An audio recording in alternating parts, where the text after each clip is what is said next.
bring the band in. Woo! Well, alright. Yeah, they want me to fit in, but I can't.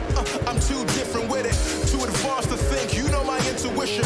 I got bars and ink, but never in a prison. Too far gone, never gonna sit and listen. This is optimism mixed with the best. You get it? What you're seeing is a beast in the flesh. I'm vetted up. I don't need to try to speak for the rest. Always keep it abrupt. They wanna keep it a mess, you know. This is what you get when you're sitting as a vet. But everybody know that you're a threat. With the rest, let's go. We won't fit in your box. We don't quit, we won't stop. Ride us all to the top. We won't fit in your, we won't fit in your, we won't fit in your box. No, we don't quit, we won't stop. No, ride us all to the top. Whoa. We won't fit in your box. No.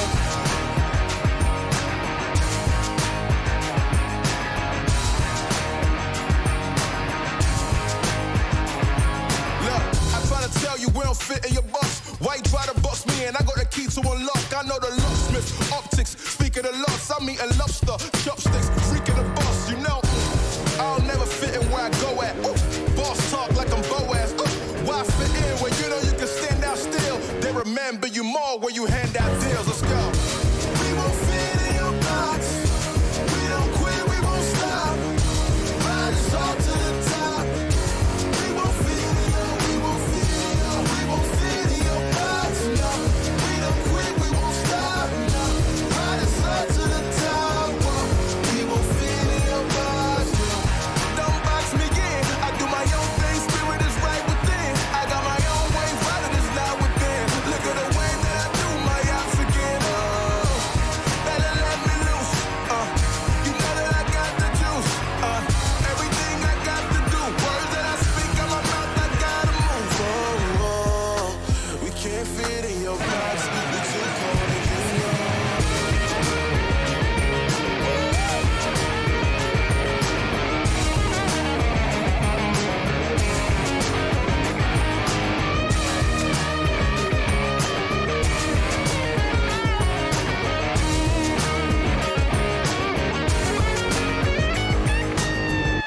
We won't fit in your box.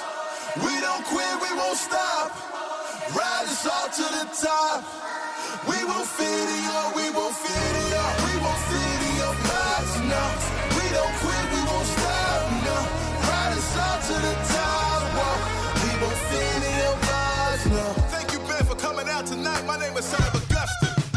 Let's go.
think you know my intuition. I got bars and ink, but never in a prison. Too far gone, never gonna sit and listen. This is optimism mixed with the best. You get it? What you're seeing is a beast in the flesh. I'm vetted up. I don't need to try to speak for the rest. Always keep it abrupt. They wanna keep it a mess, you know. This is what you get when you're sitting as a vet. But everybody know that you're a threat. With the rest, let's go. We won't fit in our box. We don't quit, we won't stop. Ride us all to the top. We won't fit in your, we won't fit in your, we won't fit in your box. No, we don't quit, we won't stop. No, ride us all to the top. We won't fit.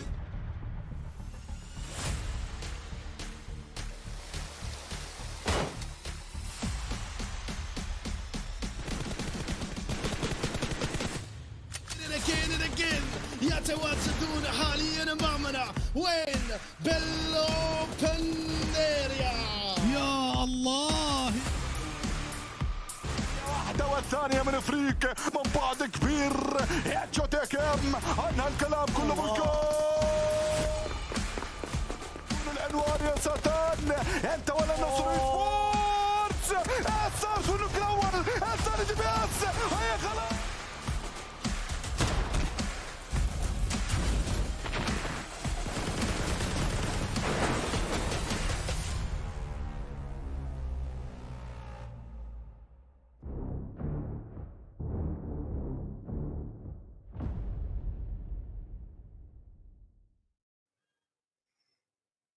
Hello, everyone, and welcome to the MEA Championship. It is day number 3. We are getting ready to hop into an absolutely insane day, jam-packed, full of action. Of course, my name is GEEKAY. Esports is going to be joining us on the desk pretty soon. But, of course, quite excited to be here as we've been seeing these teams just grinding it out over the previous 2 days. And it's been a day filled with action.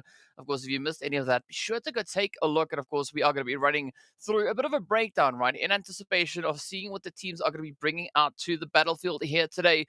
But, of course, we'd love to hear what you guys are thinking as well, right? You can hit us up at any point on social media. Let us know what your thoughts are of the tournament. Tell us also who your favorite team is, right? What is your predictions? Who do you think are going to be the ones to be clutching it out, right? So there's a lot to look forward to as the teams are going to continue to step it up. I mean, we've seen that insane performance come through from Vision Gaming already within the very first day. So quite excited to see how that is then going to translate moving into today's performances.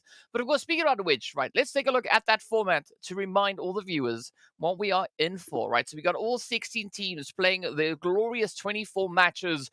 And of course, as we should know by now, it is going to consist of 6 matches each and every single day. And all these points stack up to see who's going to be crowned the victor, the winner of the MEA Championship. And of course, as we know, we have that lovely, glorious PMWI slot up for grabs. So there is going to be a lot to play for. And aside from that, there's also that share of the prize pool that's going to be making its way on through. But now, as we know, there's only going to be one way for these teams to secure their position, right? And that is going to be through utilizing our glorious point structure. Now, if it's new to anyone, this is the point structure that we've seen come through into 2023. Of course, that elimination still being worth 1 point, but the placement points have changed. It's going to be 10 points, starting all the way up in pole position, trickling all the way down to that 9th to 16th place, which is unfortunately not worth a single point. So for the teams to perform, if they get sent out quite early on, they can still, of course, make up for that with those lovely elimination points, right? So there is going to be a lot of utility coming through from these points. And, of course, aggression is going to be the name of the game, aside from PUBG. So there's going to be a lot for them now to step up and bring in that extra little bit of sauce, right? So we are going to be looking for a lot of that sauce to come through. And, of course, aside from the BMWI slot, they're also playing for their share of the amazing prize pool that we have here for the participating teams. Of course, $26,000 going to that pole position. Then it trickles all the way down to $3,000 for 16th place, of course, forming part of that $150,000 prize pool. 2,000, of course, is going to go straight over towards our MVP. Now, we've seen different MVPs come through from the respective PMPLs. We've seen a few different MVPs rather come through in these finals so far. So curious to see who's going to be crowned the overall MVP rather at the end. Because looking at what these players are bringing, I mean, it is just absolute pure aggression across the board. So let's see how they're going to fare, right? How they're going to step through this one. And of course, we are going to be taking a look at our participating teams as well to see exactly what that lineup is. In case any of you forgot, we have the players there from Arab Golden Galaxy. We've got VISTA, NIGMA, Triple, RUKH, Ra'ad, the World of Battle, Crash, R8, Brute Force, GEEKAY, Quest, as well as Team GQ, Vision, Road to Glory, and then, of course, the players coming through from NASR Esports. Now, we've been seeing several strong attempts being brought across the previous few days. I mean, if you look back at the performances that we had coming through from just yesterday, there is going to be a great chance, right, for that major big upset to come through. I believe we are going to be taking a look at a bit of an interview as well. So I'm curious to see how these teams, right, are going to be playing it out and how they're going to be moving through. I mean, there's one team in particular that I want to see what their approach is going to be moving into day number 3, right? And that, of course, is going to be the players from the World of Battle, right? They've been having a pretty tough run looking at the performances coming through from yesterday, in which they secured themselves only 6 points. All 6 of those points coming through from the eliminations. So definitely, I hope today is going to be that opportunity for them to try and bring in a lot more of a fortified play, right? A more strategic, more strengthened angle to take out on the battlefield, because this is not the kind of play that we were expecting to see come through from them. So hopefully today could be the day where we have that great opportunity come through. But of course, on the other end, we had a few other insane performances. But speaking about the World of Battle, we are going to be hopping into that interview with them. So let's take a look and enjoy, and we'll be right back.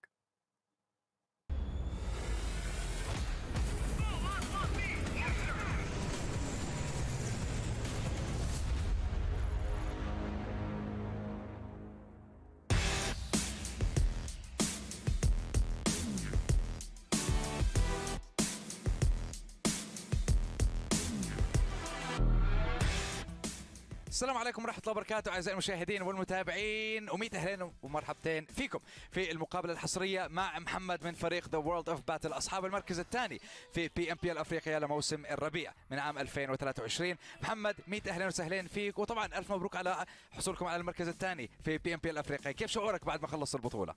الحمد لله، ومبسوط ان احنا خدنا مركز ثاني ومتحمس للبطوله الجايه. هلا محمد، احنا حابين نعرف صراحه كيف جهزتوا حالكم للبطوله الاقليميه الجايه، وايش توقعاتك للبطوله؟ بنجهز نفسنا للبطوله اللي احنا بنلعب كل يوم ايفنتين، وبعد الايفنتين بنلعب رومان بالليل. وتوقعي البطوله ان شاء الله احنا نكون في التوب 3 وهدفنا التوب 1 ونقدر نمثل مصر. طب هلا احنا لما نطلع على فريق ذا وورلد اوف باتل بنشوف انه اتغير ستايل لعبكم، وبرضه اتغيرت نتائج الفريق اذا بنقارنها بين موسم الخريف ل 2022 مع موسم الربيع. من 2023 بنشوف انه تحسنتوا بدرجات مش طبيعيه خلال هاي الفتره البسيطه. فايش اللي خلينا نقول ادى لهاي التغيرات بالنتائج لفريق ذا وورلد اوف باتل؟ احنا تيم بنلعب مع بعض بقالنا سنه ونص، داخلين على سنتين، واحنا كل يوم بنلعب ايفنتات، وكل يوم بنتدرب، وكل يوم بنغلط وبنصلح غلطاتنا وهكذا، مما يؤدي الى ان احنا خدنا مركز ثاني PMPL افريقيا، وان شاء الله بنسعى يعني ان احنا ناخد اول ليمي.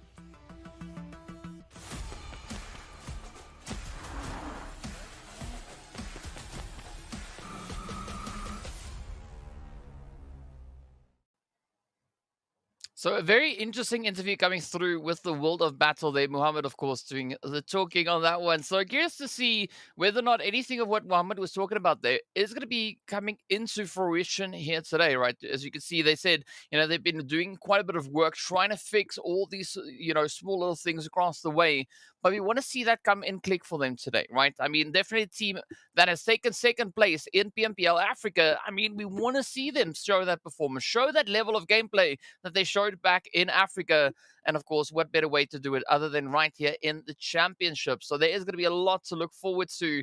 And of course, I'm curious to see whether or not we are going to be seeing that insane performance coming in, right? So this is going to be the players, the comparison between the World of Battle here, day 1 and day 2's play. So you can see day 1, an exceptional start to them, 4,000 damage, 18 eliminations, and of course then accompanying that with those 10 eliminations. But if we look to the performance that we had coming from them just yesterday, you can see there is a bit of a change, right? I mean, that is a third of the day 1 performance that they brought through just yesterday.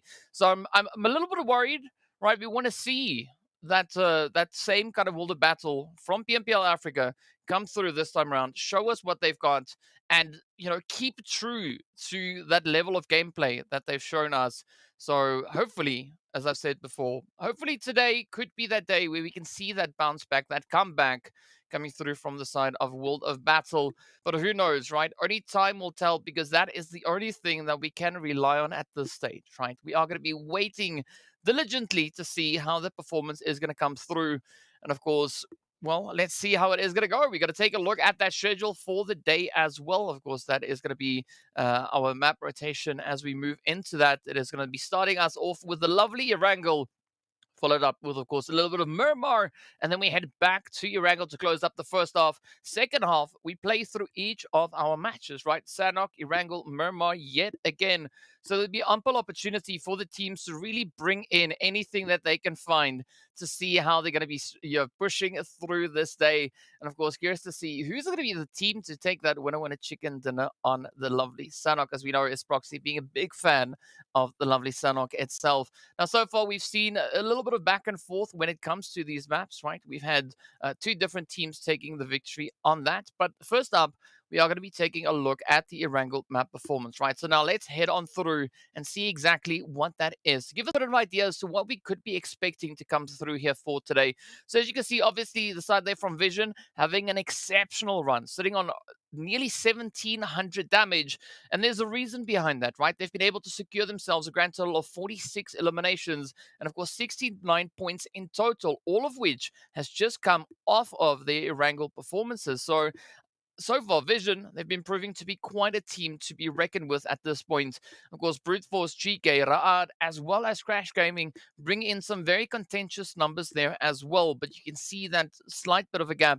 But looking between Brute Force and Crash, right, all the way across, it looks very, very similar, right? So there's not a lot really separating these teams, at least with regards to that Erangel performance. But based on what we can see, I think it could be a just call to make that we could maybe have another exceptional run come through from Vision, right? They've set the bar exceptionally high, not only just in that performance that we had yesterday, but also the general performance that we have on the map of Erangel itself, right? So the pressure is there, the heat is there. It's all going to come down to whether or not the mental fortitude will allow for that continuation to come in. And based on that, that is why we say today is going to be a very, very exciting day, because it also marks the start of our second half, the final half of this MEA Championships, right? Out of the 4 days, we've already concluded the first two. Now it is day 3, day 4. And this is where things get a little bit more challenging for teams to change up, right? They have to maintain whatever consistency they've been able to build. And especially if you're a team that are still in need of those points, it is still that opportunity to try and secure as much as you can. But it makes it quite challenging, right? Because looking at the caliber of teams that we have here, it is not going to be an easy task to accomplish. So I mean, quite excited to see what they are going to be bringing out. And of course, we know that we are just cooking up a little bit of that Erangel action, right? So we should be not too far away from getting that. And also, we have Isproxy on the way as well. So she's been fighting a few gremlins, but that happens, right? It happens to all of us. And that is all part of the lovely world of the internet that we live in. But yeah, so excited to see what these teams are going to be bringing out. But I'm curious to hear also what you guys' predictions are, right? So if you want to drop them in whichever chat you're watching us in, let us know. Who do you think is going to be taking the very first one? Also, be sure to let us know on social media. Include that MEA Champ hashtag, right? So hashtag PMPL MEA Champ. That way, it just makes it that much easier for us to find you, right? And see those messages come through. Now, already, I see a few comments coming through for the side there of NIGMA Galaxy. I see a few coming through for the side of GEEKAY as well. So excited to see how that is going to be. But yes, as I mentioned before, Isproxy will be joining us pretty soon, as she's just wrestling a few demons along the way. A few of those pesky gremlins, right? I mean, why? Why now, of all days to choose, the gremlins comes through and they just bring all these upsets. Now, as we've been talking about a few things across the board, right? Talking about the expectations that we have for the teams coming through into today. We also did take a look at a bit of that Erangel breakdown. But now, you being my analyst, right? And Yes. my right-hand person, right? Because try my that's where you are best. situated, right? Curious to hear your viewpoint on what we could potentially be seeing today while we take a look at the overall rankings. And that's going to help me put my storyline together. So, yes, I mean, yesterday, jumping into the action, we obviously did have only one shuffle in our top five, that being, of course, Crash and Vision, who swapped a little bit of those placements. And then it got pretty quiet towards the end of the day for both Vision and Crash Gaming. I mean, when we compare their last game performance, we had Vision and Crash respectively in 12th and 13th place on that last map. So it was a pretty tough battle for them towards the end of the day, because we obviously had the likes of NIGMA Galaxy, we had Triple Esports, we had NASR, we had Quest, we had everyone stepping up to a new level. So I would hope that we continue that sort of pattern going into today, that we bring those teams back into the conversation, because then we could be seeing a resurgence of those placements. So I don't expect necessarily that we're going to see immediately someone try and take the top slots, unless the likes of Brute Force, Road to Glory rather, R8 Esports and RUKH Esports also step up dramatically. Then we could have some trouble for our top four teams. But for the time being, most of our focus is going to be on that second page to see who's going to be moving up to the top 8. Yeah, especially if a Road to Gallery comes through here. I Road to mean, who Gallery, knows? nice. Yes. Yeah. I mean, I've tried to be a little bit creative with names, but that one does take the cake. So well done, GG. Big congratulations on that. Instead, in fact, but of course, looking at the second page, right? This is like I was talking about the World of Battle team, and we want to see that performance come through, right? As we saw in the interview, of course, Mohammed just mentioned, that they took second place in PMPL Africa. So it's quite surprising to see them currently holding this position, right? It doesn't make all that much sense, but sure, maybe, hopefully, today is going to be the day where we see that all go click. But again, speaking about that, I would say exactly the same for Triple and NASR, right? The two other teams accompanying the World of Battle over on towards the second page. It's definitely not a position that we are all too accustomed with seeing these teams situated in. We want to see them just bounce back and bring in another strong representation.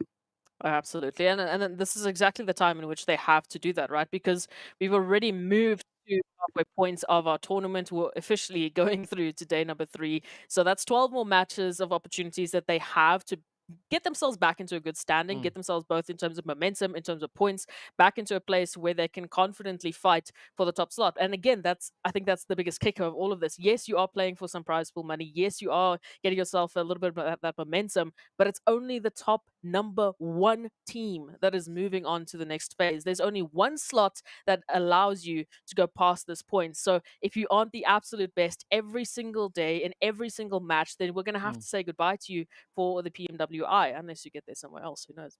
But that does mean that these matches are more critical.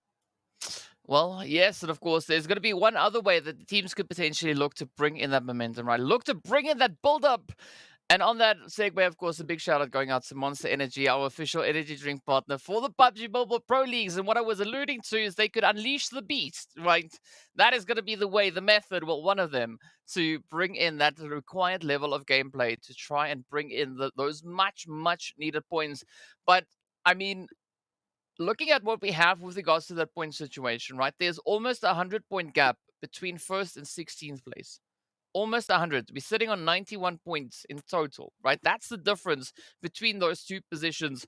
So trying to make up that gap is going to take a whole bucket load of hard work. But of course, speaking about buckets, right? We are going to be dipping right down into Erangel to kick this day off, right? To get right down to the action.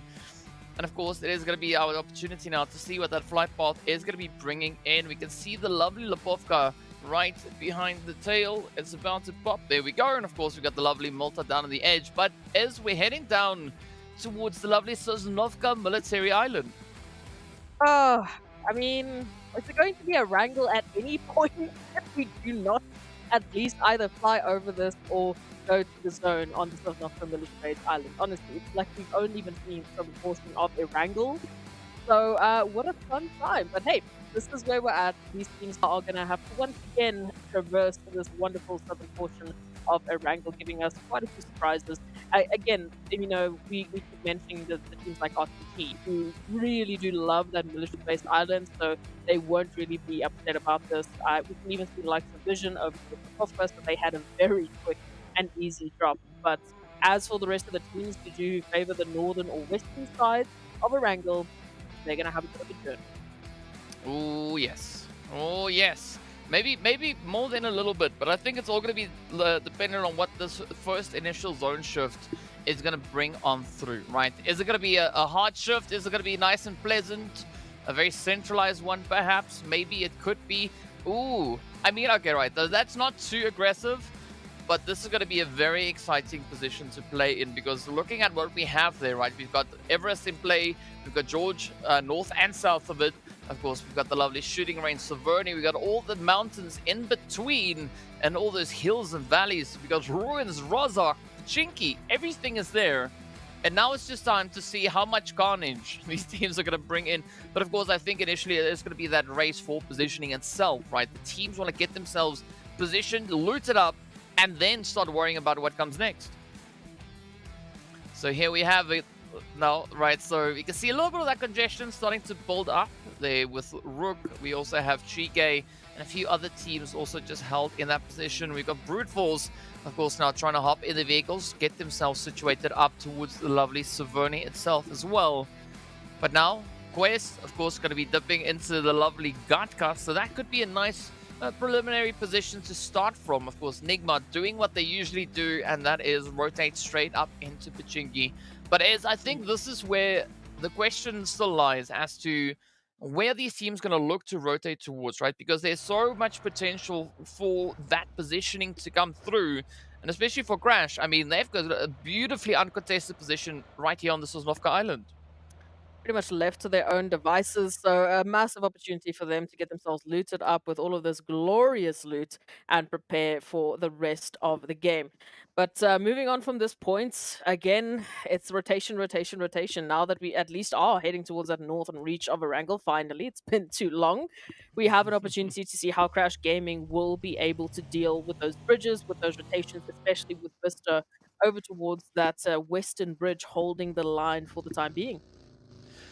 Well, only time will reveal what exactly these teams have in store for us. I like the fact that we are seeing a lot of movement, right? The teams definitely starting to fan out across the map. But Brute Force definitely taking the plunge as far up north as they could possibly get themselves, of course, getting that position secured all the way up into Severny. I mean, looking at Arab Golden here, this is also nothing out of the ordinary, right? This is kind of the usual position sometimes, playing in towards this farm Malta area. So I'm curious to see how they're going to look to play through this one, because fortunately for them, there's not that major rotation that needs to come through. I mean, Zone just up ahead of them. But speaking about major rotations, R8, they are actually covering quite a bit of ground still to get themselves up into that looting phase. Well, we have to see what it's going to be bringing to the table, at least for today. We know the looting phase is all that more important, especially considering the way in which these teams have been fighting. We've seen a lot of situations where they've just been running out of utilities, running out of especially those grenades, because they've just been absolutely insane with those nades. So the looting phase right now, I think, has had more of an importance, especially with the way in which these teams have been taking the meta. The more aggressive meta means that you do need to keep those utilities and supply levels up to a fairer standard than they normally are. So hopefully the teams will be hunting for some of those backpacks, especially the teams coming from the military base island likely will be better off moving into this next phase, as long as they can avoid any too early engagements, at least until they are quite set and ready.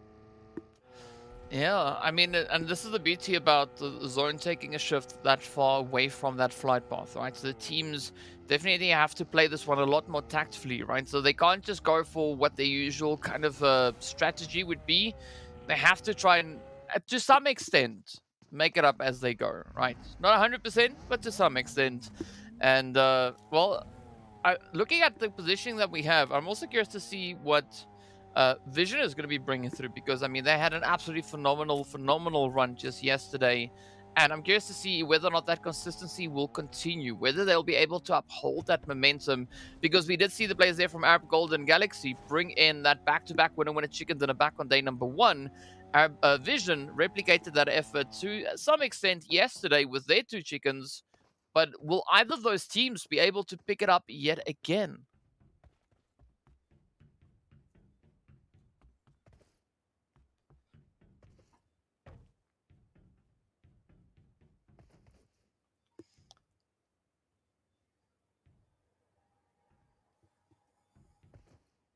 oof, it's going to be an interesting one.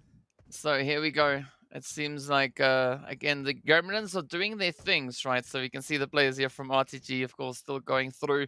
I mean, Ez was bringing up an interesting point. Unfortunately, we couldn't hear much of that. But let's see where it is going to go this time around. Of course, we'll get Ez back on topic once she returns and blesses us with her presence yet once more. In the meanwhile, it's going to be Ra'ad rather now, just coming through with a bit of rotation. Arab Golden, of course, just holding slightly towards that southern position as they are getting ready to push on forward. Of course, they could run into a bit of congestion moving through, at least for the time being. Potato Hill is relatively open, so it's not going to be that limiting to their options. But once they make it up towards that school position, that is, of course, where the extra little bit of pressure is going to start finding its way on through. So you can see RUKH Esports, we got NASR already situated there. GEEKAY, of course, still holding their position up in towards that lovely Rozhok. But the World of Battle, right, one of the teams that are yet to step it up here, sitting with a bit of a northern rotation. They have the Brute Force team to potentially contest with. So there's going to be a little bit of that pressure coming through, at least on that end. But meanwhile, if we look towards more of that center zone, it is going to be NIGMA and Quest. Both teams now just having a little bit of a dip here towards that ruin side. Trying to see how the play is going to come through from this point. Al-Hajj, of course, now pushing straight back up onto those roofs. Looking to get a bit of an Overwatch angle. Coops, Lord in the distance. I mean, I think this is a very respectable play coming through from either side, right? They don't want to get caught out way too early on, seeing that we are already down by one player, which came at the expense there of Vision. But where's this now going to go? Of course, Brute Force, they're going to be moving up into that lovely Q position, and that's actually quite a decent position to hold for the time being. But let's see, how is this one going to play through, right? VISTA also trying to make that approach coming through from the southern edge. Look, it's going to be a fun one. Either fighting the Gremlins or fighting the Blue Zone. These teams have two choices. Honestly, I'd rather be fighting the Blue Zone right now. But it's fine. We continue either way. Triple Esports now moving in from that western side. Potential that they might dip in just to the top of Gatka. As they move in closer and closer, they might be finding Quest Esports. So they do need to be careful there. We already saw the resurgence of Quest yesterday. So if they are the ones to be the first shining stars of Quest and their prowess, then I don't think it would be a very good start for them. Loving the rotation Vision are taking towards that northern side, gives them a lot of open space and really provides, once again, the prime opportunity for Vision. We keep talking about it. They love these northern approaches. You know, we've had a few teams where we'd always say, if they come from the north, it's pretty much over. So we'll have to wait to see if this is going to be that start for Vision, or if we might be seeing someone else reigning to the top. Well, let's see. It does seem like there's going to be a lot of potential for some pretty crazy chaos and aggression to come through here. But what is going to come in this one? Of course, now the team's still looking for a bit of a push here, looking to see where they can move towards. I like the setup coming through into the lovely bit here of not Potato Hills, the Headshot Hills. And I mean, this is going to be such a difficult position to play from, right? Because there's so many ridge lines, so many angles to be considerate of. So you can't really just boldly rotate forward to see if anything is going to be coming through on that end. But up in Ruins, it's going to be GEEKAY and GQ getting into a little bit of an altercation here. I like it already. Once again, it's the two G teams finding one another. I swear they start just following each other's rotations. They're doing this on purpose because they've done this more times in the last 3 matches than I can count, in all honesty, because I probably can't count 3. But as we take a look at it, already a little bit of damage dealt. 1 knock found.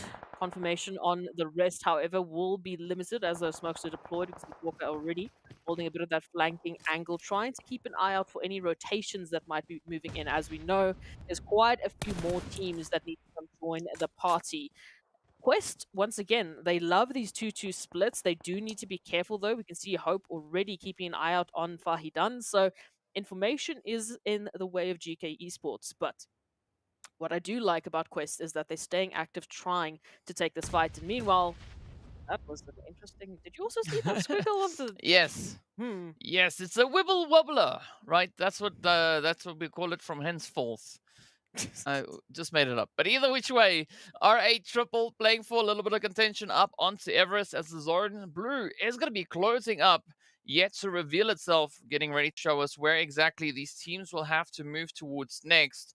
As the heat is on, the pressure is there, but where will it take them, right? As you can see, there is still that a bit of a migration coming through. RTG still trying to catch up with that zone itself, but at least they've been able to get themselves out of that blue. Now going to be looking to push up towards the southern edge. Unfortunately for them, the southern side is quite vacant, right? There's not a lot of contention there. The only team that they're going to have to worry about at this point is potentially Arab Golden and, of course, the side there of NASR.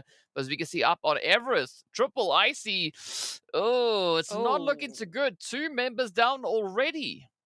Yeah, all right, this is the trigger for them. They're going to activate over this one already. 2 knocks, have to get those eliminations and confirmations as soon as possible. So for Triple Esports, all that means is unfortunately they have to leave their teammates behind and focus on longevity. We've already highlighted, the difficulties that Triple Esports have been facing, and they can't afford to go out so early on without anything to their name, not a single elimination, and if they go out here, obviously not a single placement. So absolutely a right call, unfortunately, had to be made to just pull out of there. And now we take a look at Ra'ad and Brute Force. Ra'ad, we know DK had a very tough day yesterday, dropping 5 slots.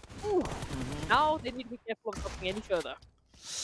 Yeah, they dropped 5 slots in that last match for the day's performance, but now this is going to be an absolutely essential play for the success here of Ra'ad. I mean, so far, so good, right? Just stepping up with those DBSs, locking in the shots. They dropped 4 points on the overall standing, so the heat is on, especially now with Neos finding that play up into Fivo. Reno needs to keep it right on target, and that is what we see. Ra'ad securing that beautiful squad wipe. Is going to be Brute Force sent back with only 1 elimination to their name.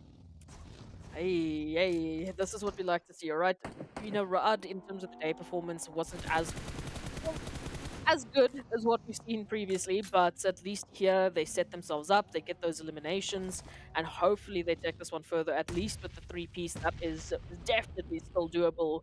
What might not be doable, however, is the situation here for Crash Gaming. Again, massive rotation all the way from Military Base Island all the way to the top of Everest, only to be greeted with a few nades and a few explosive experiences that are, of course, courtesy here of R8 Esports. Rotation, I mean, the res, I think, might still be possible, but R8 aren't going to be letting up on the pressure anytime soon. Yeah, and I mean, this is going to be a rather sweaty play to work your way through. Let's see. I mean, I love these nades coming through from the side of R8. I mean, they have a slight bit of that elevation angle advantage here, as you can see. Them now trying to find that, rather trying to find that positioning. That was a weird little pitch come through on that one, but I guess it is what it is. But no, I mean, Ida, R8, right? Quite relentless with the utility use here, trying to keep Crash Gaming just at arm's length, but unfortunately, Kevin is going to just sneak on in. Already 2 members down for the side of R8, and it's going to be absolutely essential now for Ragnarok and Prestige to maybe work their way through this one, but Kevin, goes down. Now up comes Jafar, and that is going to be the end of the road, as R8 will not make it past Everest. Valiant effort, though, being brought in. 2 eliminations up. But now we're going to look down towards that western edge, that eastern edge, rather, with Arab Golden and the players here from RUKH Esports. Beautiful, advantageous angle being held here by Pusher. 2 players getting knocked. 1 more to go. Let's see, will P6 survive? Ooh, at least for the time being, they managed to just dip out of dodge. Yeah, but the pressure's not over for RTG, or Arab Golden for that matter, because it's either RTG in getting involved there with RUKH Esports, or it's VISTA getting involved with Arab Golden. So unfortunately for these 2 teams, the pressure will not be letting up anytime soon. Ra'ad still in the conversation piece, finding a little bit of success towards Vision, but of course this turnaround from Vision is going to be tough. Reduced down to now only a duo moving in from that northern side, as we take just a bit of a rehash at Ra'ad's previous success, of course taking up against Brute Force. They won that one out. Now they still find themselves in a little bit of the pressure cooker right alongside GEEKAY Esports, I believe it is now. Yeah, I think this is going to be an interesting one, right? Because both these teams sit in as the top, as part of the top 5 performing teams when it comes to Erangel that we've seen so far over these finals. GEEKAY just sitting a slight little smidge ahead of Ra'ad, but the spray's not coming through. And this is a very balanced altercation on either which side, but the pressure is on. The heat is there. And now let's see whether or not NASR will be able to maybe regain a bit of ground here. Of course, being reduced now to the final player, the final member left to bring in that representation, RUKH. I mean, they've been doing quite a bit of work already, sitting up to those 5 eliminations. But will they make it past this point, right? Will we see NASR lock in the clutch to alleviate that pressure? Not if Gaith has anything to say about it, as they come flying on through. Ooh. Not even using a single drop lead, right? Just going for the more unleaded approach. Yeah, the bumper car approach. We love it. This is what we want. We want a little bit more bumper cars action in PUBG Mobile, but of course it's not going to end anytime soon. As we mentioned it, RTG and RUKH Esports, they have been staring one another down for quite some time, so it's only expected that this is now finally happening.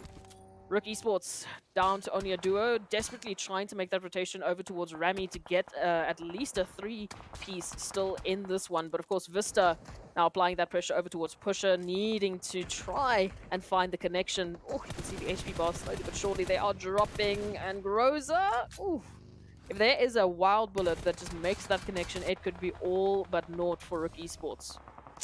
Yeah, it's a really, really tough one. So Pusher definitely should not push their luck at this point.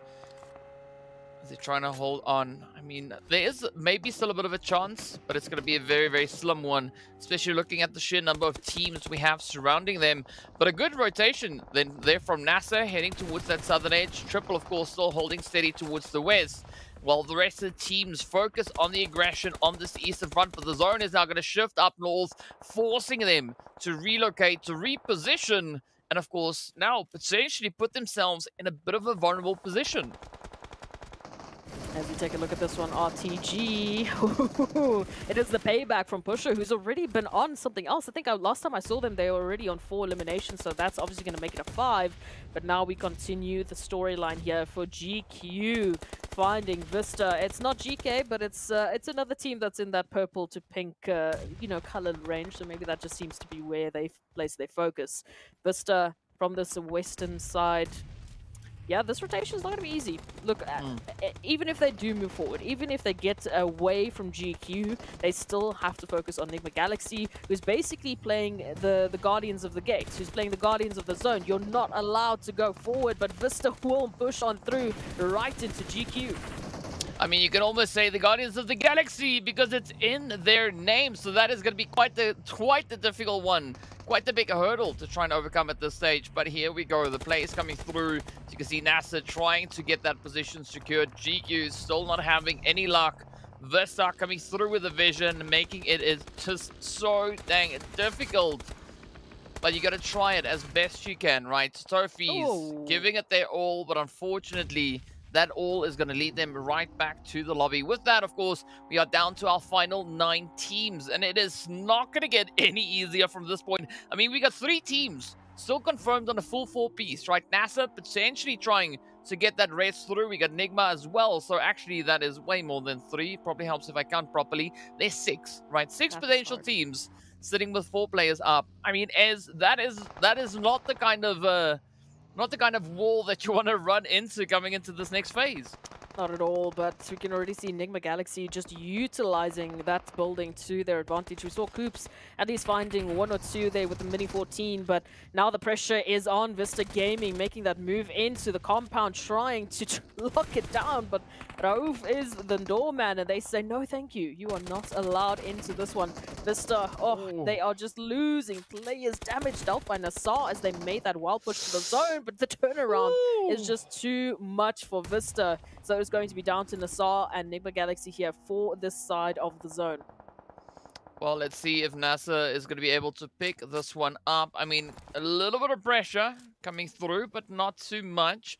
Of course, NASR, as we can see at the top of the screen, also being one of those teams that need themselves a few more points. Currently sitting on 45.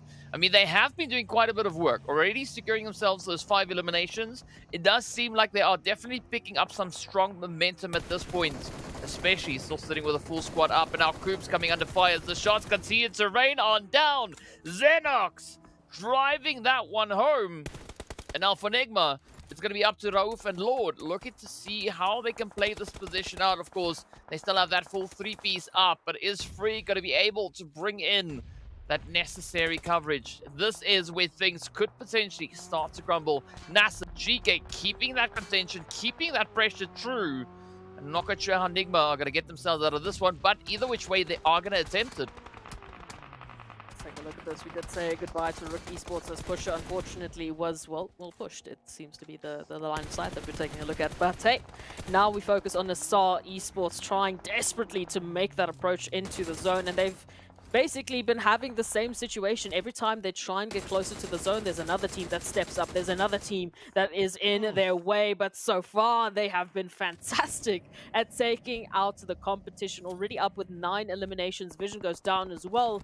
So there is less competition here for that winner-winner chicken dinner. The only one standing in their way right now is GEEKAY Esports before they take their focus towards Quest. I mean, this could potentially be the rise of NASR. I mean, so far, it definitely looks to be the case. 9 eliminations up. They have pretty much the whole squad upside from Starch. I'm not quite sure if they're going to be able to pull that res off in the nick of time. Yes, they do. So with that, NASR now bounce back to a full squad. And all they got to do now is just play it carefully, play it cautiously, find that next position to hold. But of course, Triple is going to be making that exceptionally challenging as Chemo comes through with a beautiful spray down all the way from the edge of zone. But Triple find themselves in a very similar situation here, is they also still need to reposition. And Quest, gatekeeping the compound, that is going to pose quite a bit of a problem. Absolutely, we can say that pretty much for everyone except for Crash Gaming at this point in time.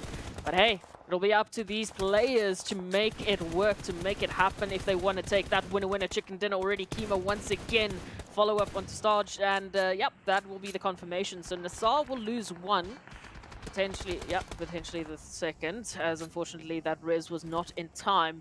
Again, GEEKAY Esports, they're holding on, they're applying so much pressure. You can see even playing this 3-1 position with 1 scout right up ahead, close and personal to NASR. Could this be their time? Oh. Well, I mean, it's going to be tough, right? Ragnar now getting stopped in their tracks as a beautiful nade finds its way across. NASR still going to be looking to bounce back out of this one, but with their Xenox now down, that does put quite a bit of pressure coming through onto the side of Spec. I mean, again, this whole barrage of utility is going to end it right then and there as Gaith reaches in and rips it from under the feet of NASR. Down to the final 4 squads we go, 3 of which still have 4 players in this match. As you want to talk about contention, here it is. This is exactly what we want to see from these teams. So much more consistency than what we've been able to really focus on in the last few matches. Normally, this first match of the day is just sheer chaos. There's no one who makes it to the end without being scathed in one way or another. But here we are, at least 3 teams with all 4 members still up and at 'em. Triple Esports still in contention with a duo. However, they've got, of course, GEEKAY Esports and Quest right up ahead of them, blocking their line of sight, moving into a better position. So it will be tough. They're going to have to snake the grasses for the time being. And very, very carefully, they need to pick their timing. Just taking some stock of the utilities here. Crash Gaming definitely looking like the more healthy team, but it's generally because they have not been involved in any sort of contention. It's only now that they can really reach in and hopefully start to pick up those damage numbers. I mean, if you want to talk about an opportunity, that is exactly what Crash Gaming have available to them. So I'm curious to see what A-Buddy and the rest of the team are going to be bringing through as Chemo and Old Boy start to roll up, looking for that position, that foothold within the zone. But Walsh, A-Buddy, they've got a beautiful bit of Overwatch, of course, now identifying the vehicle, the shots flying through. They want to make it go up in flames.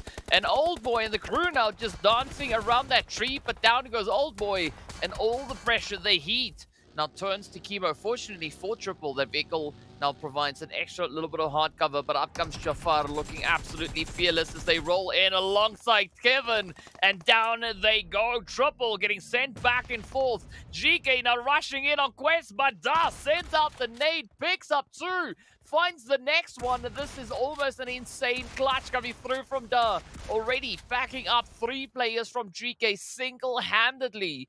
And now it turns to Santa to see if they can hold on, right? Can they survive the absolute insane efforts coming through from the side of Quest?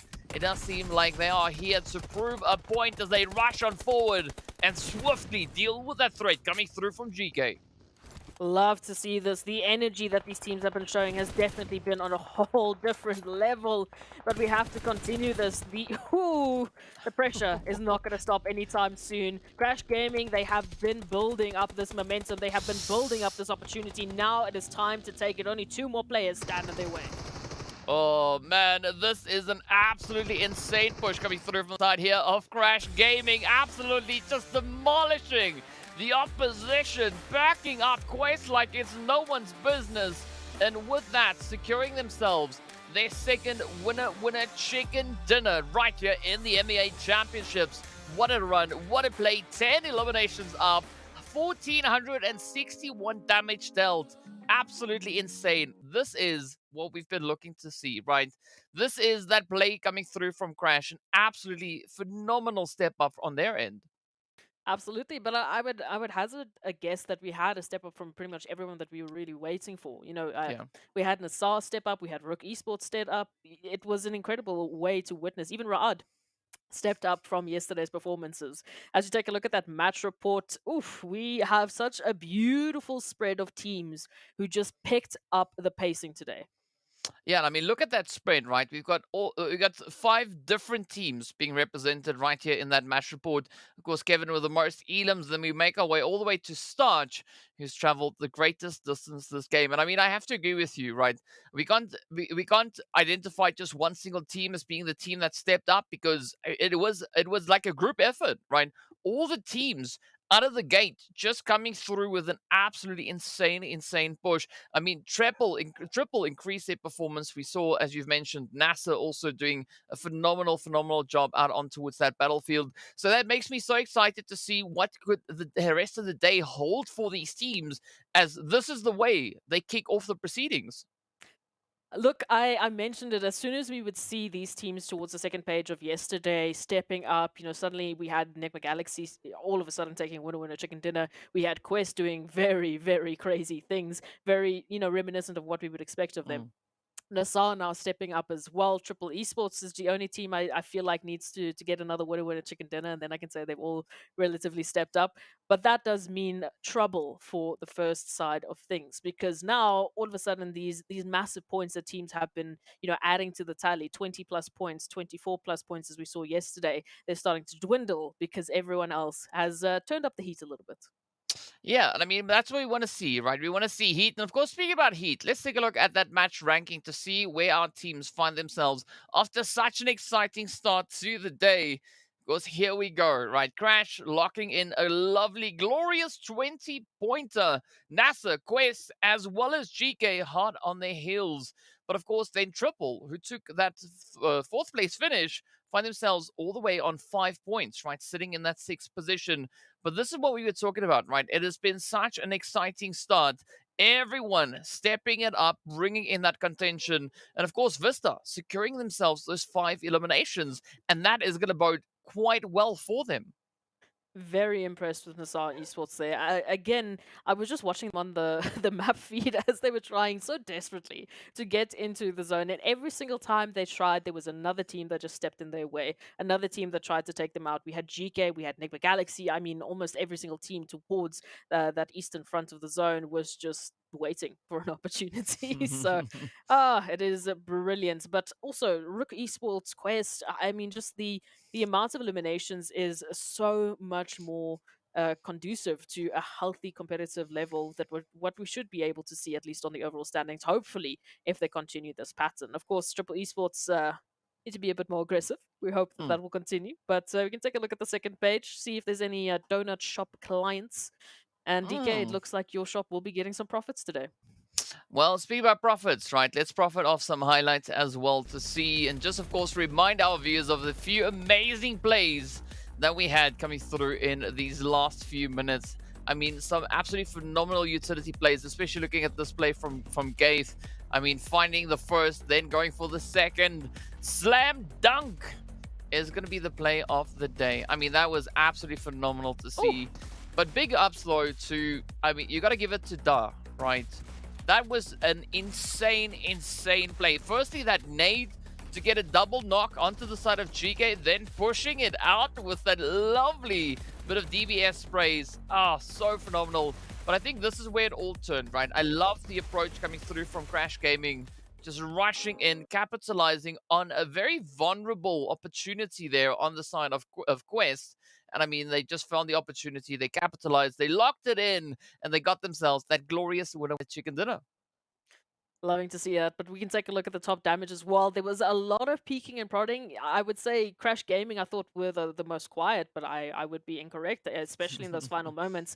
They picked up the pacing. And GK Esports, they were one of those teams in contention with NASR towards that side of the zone, constantly fighting and desperately trying to get eliminations, but there was a little bit of a Elim stealing that was happening towards that side of things. Yeah, a little bit. Like, I mean, not too much, but you got to look at that conversion rate as well, right? Crash, NASA, milking quite a lot of eliminations out of not that high of a damage count, right? So that does look quite impressive at the end of the day. But you got to give it up to GK. I mean, they were just on something else, locking in nearly 1900 damage. Absolutely crazy, crazy performance. Unfortunately, they had to settle for 6 elims, right? If it was a little bit more, it would be great, but overall still a phenomenal, phenomenal play. And of course, we continue on with that, comparing that to the side of NASA. Absolutely. So this in terms of the comparison, obviously we can see GK Esports, they were violent, right? They went up with the damage numbers, but didn't quite get the conversions. NASR Esports had a similar situation: 9 eliminations, 5 assists, but ultimately they just were cleaner with the way in which they were converting these eliminations. So putting themselves in better positions. Half the time, as we mentioned, they were put into those positions by other teams, so it is all that they can really do, but just take the elims where they can get them. But I'm just so excited to see NASR specifically stepping up to that sort of a level based on the previous days worth of performances. Again, it can't stop here. Please, I beg these teams. Yes, this one good game is a great sign of momentum. It's a great sign of hope, but it has to continue for the rest of the day and, of course, tomorrow. You have to be the number 1 team if you want that Yeah. slot. And that's the way it is, right? That's the way the cookie crumbles. But of course, the heat is going to remain. As we've only played the first match, we still have 5 more to go. As you can see in the top right corner, we are going to be moving on to Miramar next to see what these teams will have for us. But of course, we did also see a few exciting things happening throughout the standings, just based off of this first match, right? There was a bit of a change coming through as to who's the team holding onto the reins here. But essentially, from that 10th place down, right, there wasn't a lot of movement taking place, but there was a lot of shifting taking place from 10th place upwards, right? 9th all the way up the board as we take a look at this right here. So Crash jumping up into pole position ahead of Vision. GK also then just scooting themselves into that 3rd place. But the biggest jump that we saw was the jump come through from the side of Quest Esports, right? In one single match, they jumped up 4 slots. And this is what we were alluding to. I mean, obviously, because of that tie that we started with at the beginning of the day, we had 4 teams on the same set of points. So I alluded to the fact that if we have anyone from basically 4 or 5 down, having a good game, having that game where everything is just finally going their way, then we will see a massive shift in this position. Not quite a shift to necessarily take anything away from Crash or Vision just yet, but there at least is a glimmer of hope. If they can close the gap, especially, I mean, take a look at GK Esports. They're only a measly 28 points away from taking that first slot, so it is very doable, especially in a day of play. You still have 5 more matches, and I think they can make it happen. Moving on to that second page, things start to drop off quite significantly. Again, considering that our top number 1 team has 121 points, it starts to get a little bit worrisome. Yeah, I mean, it's only a 94-point difference between the top of the page and the position in which we see the players there from the World of Battle. But, I mean, the World of Battle, that's a 25-point gap that they've got right there between 15th and 16th position. So they definitely don't need much with regards to eliminations, right? Because, I mean, they are looking pretty good on that front. But looking at what we can see there, 3 placement points, we need to see more, right? We need to see more. We need to see them survive beyond that 8th place, right? Because anywhere between 9th and 16th, as we know, is worth a big fat bubble, right? So you can't walk away with bubbles, even though bubbles are fun to play with. In PUBG, bubbles are not ideal. No, the bubbles, the donuts, whatever you want to call them, those zeros don't really make any sort of difference. So moving over to Miramar next, if we want to talk about Erangel as once again the chaotic map, then at least for these teams going over towards Miramar, they have that opportunity to take a bit of a breather to really dissect what is happening, and hopefully they will be bringing it back. But over towards the Dusty Dunes we go. This is the opportunity, DK, where the teams need to step up or step out. Yeah, I mean, looking at the desert, I want some ice cream right now. But either which way, it is going to be a very centralized flight path to kick us off here in our very first Miramar of the day. So I think the teams are going to be quite happy, right? Something like El Pozo, Trailer Park, Ruins over towards that far western side, not necessarily going to be well within reach of the flight path. But of course, there's nothing that a quick little bit of a vehicle play can't fix, right? And of course, Arab Golden, well, seeing that Ruins is just that little bit further out of their reach, they're going for their other drop location, right? Right up in towards that Via del Mar. So curious to see how these players are going to come through. But I'm also now quite excited to see what the zone is going to be bringing in. Because, I mean, central flight path, essentially anywhere the zone goes at this point, the teams will be able to accommodate for that. Absolutely. Well, that would be the hope, but of course we know everyone has their own plans going into this Miramar match. I mean, in terms of, you know, the teams that we've been seeing in the last few days, how these performances have been going, there obviously are 4 teams that come to mind when we would think about the winner chicken dinner. Of course, that zone's quite nice. Yeah, I think that's been the nicest zone we've seen so far. I mean, wow, okay. Just had to take a pause on that one. But yes, going back to those 4 teams, as we mentioned, Road to Glory Esports, R8 Esports, Arab Golden, and Quest Esports, the teams with the winner chicken dinners over towards Miramar, or at least generally when they do play Miramar, they have a 25% of winning. So that means those are going to be our focus points for these matchups. Arab Golden obviously haven't had as much of the wild success as what we saw on day number 1, but we can attribute that to the fact that everyone has to step up, everyone has to just be better. Yeah, and I mean, you also got to commend the side of R8 because they are our most aggressive team when it comes to Miramar, right? 27 eliminations. I mean, they used to be the team to watch when it came to Sanhok, but now they changed that up completely, right? And as we said before, we can essentially throw all our, PMPL data that we have from Arabia and Africa out the door because these teams are just bringing in entirely different approaches, different strategies, different plays, different rotations. I mean, it's almost like they're different teams. They still have the same name, they still have the same players, but a lot has changed. And this just speaks volumes as to the adaptability coming through from these teams, right? Because, I mean, they were thrown with quite a challenging task in their respective PMPLs, but the growth that they've shown just from a few mere weeks ago into this championship, absolutely phenomenal change up. And I'm quite excited to see, regardless of who makes it into the PMWI, how they're going to be representing the MEA region right over there.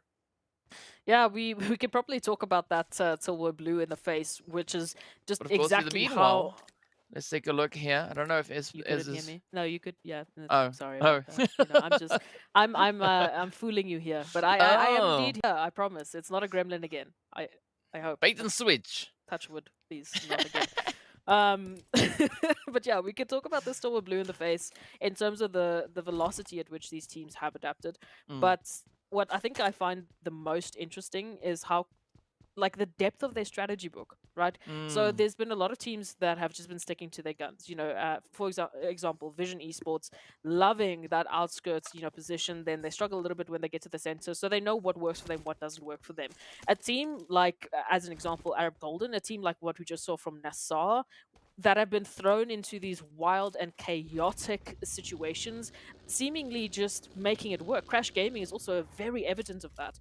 They can be those teams that play, you know, quite strategically towards the outskirts. They can be that team that is straight in the center, just making noise and telling everyone to come and, you know, come at me, bro. Let's see what happens. So the depth in terms of the strategy at which they take that and the synergy at which these teams have been playing. GQ, another team. When we talk about synergy, they're the first ones that come to my mind. The way in which they just execute on a compound, the way in which they execute up these positions, they communicate clearly. They communicate in such a way that we can see evidence of that. You know, every single fight that they take is with a crossfire. It's with another teammate. They are always covering each other's back.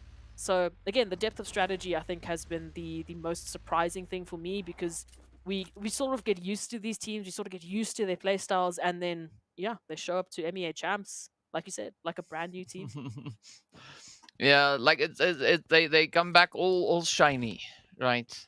And I love the shiny side, right? It's amazing. It's so phenomenal to watch these teams go. And I mean, I sit there in admiration, right? I'm just in awe at the level of performance that these teams can crank out of this game. I mean, mad respect going to each of them. All 64 plus players that we have participating in this championship, and of course the players coming through from the respective PMPL from the regions. So insane to watch. But of course, now speaking about insanity, the zone definitely is not that, right?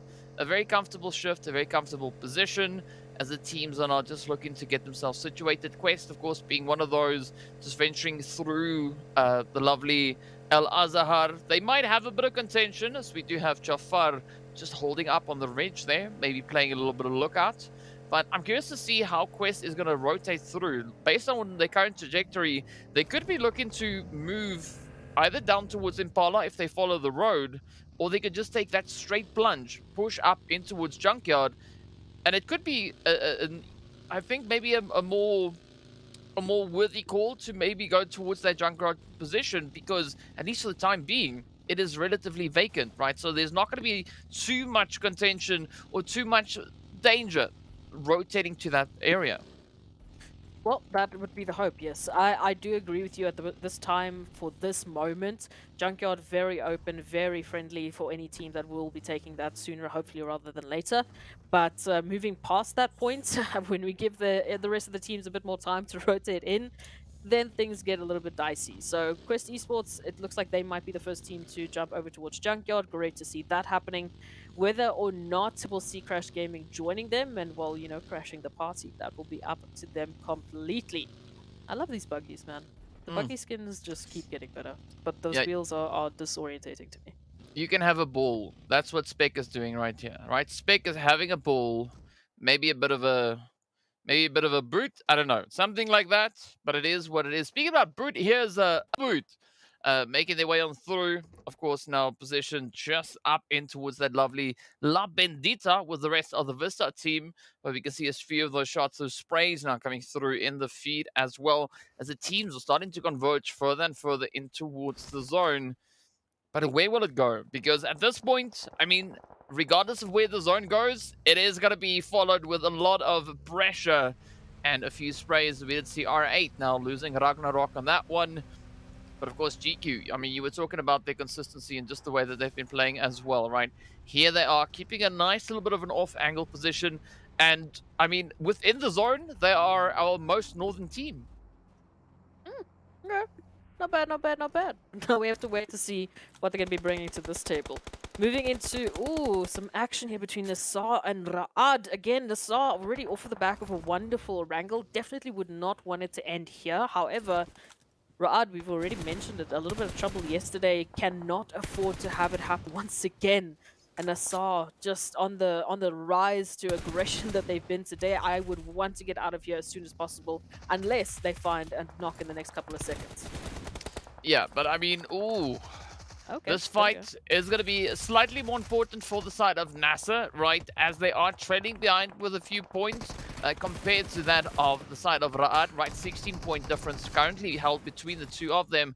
But let's see how this play is going to unravel, as Starch is not just keeping their position here. This could, or this actually is, a really good bounce back coming through from Ra'ad. I mean, NASR having an absolutely phenomenal run just over on Erangel. But Ra'ad looking to find that momentum, looking to find that footing. As you can see, Fever now trying to bring Zuxi back into the fight. But they have to be rather quick about it because, you know, the Broody Fruities, Brute Force, moving in behind them. And right as I say that, Prepod just lays waste to Fever and Zuxi. What an opportune moment to strike. I mean, finding the enemy when they're busy pulling reses off. Oh, so great. Oh, it's the best possible timing they could have found. But yep, Fruity gonna be very happy with that situation. Oh, just continuing on, Ra'ad is just feeling the pressure today, man. I hope they can get themselves out of this one. They at least still have some members alive that can continue the banner, that can continue the name of Ra'ad into Miramar. and hopefully they will make it happen. RTG, in the meanwhile, also feeling the brunt of the action thanks to NIGMA Galaxy, who, again, have been a little bit more active for me today, which is good to see. We haven't quite seen them convert any of that activity or any of that damage into a well-needed win, but it is at least a start. You can see that very widespread that NIGMA Galaxy are taking towards Los Leones. Of course, Los Leones is absolutely packed with teams towards that area. However, there is an opportunity if NIGMA Galaxy can take their time, get that information, they can systematically start to pick these teams up and systematically start to isolate those 1v1s, hopefully picking up a few more eliminations and adding points to the tally. I mean, that could be the play, right? That could be the play, but it's going to take a little time until we find out if that is going to be the name of the game, though. In the meanwhile, RUKH still trying to secure themselves up into the zone. Beautiful spray coming through here from RUKH. Phenomenal angle. Dealing quite a bit of damage. And this is where RUKH now find themselves in a bit of a pickle, right? Are they going to try and push straight forward from this point up in towards the zone? Or are they going to disengage and maybe look for a bit of an alternative rotation to get themselves secured? Because, I mean, going a little bit more west, as we can see, or going a little bit more east, that opens up a lot of opportunity for them. But if they are committed to, you know, just going into the zone right here, it might be quite a costly decision to make. Yeah, the concern I guess I would have is just in again, where do they go from that point, right? If they do move up, if they do try and hold on to RUKH Esports, then they might be wasting time here. We can see already RUKH spreading out almost immediately, trying to take a very scattered approach into the zone. Hopefully avoiding GQ at all costs because they do not want to lose members now. But out of the vehicles they go, potentially spotting out GQ, going for a bit of a fight. We'll see how that one's going to end.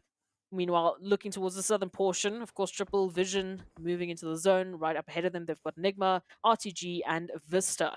So plenty of teams they'll need to deal with, but at least they still have quite a bit of spacing considering the way in which NIGMA Galaxy are currently holding up. So you can see Triple, they can move a little bit more towards that southern position. If they go straight up, the Freak is going to have a bit of a freaky accident because then they have an entire team to suddenly deal with.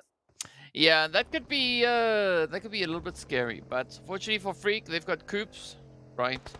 Now Coops now got to be just looking to strengthen up that position, but of course, first up, they're going to deal with Old Boy. He's going to be sending out a few utilities, just trying to open up a bit of an opportunity here, but as we can see already, the shots connecting through. Freak taking a little bit of damage. Yeah, there we go. I mean, this is a good call, I think, just falling back up into that bit of coverage that they have. Of course, the terrain now working beautifully in their favor. But up comes Triple. I mean, they're not even holding back. They're like, you know what? Here's an opportunity. Let's rush in. Let's see if we can maybe overpower them. So Coops and Freak are going to be on a heavy defensive position now. Got to make this one happen. Would love to see the energy change up here for NIGMA Galaxy. So they have that opportunity against Triple Esports. But of course, Triple just one step up ahead of them. So instead, NIGMA Galaxy will rather be opting for disengage, regrouping the team, and rather fighting together, which I prefer. Otherwise, Triple would have had way too many angles on that duo, of course, of Coops and Freaks. But now, hey, the rotation is going to come through. Again, southern portion of the zone looking pretty scattered. It's only really Vision that might be able to join them for the time being. So they have a little bit more time to maybe deal with the situation. Quest, in the meanwhile, finding GQ, just hoping that some of those nades will be making a connection.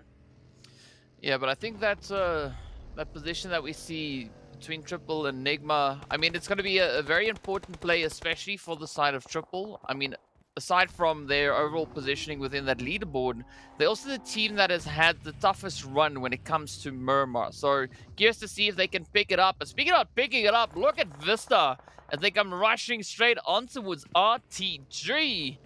Now just trying to bring them to their knees, but it's going to be down to Rio as they play a bit of hide and seek, rushing into the flames.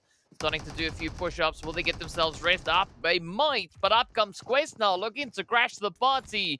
As Rio gets confirmed, that is going to be Bisk securing that Elam. But now Bisk trying to take aim at Quest. As you can see, Dart just on the outside. You got to watch out for Al-Hajj and Dab. But at least utility does put a bit of a stop to that full-on aggression as Al-Hajj gets brought to their knees. And we take a look at this one. Oh, damage dealt Bisk once again. I don't know what Bisk has been doing, but they have just been the absolute rock here for Vista Gaming. Time and time again, picking up the eliminations where they matter the most. But Crash Gaming will shut them down there. The star player goes down, and now the rest have to step up. It's their turn to be the shining stars if Vista Gaming want to have an opportunity to continue. I mean, that was a phenomenal nade being placed in by Crash, but let's see whether or not Quest can hold strong. Still sitting with a 3-piece up. Ra'at, in the meanwhile, will get eliminated as they get sent out with 2 eliminations up. Vista not going to let this one go just yet as the utilities continue to fly. And now, Mazzaro and Cacao are going to have to try and pick up the reins here. But of course, in the meanwhile, as we venture down to that southeastern side, is going to be Vision and Crash Gaming. Now getting ready for a bit of a duking here. As you can see the ships flying, but it does seem like Vista just narrowly escaping, flying over the ridge line. And are we going to see Crash now moving in behind them, looking to pick up that momentum, maybe finding a few more eliminations? Well, of course, with Mon on the front line, you got to watch out. But fortunately, we can see NIGMA Galaxy also reaching in with a bit of that third-party play. This is the opportunity now for them to step up and activate Triple Esports, giving Vision a bit of a warning sign as they make that rotation in. Safe will be down, but there is an opportunity for recovery here. However, Crash Gaming, slowly but surely, closing that gap between themselves and Vision. Again, massive opportunity for them to stutter Vision, and if they can do that, then they give themselves that alleviated pressure, right? Trying to stop the team that's taking you out of first position, pole position right now is going to be crucial for Crash if they want that PMWI slot. So if they knew Vision was up ahead of them, if they could see the names, they would absolutely be gunning for this opportunity. But for now, we'll wait and see how that one is going to unfold. Quest and Vista, meanwhile, just up north of that position, they're also in a little bit of a stalemate here. Vista not really keen to step up anytime soon. Well, let's see now a quick little bit of a look back at that insane play coming through from Bisk. I mean, just clutching out 1, 2. How do you do? Getting a third, and then, of course, the nade ended the run right there for them. But this is the beauty of PUBG. The surprises don't stop coming. And speaking about surprises, right? Vision still holding on alongside the players here from Crash. But, of course, we can see a lot of teams still strewn all throughout this map. And I believe this next shift is going to be potentially the deciding shift coming through as to who could be the team to secure themselves the victory and that winner chicken dinner. But of course, a quick look at the points there as well. As you can see, still very close, very, very contentious. But I like the fact here that World of Battle are still alive as they're holding steady, they're holding strong, trying to play a lot more of a strategic position here. But let's see if that is going to bode well for them moving into this next phase. Well, any time will tell, and we have to wait for that zone to pop and let us know where we'll be heading and who will be favored and who might not be as blessed. But of course, there we go. A good opportunity for Triple Esports, Arab Golden, Brute Force, RUKH, GEEKAY, and of course, our beautiful 2 teams in the middle of R8 in the World of Battle to have this opportunity to pick up at least a little bit more points than they were planning to. The World of Battle in particular, big point of focus for them, of course, as they're the team currently at the bottom. So we want to see them show a little bit of their prowess in this Miramar matchup. Meanwhile, all of these other teams towards the outskirts, you can see Vision, Crash, Quest, Vista, NIGMA Galaxy, GQ, take your pick. They have to find an entryway here. They have to find that realm of safety. Triple Esports, massive opportunity now for them to take out Vision. Yeah, it is going to be a great opportunity to do exactly that. But it's all going to come down to whether or not those line of sight does allow them to get that reach. Meanwhile, Volt and the rest of Vision here not just going to be inching their way, setting up a bit of a foothold. But look at Lath, though. Ooh, they taking the plunge, moving straight towards the World of Battle. That is a very, very bold play to make at this point. And of course, now World of Battle are going to be quite, eager to welcome them in as they come through with that approach. Arab Golden Triple also still going to be holding on for that southern contention. Ooh, but look at this. Oh, I mean, knock, knock. Vision, they've been taking so much damage coming through with that long rotation. And Nathan Mon, that is such an unfortunate play, but of course, they still have Saif and the rest of the team holding towards that southern edge. And this is now going to be the essential position because that's all that's left. Not sure how they made that one happen, in all honesty. I would have thought it would have gone another way, but hey, Vision Esports still in a spot of trouble, as we can see. And hey, the World of Battle, they do what I asked them to do. They show a little bit of that prowess, picking up Vision and saying goodbye. Thank you for the eliminations. Now we take a look at NIGMA Galaxy moving on in, already taking damage. Right, oof, down to half. And of course, Lord there to back them up. This is crucial for NIGMA as they need to hold down. Coops going down, though, is going to throw a bit of a spanner in the works. And meanwhile, it's Triple Esports and Crash Gaming, so we've got fights on all fronts. Oh, it's going to be absolute carnage all over the place. But up comes A-Buddy with a bit of utility in hand. Got that molly at the ready. Kevin now knocking on the door, trying to find Kivo. But I love the fact here that Crash have started to encircle this position. And that could be exactly what they need as the shots can see it to fly. And down they go. Triple. Now facing quite a bit of difficulty here as the heat is on. And I mean, wow. That was a pretty tough play. But I mean, a good showing of aggression coming through from the side here of Crash Gaming. Now they have another team to still worry about, right? Arab Golden holding on the opposite end of that road. That could be quite a task. Again, Quest at any point in time can jump into this one, but specifically if Crash Gaming have to move forward, depending on how that zone's going to shift, is going to give Quest an opportunity to just start picking out some, shots across the road. So again, you can throw your chicken crossing the road jokes here, but it's going to be a tough time for Crash depending on how that zone is going to shift. And I mean, similarly, we could even take a bit of a look at anyone else having to cross that gap. So for now, yeah, this is the worst possible situation for Crash Gaming. They have to relegate their compounds. They have to get over to either Arab or maybe even take a bit of a longer rotation, potentially just using the ridgeline to give them some spacing, to give them a little bit of cover while they make that rotation. But that will be up to them how they choose to deal with this situation. And it's going to be a tough one, right? And that's essentially what it is, right? That's what they have to work with. But unfortunately, Crash not the only team finding themselves in a bit of a predicament. I mean, GEEKAY definitely not in a predicament. They've got a very comfortable position to play from all the way up in the northern edge. But we get to see what Brute Force are going to be doing as they have a potential angle to hold here. But of course, now Crash trying to make the play on towards Arab Golden as the shots come through. That is Punch it down. B6 and the rest of the crew holding steady. Crash reduced down to a potential two-piece. You can see Kevin and Walsh rather getting traded. Jafar now coming through with that DBS, looking for the upset. A-Buddy also still just locking it in. But a one nade could be that one nade to rule them all. But will it be the one? Of course, a very sweaty play.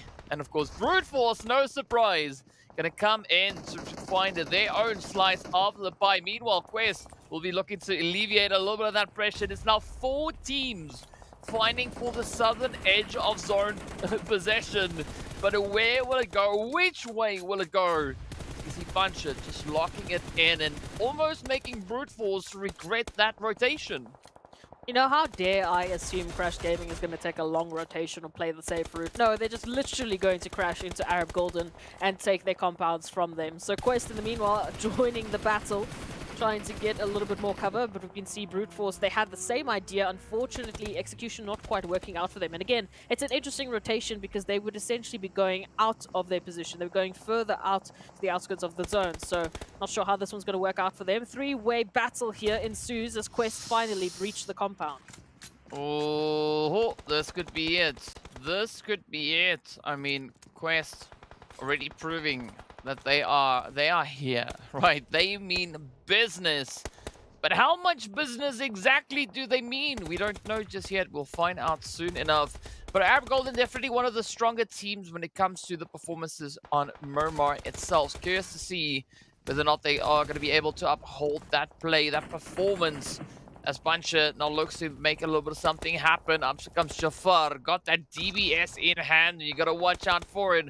But again, still 3 teams. Actually, still 4 teams holding here. I mean, Brute Force trying to see, are they going to try and flank up? Are they going to focus on a more of a central zone positioning? Either which way, the pressure will remain. Quest, trying to send out the utilities. Trying to halter any of those potential pushes coming through towards them. But I like the setup going through here from Axel, right? Nice and steady, just peeking out, just reminding Brute Force that it's, the coast is not clear. They can't just start moving up as they will. Oh, but here we go though. Jafar with a beautiful DBS trade. That is going to be down for Quest. And now Arab Golden have an opportunity maybe to sneak in a bit of an overpowering play. Crash Gaming just quickly went to go look downstairs. They were expecting Arab Golden, instead they got Quest. So still plenty more to go around. A Buddy finding one puncher though for the follow-up. And now it comes down to this 1v1. Jafar having to keep the flag riding high here for Crash Gaming. Oh, come on. It's going to be that standoff. Up comes the rotation. Jafar, you got to watch out. You got to watch out. Puncher is not going to hold back, but both teams now opting for the res. Crash rather might be the first one to get the job done, but they have to act super quickly. Jafar now looking to capitalize. Oh, better watch out. Puncher going to be right there and ready. Oh, I mean, that was so close, but unfortunately for Arab Golden, they had to cancel that res, but DBS Ding, ding, ding. coming in as Arab Golden Galaxy get backed up in 8th place, 4 elims up, and that pushes the side of Crash now up to 10 elims in total is.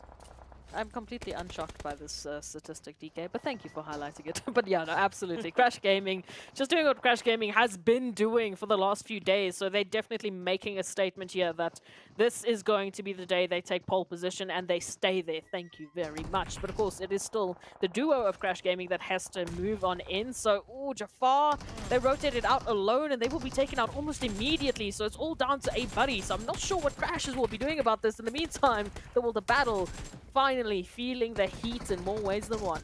Yeah, but this is the World of Battle's time to shine, as they now could maybe still hold on to this compound, but GEEKAY gonna be making it exceptionally challenging for them, as the World of Battle now down to Hazem and Krona. Krona gonna be looking to bring their teammate up. GEEKAY doing exactly the same, so it's gonna be a 2v2.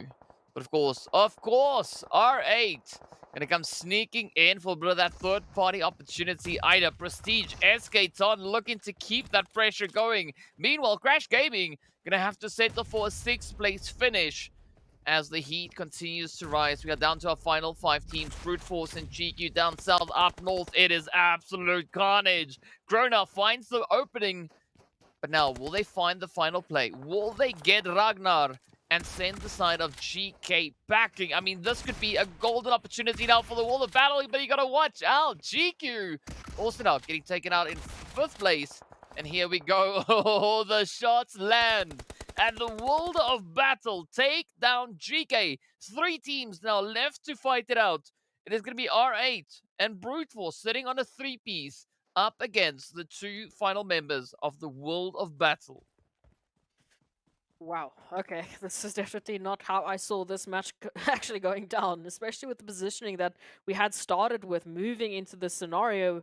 Brute Force, they're still in this one, and it was looking for a moment for some time that we weren't going to be seeing them make it to the top 3, but here they are. The World of Battle, of course, great opportunity for them. However, out in the blue, they need to get themselves into a better position. They cannot let go of it here. They've done so much work just to get to this position. Please do not go out to the blue, but Azem is down. Kron has to move on. Luke continues to be the problem here for the World of Battle, and now, of course, Brute Force, they can hear everything. So unfortunately, the World of Battle, they don't even get to start into this top 3. At least they finish with 6 eliminations, right? So that is a good. I mean, wait, more than good. It's a great play coming through for the World of Battle. So well done. I mean, that is what it's about. So here we go. The final 2 teams left to face off a 3v3. Brute Force on that southern edge. R8 all the way up north, and nothing but open terrain between the 2 of them. I mean, both teams also looking very similar. Well, I was about to say with eliminations, then I looked at the eliminations, and I was like, no, scratch that. Brute Force sitting on 12, right? This is a great Brute Force dominance coming in. And I mean, this is the Brute Force that I was waiting for when it comes to Miramar. They were showing the same kind of performance when it came in towards the PMPL Arabia. Now they are stepping into the position once again. And all they got to do now is just do what they know they can. They can try and secure themselves this winner chicken dinner. They absolutely can. If anyone can do it, it will be Brute Force. It will be the Broody Fruities that DK love to say so much. But DK fighting up against R8 Esports is not going to be easy. Oh no, it's not going to be easy. But the Broody Fruities, they know how to handle the situation as we got Esketon and Prestige. The final two contenders left. The utility has been sent out. It finds Esketon, but not sufficient damage to make any major dents to them. Zakaria now going to come sneaking up, becoming one with the tree. As Peapon takes the opposite angle, and Ado now trying to flank in alongside them. Oh, beautiful spray though. Esketon finds the first. Will the molly confirm it up? It gets close. Oh, we don't see anything making necessary connections. But of course, if at first you don't succeed, send 3 more across. As the utilities keep on raining in, not exactly finding the point, but that nade instead does. Prestige, Esketon are having to get themselves patched up, and this is the opening opportunity for Brute Force to show a little bit of that brute force. Move on in. Trying to clutch it out. Oh, there we go. Prestige falls. Now it's going to be Esketon, and an absolutely obliterating performance as Ado secures it in. Down they go. Winner with a chicken dinner. Awarded to the lovely Broody Fruities. Brute Force getting the job done. 15 eliminations.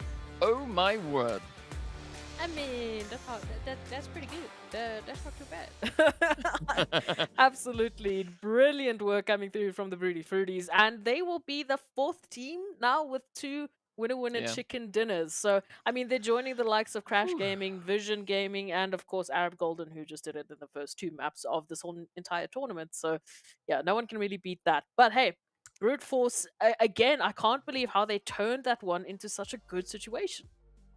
I mean, it's Brute Force, right? That's all you need sometimes. And of course, looking at our match report, it's Brute Force again. Ado stealing the show. I think we know who our MVP is for this match, right? I mean, Ado just doing the most. I mean, look at that. Yes, look at that. Highest damage, 2 of which... 2 of those eliminations, of course, coming through from nades. Absolutely fantastic. But it's great to see the World of Battle on here. You know, Muhammad coming through with that longer head. Absolutely amazing to have that happen. But I definitely want to commend the side there of World of Battle, right? The step up that they brought in this last match, that is what we want to see more of, right? We want to see them continue on with this trend. I mean, World of Battle, they, of course, secured themselves 6 eliminations. So we want to see more of that, right? They've now started to show a little bit of a glimmer. Right, there was a little bit of a shining, a little twinkle in the eye.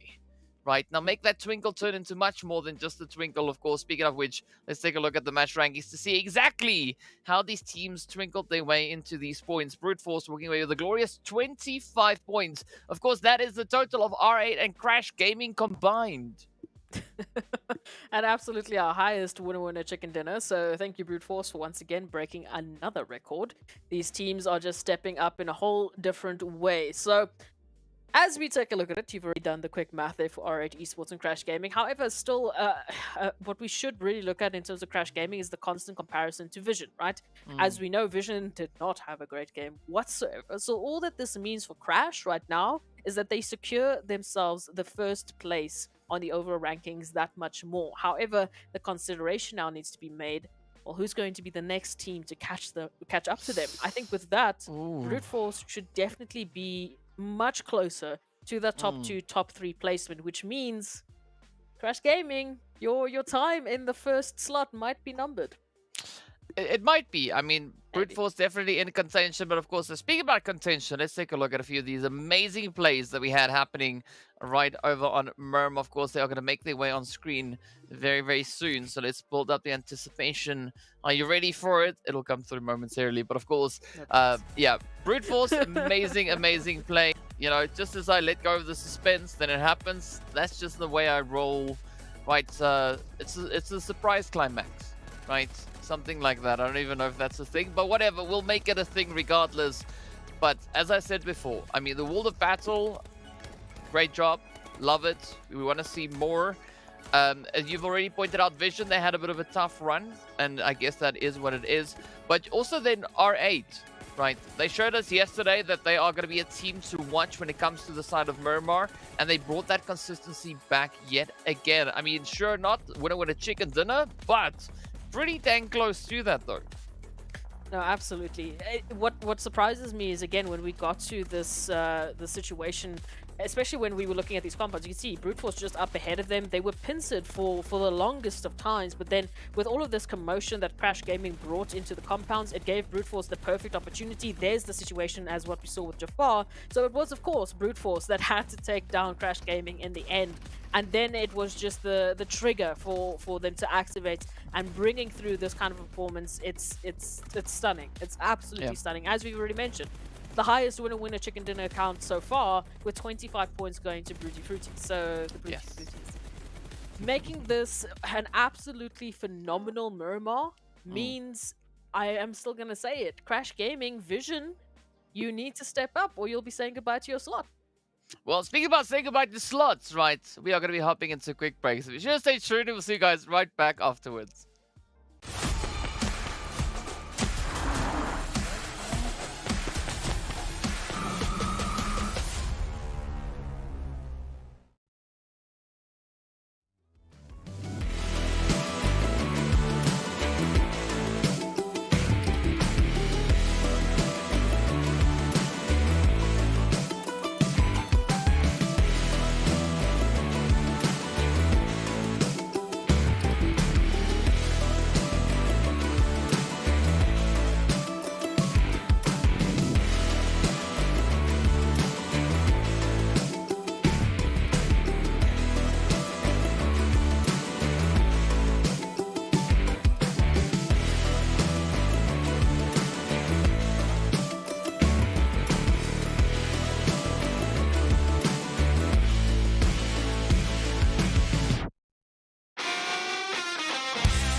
What's up, guys? Welcome back to the MEA Championship. My name is DK, of course, joined with Esproxy and Chaos, crazy plays. It's, pick a topic. It's insane. But, of course, we got to give a big shout out going out to Monster Energy, our official energy drink partner for the PUBG Mobile Pro Leagues.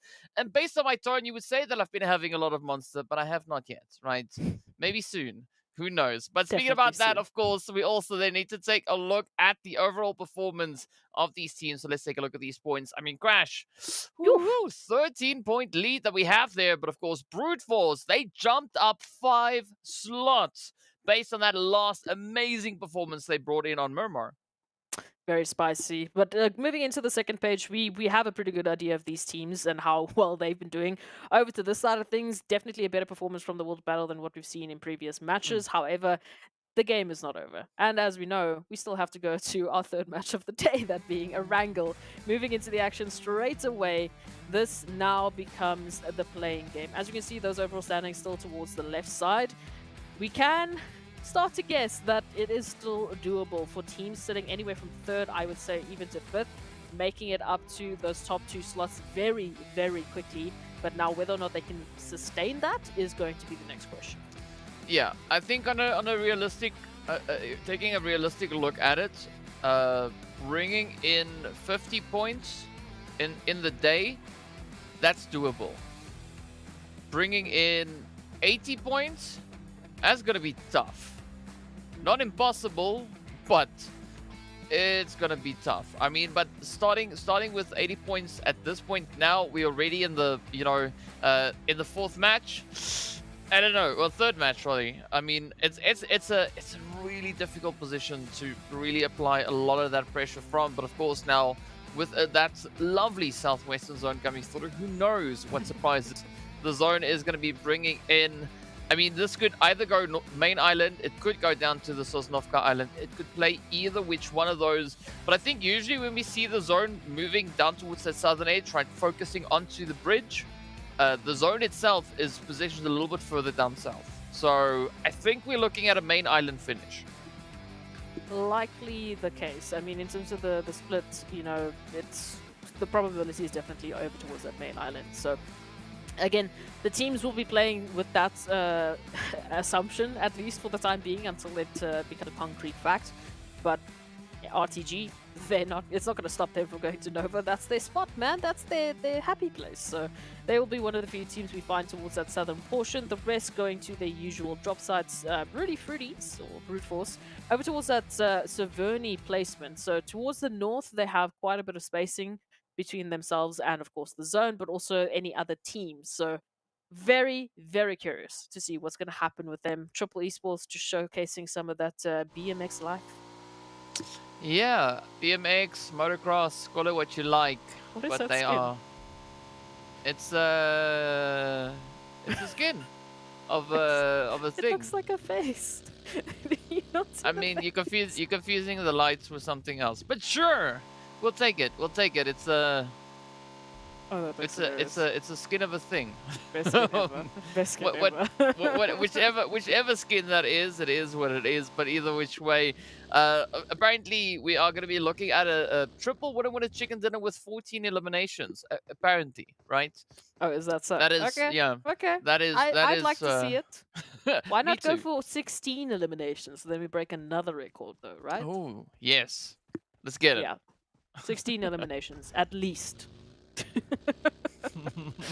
But hey, look, it's going to come down to the way in which I would say Triple Esports are going to play those final moments, because they've been very solid in the beginning phases. They've definitely fixed any sort of mistakes that we saw on day number 1. They've moved into these last few days definitely much more solid in terms of those rotations, in terms of getting themselves into the final, I would say, top 10 teams. That's then when things get a little bit crazy. So they just need to find their stride, get back to their own gameplay, play their own game, and bring home the W. Well, let's see whether or not that is going to be the case here. As, you know, the zone actually allows for a lot of opportunity to come through. I mean, there is a decent chunk of water being part here, but of course the teams don't seem to be all too phased about that. I do expect a little bit of a late rotation coming through from Crash, because it seems like that is their thing. So curious to see whether or not they're going to hold true to that. And of course, you're talking about brute force. They've got this lovely position up into towards Severny. Of course, this is their home turf, their home ground. I'm curious to see where they're going to rotate towards, right? Are they going to maybe take the plunge down towards Ruins? Are they going to focus on somewhere maybe a little bit more centralized up in zone? We don't know. We'll have to wait and find out. But yeah, definitely excited to see what these teams are going to be bringing in. And of course, looking at our strongest performers when it comes to the side of Erangel, that's going to be between a few teams, right? But up in that list of our strong performers that we have, Quest is the only team that has not yet had a winner-winner chicken dinner when it comes to Erangel, especially looking at our top 8 top performers on this map. Oh, okay, some interesting stats, some interesting bumper cars. NASR? What's happening? Is it such a calm takedown of NASR? Just within a matter of seconds, GQ has just said thank you. We'll take those 2. Where's the rest? Thank you. Now? Well, let's see. Come on. Buffy. Yeah, I mean this is odd, right? Like just a casual stroll, moving in. It's like, hey, knock knock, brah brah. Up comes the sprays utilities, and then everything goes crazy all of a sudden. As you got Starch and Xenox still looking to find a little bit of an approach. But with that, I mean, it's Xenox now in between a rock and a tough place. Not quite a hard place just yet, but with the sprays now finding their way over onto the buggy. Please leave this place. It's looking pretty grim. Please leave this place. Please do not stay in this place. This place is not great for NASR, clearly. Look, I just don't understand what happened there, because we had such a slow... It could be a case of NASR was just busy still rotating to the compound, depending on where they dropped. I guess, you know, the drop side didn't quite work for them, and then they didn't have the guns to fight back? Yeah, I'm not too sure. Yeah, this is... I don't like this, but I'm going to stop talking about it now because I'm just bewildered. Anyway, moving on to the rest of the map. Thank you, Rad, for taking my attention away. Rotations now towards the center. GQ right up ahead of them. Shouldn't be finding them just for the time being. Definitely will have a nice little bit of a high rise. Of course, Potato Hill, yay, just around the corner. And RUKH Esports will be taking that away from them. So GQ might have their hands full. Not sure if Rad is going to be heading towards GQ, if they will be going up a little bit more towards the north. Looks like south will be the point. So GQ might have a few neighbors sooner rather than later. Well, let's see whether or not that is going to be the play. Either which way, Ra'ad keeping a bit of an angle on them here, just doing their due diligence. They've isolated and identified someone in the window. Come on, Reno, are you gonna drive it through? Not quite just yet. But this could be an interesting start, especially looking at Ra'ad. But they gotta watch out, right? Because we got the Wall of Battle and RUKH also holding in the vicinity. So there could be a little bit of excitement coming through here. And of course, AZ now going to get the whole rotation potentially started here as they're heading elsewhere. Meanwhile, Arab Golden and Vision finding each other over on towards this eastern side. Here we go. Oh, Volt getting absolutely drained. And now it's up to Saif, hey, who drives it in, finds P6. I mean, I was about to say Saif now needs to play it safe, but it doesn't look like that is what they want to do. They want to keep up these surprises. Well, at least there's a little bit more of a back and forth, right? It's not just Arab Golden rolling over Vision Esports, but this is definitely almost a one-and-done situation for Saif at this point in time. Lath out in the open, they'll be able to get that confirmation fairly easily, so... Just back into the vehicle, get out of the situation. Ra'ad, though, hello, third-party opportunity. Teak with a nice flanking opportunity will be able to give that cover, but they're still out in the cars. They're still out trying to get a good position and angle, while Puncher just has a nade waiting and hoping it's going to connect. Wow! I mean, mad respect going out to Ra'ad. I did not see that one coming, but of course, it is going to be Teak now making a squeaky clean rotation. Just disengaging, making a run for it. But they could potentially be running straight into the side there of RTG. Of course, you're still got to watch out for the rest of Vision, right? Saif now getting themselves secured within that zone. And with that, we have been reduced to a few solos. Brute Force also now laying it on pretty thick towards the side of R8 with that Escaton. Now needs to try and make the most out of the situation. They're going to try and escape. But again, a very similar fate befalls the side of R8. I don't like this Erangel, please stop.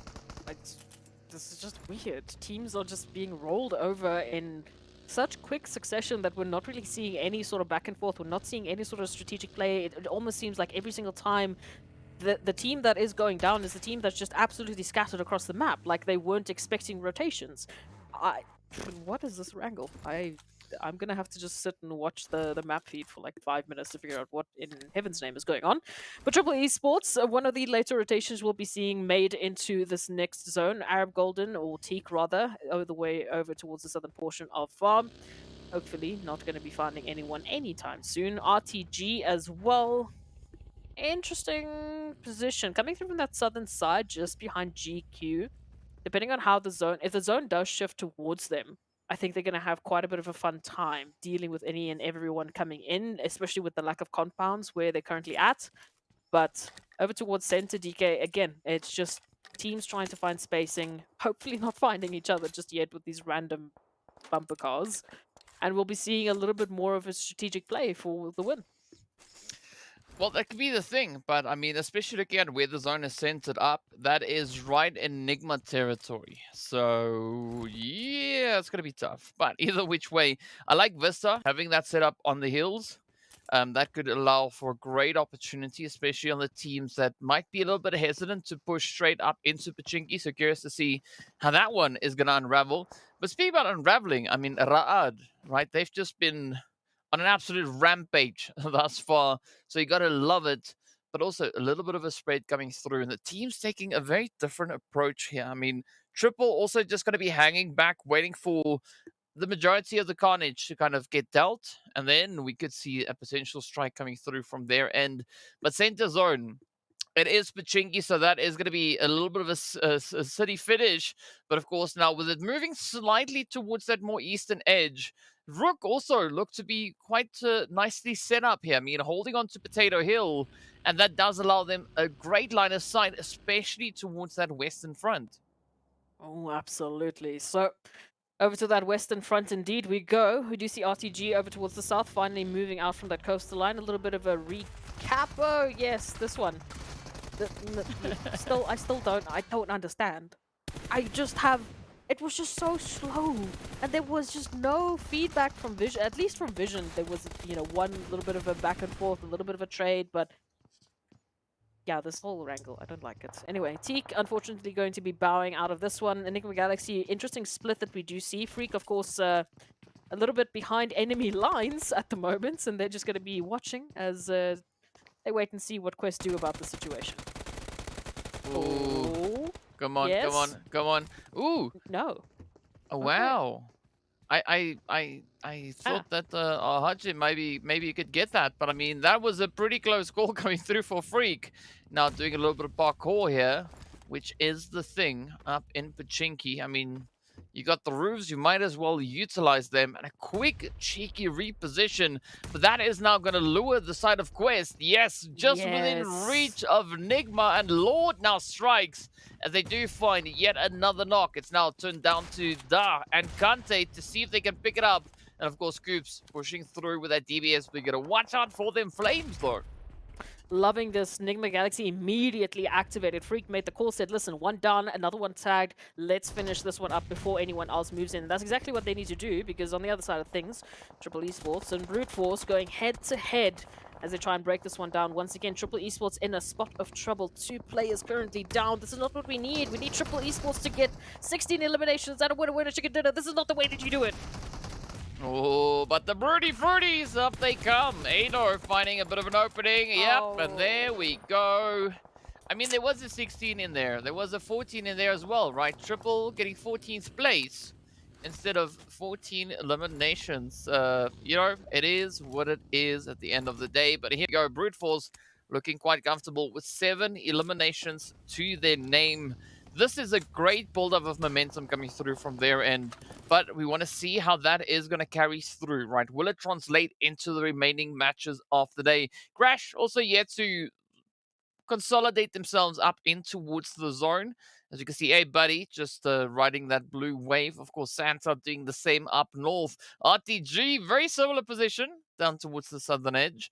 But Jafar, I like that little bit of scouting coming through on the end there. But let's see where this next phase is going to take us. And of course, it is going to center up just over there, right? So this is where all the excitement comes through. But I like that proactiveness coming through from the side of RUKH. They saw the zone shift and like, you know what? This is our cue. Let's move up. Let's go take a few compounds, seeing that there could potentially not be anyone currently situated there. Oh, we just take a little bit of a repeat at that situation. Triple Esports. I mean, the move in was there, right? They had the right idea. They wanted to take that action and the eliminations away from Brute Force, but it's just the return isn't there. The damage was dealt, 1 nade gets sent out, and then they're sort of scrambling. They're not quite ready for Brute Force to move in. and they don't have the crossfires necessarily ready. But we're going to have to, unfortunately, say goodbye to Triple Esports into this one. There's 3 more maps still left for the rest of the day. I'm going to try my best to stay positive, but I don't think I'm going to have purple lights anymore. My heart hurts. It's too much, DK. I can't deal with it. Well, I mean, speaking about hurt, the blue zone is going to be hurting as well. Fortunately, the player closest to that is going to be Groza, at least for the time being. The rest of RTG now trying to find a bit of an opportunity to play at, but Crash going to be looking to capitalize. Oh, but here we go. The spray is in. The carnage is there. Hey, buddy. Going to come rolling on through as well, but that is going to be Kevin and Co now in a bit of trouble. You can see RTG holding steady. Kevin, ooh, getting taken down by their own teammate. Hey, buddy, now trying to do the most with what they've got, but it doesn't look all too great. Raad also going to come venturing into this whole hornet's nest here. So let's see who will survive. Maybe a buddy can still get saved. Oh. Ooh, that could be the case as NASR finds the knock up into Riva. Crash Gaming also going out, so our, like I said, our lobby leaders, our overall leaders have now been taken out in 13th. A massive opportunity for everyone in the lobby to start catching up. And I mean, especially towards Brute Force, as the team currently in 3rd, we've got Vision only with 1 up. So basically 1st and 2nd might as well be out of Erangel completely. Brute Force, GEEKAY, anyone in that, 4th to 5th to 6th position, this is the game they can close that gap. Oh yes, definitely is. But let's see how this one is going to go though. I mean, we've got a little bit of contention coming through as we can see close towards center zone. It's going to be Brute Force and NASR holding steady on that front.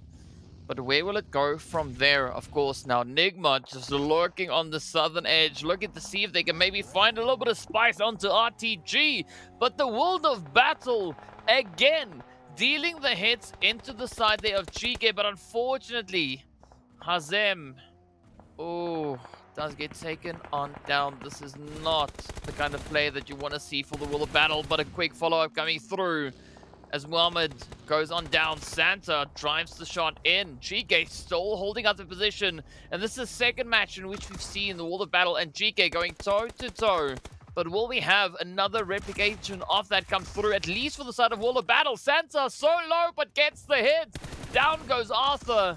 And this is where the whole situation could now turn on its head, as Krona yet again has to bring in that saving play. Fortunately, Muhammad is there to provide that backup. But the blue zone is not going to be guided. It's just going to be absolutely whistling away at these health bars.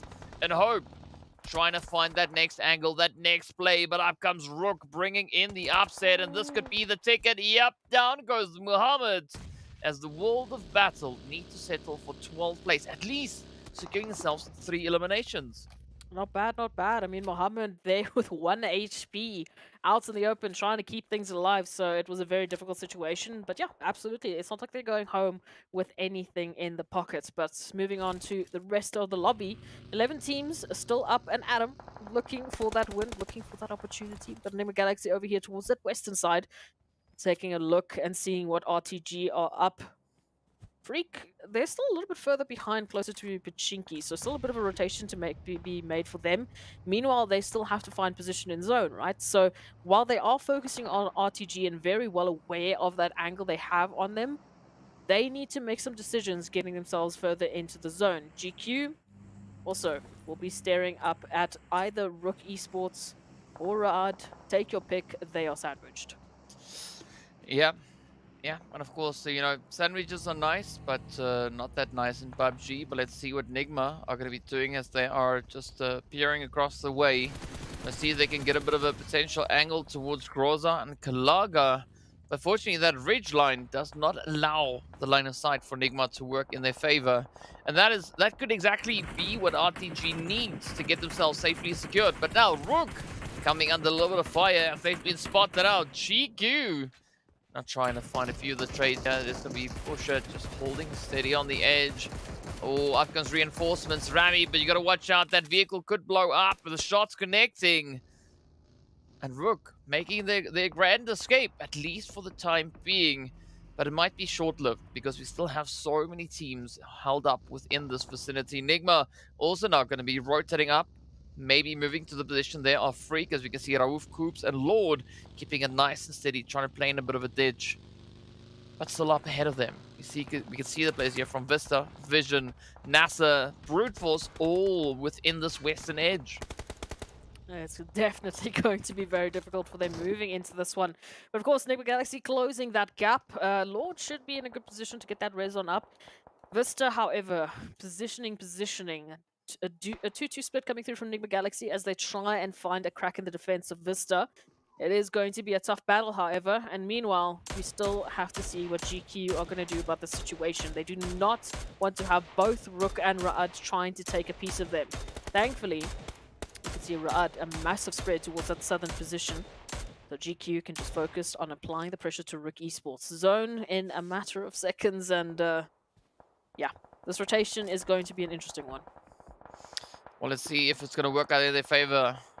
But now, the zone is about to be decided. Who's going to be the team finding themselves a little bit more sparingly blessed with regards to their overall positioning? Quest trying to, rather GQ trying to make a little bit of a play now, coming through on towards that eastern side. As you can see, the zone taking the move down south. Vista, Vision, NIGMA, NASR, Brute Force, all having to relocate, reposition, and look for the next stronghold to play from. But this opens up the opportunity for RTG, RUKH, as well as GQ to try and capitalize, right? To get themselves set up preemptively, even potentially the side of RUKH. I mean, they are so close, they have a bit of that vantage point to play from, but Vista now going to be looking to capitalize as they do find a bit of an opportunity towards NIGMA, but not enough to get those knocks secured. But as I say that, Raouf instead gets traded by RTG.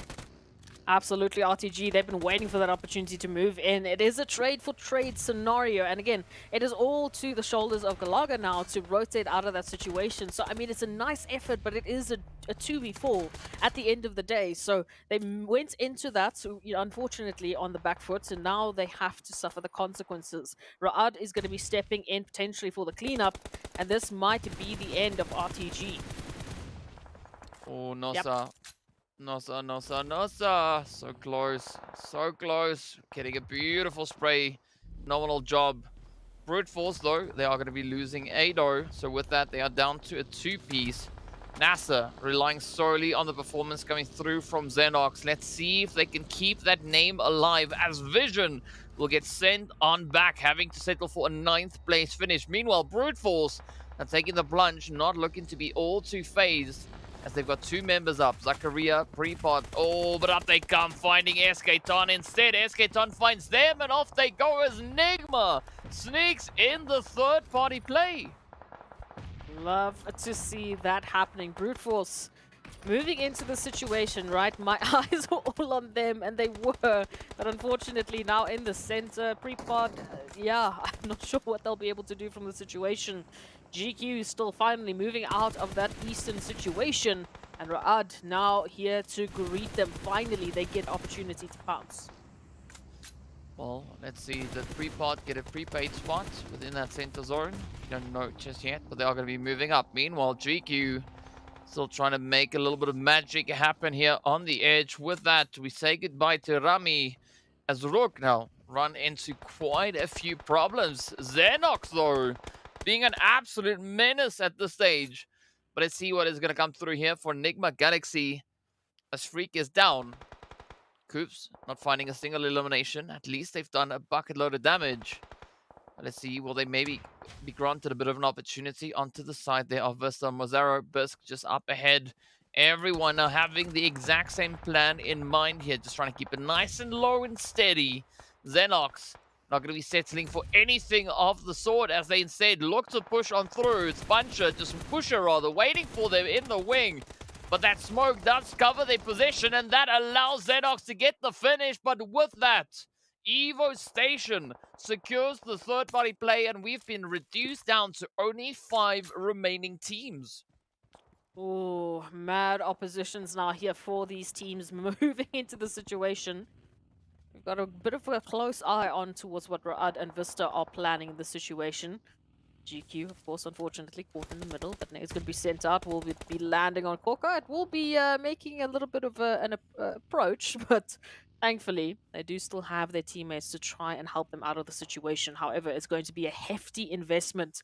If GQ gives away their position, they're not only opening themselves up to fire from potentially Prepod, but of course Vista Gaming, who can just easily move on up and take the situation away from them. Well, let's see if that is going to be the situation here. In the meanwhile, Zuxi keeping it nice and quiet. Blue zone is going to force them to push. Korka. I'm quite sure if Korka is committed to some kind of angle here. But you can see the back and forth relay of the information getting shared by the side of Ra'ad. I mean, we got Reno on that front line, and that does secure the play as Korka goes down. Evo Station holding on to a steady position, locked onto that box, but Vista now in a bit of trouble as NIGMA come rolling on through. It's down to Bisk, and as we know, Abood. Oh, they've already been found out on the edge. The shots continuing to rain in. Down goes Coops, and Bisk and Abood can still clutch this one out. But it's all going to come down to what Lord will be doing here. Phenomenal spray from Bisk as they just come in with an absolute beautiful clutch, alleviating all that pressure. Bisk again for Vista Gaming. I mean, time and time again, they are just the saving grace. They immediately got that opener on towards Freak, and then Enigma Galaxy just didn't have the opportunity to answer. But Vista still not out of the woods just yet. And meanwhile, we focus on GQ and Ra'ad. Ooh, a couple of utilities being sent out. NASR still down. A little bit of a recovery time here. Prepod, again, absolutely left to their own devices. So they're just waiting for the opportunity to step up and make something happen. Whereas, unfortunately, now as we take a look at these things, the zone will be once again just adding a little bit of pressure to Vista Gaming. They need to just absolutely pull a rabbit out of the hat to make this one still into a win. Already on top of the rabbit out of the hat that Bisk keeps pulling out. Oh yes, I mean, I'm not even sure if there's enough rabbits, right? But either which way, here we go. GQ up ahead, down on a 2-piece, sitting with 6 eliminations to their name. Sophie goes down. This puts all the pressure now solely on Evo Station. But a good amount of coverage coming through from the side of Ra'ad as we can see that push now coming in. NASR trying to pull in the distraction. Oh! But the shots are there, and that is GQ getting punched out. Down they go. 4th place it is. Down to the final 3. Brute Force still holding on to Prepod. So I believe it is accurate to say that Prepod has a prepaid spot, right, in center zone. I mean, they are still alive, maintaining that consistency. And Brute Force already sitting on 8 eliminations. Ra'ad sitting on 9. But now, for how much longer will they be able to hold on? As that nade was just absolute fire. Biscay, what do they do? What do they eat? What is their routine? Every single time we watch this player, we see them pull a rabbit out of the hat for Vista Gaming. They have been the shining light. And now they might have just secured themselves an opportunity here to take the W. We'll have to wait and see. Ra'ad still up with 3. Prepod, again, prepaid position, as you said. An opportunity for them to chime in at any moment's notice, although it looks like their position's been found by Mazzaro. Nade being sent out, just waiting for the connection. Oh, it's good. It is Vista, it is Ra'ad, who will be taking the win. Yeah, it's gonna be quite the battle, right? Vista, they have the numbers advantage at this point. A 4v3 leaning in their favor. But Ra'ad, they've been doing so much work. 9 eliminations up. Vista sitting on 6. So how is this one gonna unfold? I mean, Vista, they've got a nice bit of elevation to work with, but that could also work in favor here of Ra'ad, right? That element of surprise. But looking at the spread, I mean, Vista, they look to have a lot of their angles covered. As you can see, Mazzaro also just holding on for a little bit of an off-angle approach. But it's the 9th phase, as there's not going to be any more zones. It is now just showtime. It's going to be the blue zone applying that pressure. And based on that, Ra'ad find themselves at a slight bit of a disadvantage, right? They will have to get up and run a little bit further forward. And that could allow for Vista to secure those sprays and potentially that winner chicken dinner. But let's see how Ra'ad are going to play this one out. As Fivo, Reno, and NASR are on the approach. They do find the first one. That is Cacao going down. Here we go, but Bisk comes through with a response. Fevo now trying to retaliate as well, but you gotta watch out for this Bisk. Down in the grass, the utilities flying in both directions. Down goes Fevo. It's now all reliant on NASR, but Mozaro secures the final hit, and that is the winner chicken dinner, going straight into the clutches of VISTA, or rather Vision. VISTA. Ooh, but I mean, VISTA, I mean, so many Vs, right? It's a 1VV, but what a play though. 9 elims up, 1320 damage, but look at that, 888 damage. I mean, that just works so well for a little bit of the OCD when it comes to numbers. But yeah, big congratulations going out to VISTA Gaming for a glorious, magnificent winner chicken dinner and a healthy dose of points coming their way as well. Well, those Vs make a W, and that's exactly what VISTA went and grabbed. Again, have to know what Bisk is doing. Have to know what their routine is, because it was just ridiculous. But as we take a look at a few numbers and just get ourselves ready to understand the absolute ferocity that was GEEKAY moving in with 5 eliminations. Again, a healthy spread in terms of what we can see from Ra'ad moving in with the grenade eliminations, and of course the top traveler. Arena was just running for forever and ever and ever. But I mean, again, it's such a wide spread. I mean, Evo Station, highest damage, but we didn't really see that translate into to crazy wins for GQ, unfortunately. But they were constantly in that situation where they just had to step up. Yeah, and I mean, that's the exciting part about, you know, what these players are capable of pulling off. Just absolutely phenomenal performances. But you got to give it up, right? These teams have been doing a lot of hard work. I mean, a phenomenal nade going through there from the side of NASR, securing that elimination. And it's always so exciting to see all the utilizations come through. And of course, speaking about that, let's utilize the match rankings to see what the point situation is. VISTA walking away with a glorious 19-pointer, but Ra'ad, though, hitting the double-digit elims. Whew. Again, that's why you see so many of Ra'ad's players there over towards that match breakdown or match report in the previous slide. But again, a phenomenal game from them, especially considering the situation and the angle at which they were coming into that whole fight. We do see, unfortunately, things fall down for the likes of Vision and, of course, Crash Gaming, but this is what we highlighted. It was a massive opportunity for GEEKAY and Brute Force. Unfortunately, GEEKAY Esports didn't quite grab it either. So it's only really Brute Force that made this match count in a position where our top number 1 and 2 just didn't quite cut it. So I don't know. Those overall standings are definitely going to be looking interesting at the end of the day. Yes, it definitely is going to be quite interesting at the end of the day. But I mean, wow, just such amazing gameplay is coming through. But you know what? It's okay for Triple and Quest not to find any points in this last match. I mean, well, it's not really that okay for Triple. I mean, of course, they could do with points. Definitely could do with those points. But Quest, I mean, not in a position where they really need to worry all too much. At least, you know, there's still a lot within reach. I mean, they're only a few points away and still maintaining a decent positioning here. But looking at these plays, I mean, this was so spicy to see. Lord NIGMA, just locking in play after play. And again, is a very challenging performance coming in across the board. So it seems like regardless of where the zone does decide to throw it for the teams, I mean, they're just there to meet it with open sights, open barrels, and ready and eager to get down to business. This is what they need to do. This is exactly what they need to do, especially considering that this is the second last day of the MEA Championships. So if ever there was a time for these players to step up, if ever this was the time for them to start, you know, closing the gap, absolutely. I mean, throw everything into these games. I mean, even if you throw the kitchen sink into your performance, please. Let everything be left on the battlefield at the end of the day so that you don't have regrets when we finally give away that PMWI slot. Like we said, only the number 1 team is actually going to be going through. Well, I mean, speaking about one team, right, it's time for us to take a quick look at one team. So we are going to be heading into a bit of a stat breakdown here for NIGMA Galaxy. 7 eliminations and nearly 1,700 damage.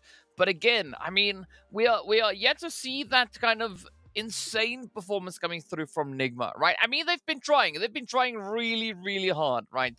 You can't take that away from them. But, you know, they've not been the only team trying really hard. But again, these numbers look pretty exciting, though.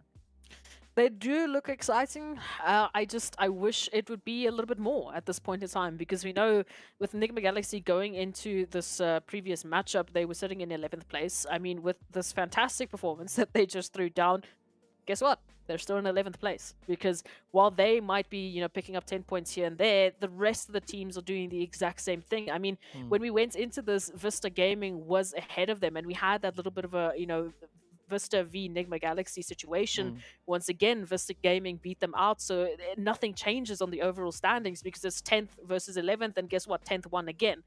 So for them to be able to climb, for them to be able to close that gap, we need to see a lot more, which is, again, very hard to ask at this level of PUBG Mobile. It is. I mean, but of course, you know, speaking about things being hard, right? We are seeing a few teams on a daily basis rise to the occasion, right? So on the first day, it was a different situation. Yesterday, we had the players there from Vision stepping it up. Today, so far, it's been brute force, right? But of course, we also need to take a bit of a look at a player comparison, right? So we had one absolute beast out on that battlefield, and it was Bisk, right? Bisk just doing so much. But looking at Freak, right? A very comparative position, only 3 points in damage difference. Only 3 points in damage difference, and pretty much that is it. These are the MVPs for these two teams. This is your MVP for the 10th and 11th team, respectively, as we went into the overall standings. But look at the difference in terms of the game results. NIGMA Galaxy, they ended up in 5th place. Vista Gaming, they took the W, obviously. So there's a massive step up. And yes, it's fantastic when these individuals really start to just play their heart's content out on the battlefield. But there needs to be the follow-up from the rest of the team. So NIGMA, I'm being pretty hard on you, but it's because I know that you can do better, and I am waiting for that performance. I am waiting for that game that they just go absolutely crazy. Well, I mean, it is what it is, right? We want to see how they're going to be pushing through. And of course, we are going to be looking at a quick look at that schedule as well. So let's take a quick gander at that, just to kind of tell you where we are and who's already brought in those winner chicken dinners, in case you forgot, right? Crash Gaming securing the first one of the day. Brute Force securing the second one. Vista now locking in the one that we just saw. But of course, next up, it is going to be that play up into Sanhok, right? So we've only seen 2 teams take the winner chicken dinner there. And of course, well, this could give us a bit of an indication as to who could be those runners, right? Crash, Vision, the only 2 teams to take the victory. Well, also because we've only had 2 Sanhoks. But either which way, some very comparative stats. I mean, Triple definitely leading with regards to damage. It's quite interesting that it's only been Crash and Vision that's taken the Sanhok win. Because if that is the case, then clearly there is a bit of a pattern. If you win Sanhok, you are at one point going to have to be in the #1 slot just to continue the pattern. So if that is the case, Brute Force, looking at you, you are one of the closest teams to Vision and Crash Gaming respectively. So if they win Sanhok and take the first pole position, Sanhok is the W map. I'm just telling you.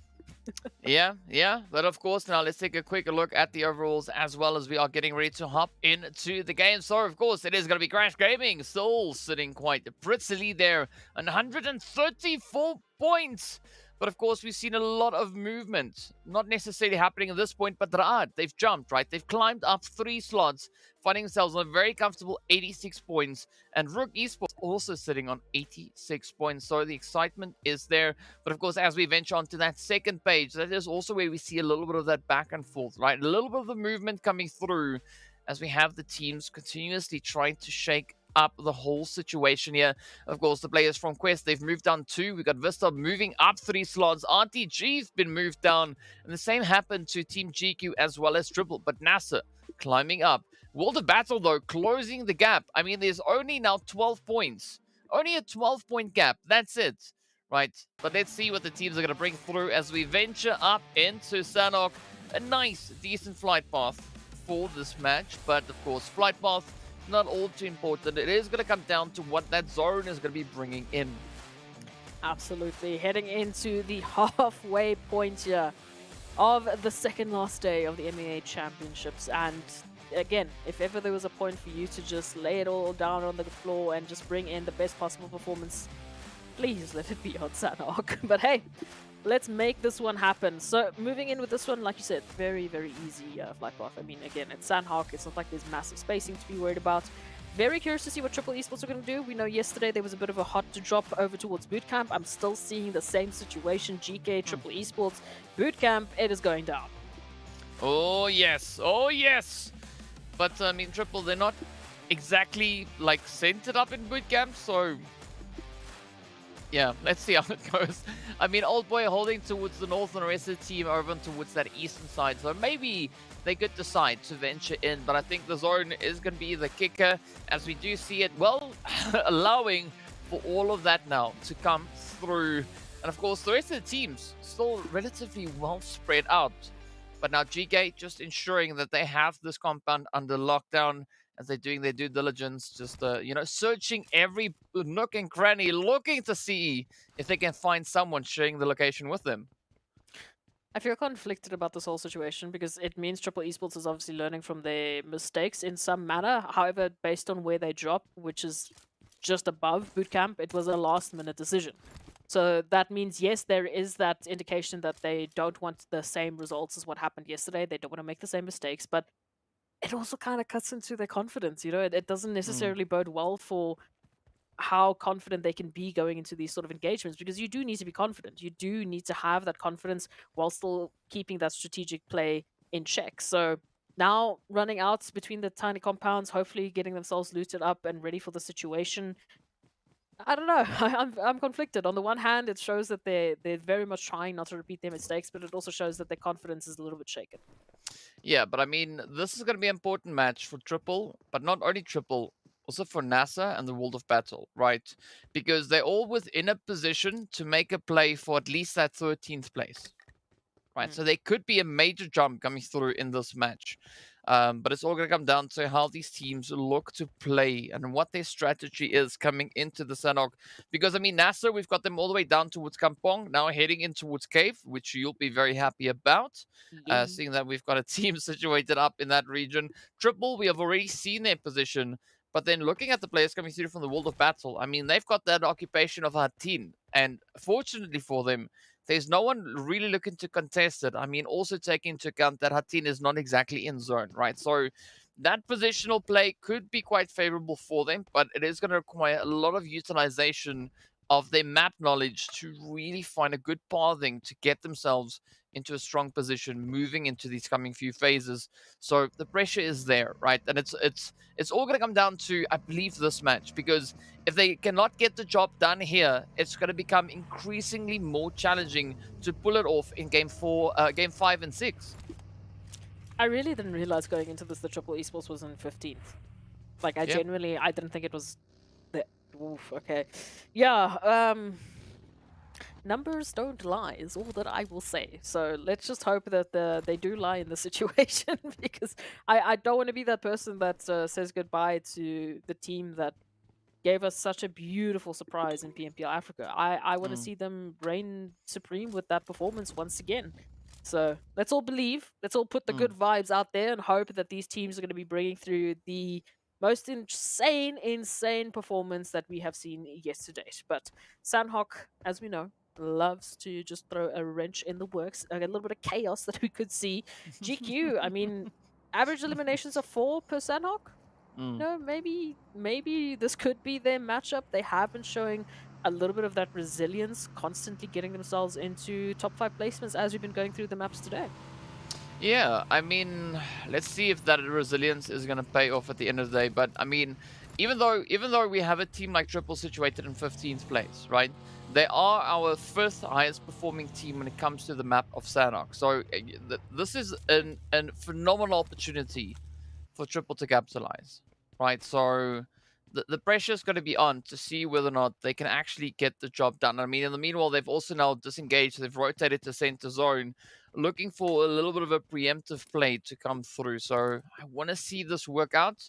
But of course, then one of our other strong contenders is, of course, the side there of Crash Gaming. They've been having an absolutely glorious run when it comes to the map of Sanhok itself.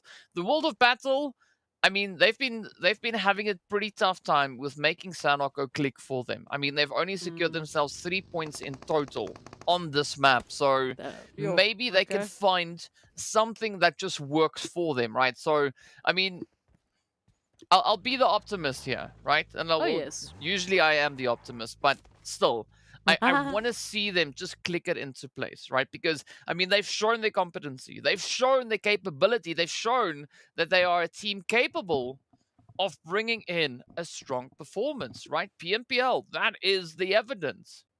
But we are yet to see it come through here. I mean, they had a few glimpses today, but we want to see more. I just want to say it's not that I'm being pessimistic, it's just that I'm reading the numbers, okay? I I'm know, just I know. analyzing what's in front of me. I'm not being pessimistic, okay? I want to be optimistic too. But these are the numbers that we have to deal with. So I'm going to stop looking at the numbers so that I am not that person. And we just take a look at what's happening in this matchup. Now, coming through for Quest Esports, rotation through, nice little bit of a care package close to them as well if they do want to find something early on. Very, very much segregated from the rest of the teams right now. They have so much space to work with that it's going to be a while before they find a team, and who that team exactly is going to be will depend on that zone rotation, I think, very heavily. Because if we head towards the north, I don't think they really have any reason to rotate just yet. But we'll wait and see.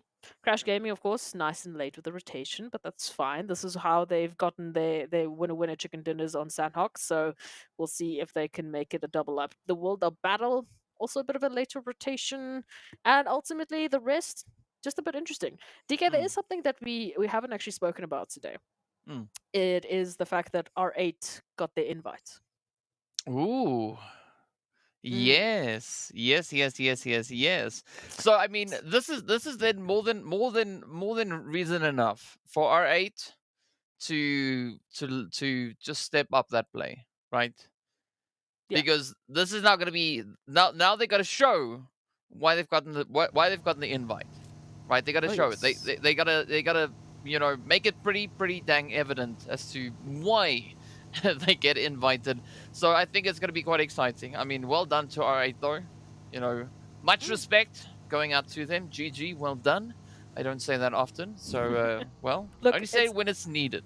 It's not a confirmation to the PMWI, it's the invitation obviously to the All-Stars event, so that's where they'll be fighting for a slot to PMWI. So look, if they can...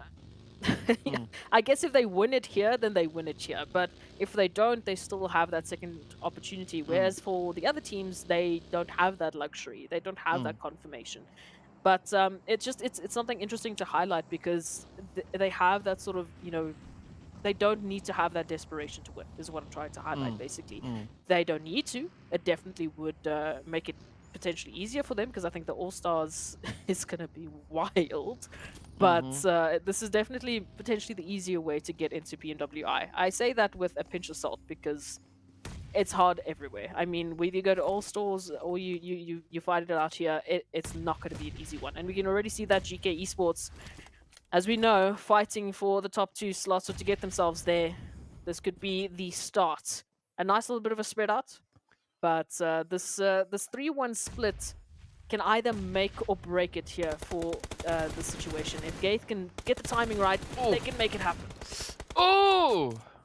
Well, they mean business. I can tell you that much. I mean, R8 are 48, only 45 points away from the invitation, right?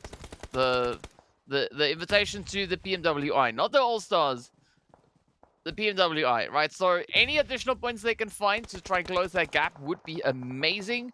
But let's see, they do look pretty confident at this point, of course, only having to deal with Ragnar and Gaith, the 2 final contenders now left here for the side of GEEKAY. And I mean, great showing of aggression. And as I've said before, R8, they were the team to watch when it came to PMPL Arabia, especially on the map of Sanhok. Right, they were an absolute menace, an absolute brutal force to be reckoned with, and well, we want to see that kind of that play continue right here. In the meanwhile, Esketon will even try to pick up a few sprays towards the northern side as Quest now come rotating up in towards bootcamp. But this is a point where they need to be confident, but not overly so, right? Because the moment that you get a little bit cocky, that's where the blue zone gets the better of you. Oh, yes. And we have seen plenty of teams drop to that blue zone. It has been a cruel mistress. But of course, we know Oh, what did you call it? You called it Chuck Norris, eh? Yeah, don't mess with Chuck Norris. Yes. We don't Yeah. mess with Chuck Norris. Oh well. It's for let's say for copyright reasons, we'll just call it Naki Choras, because then it means the same thing. Not really, Choras. but it's Naki Choras, right? It's yeah. Nak Yeah, Choras. I'm We just going swap it to around. mess that up, so I will leave it to you because I am Sure. afraid of saying such words.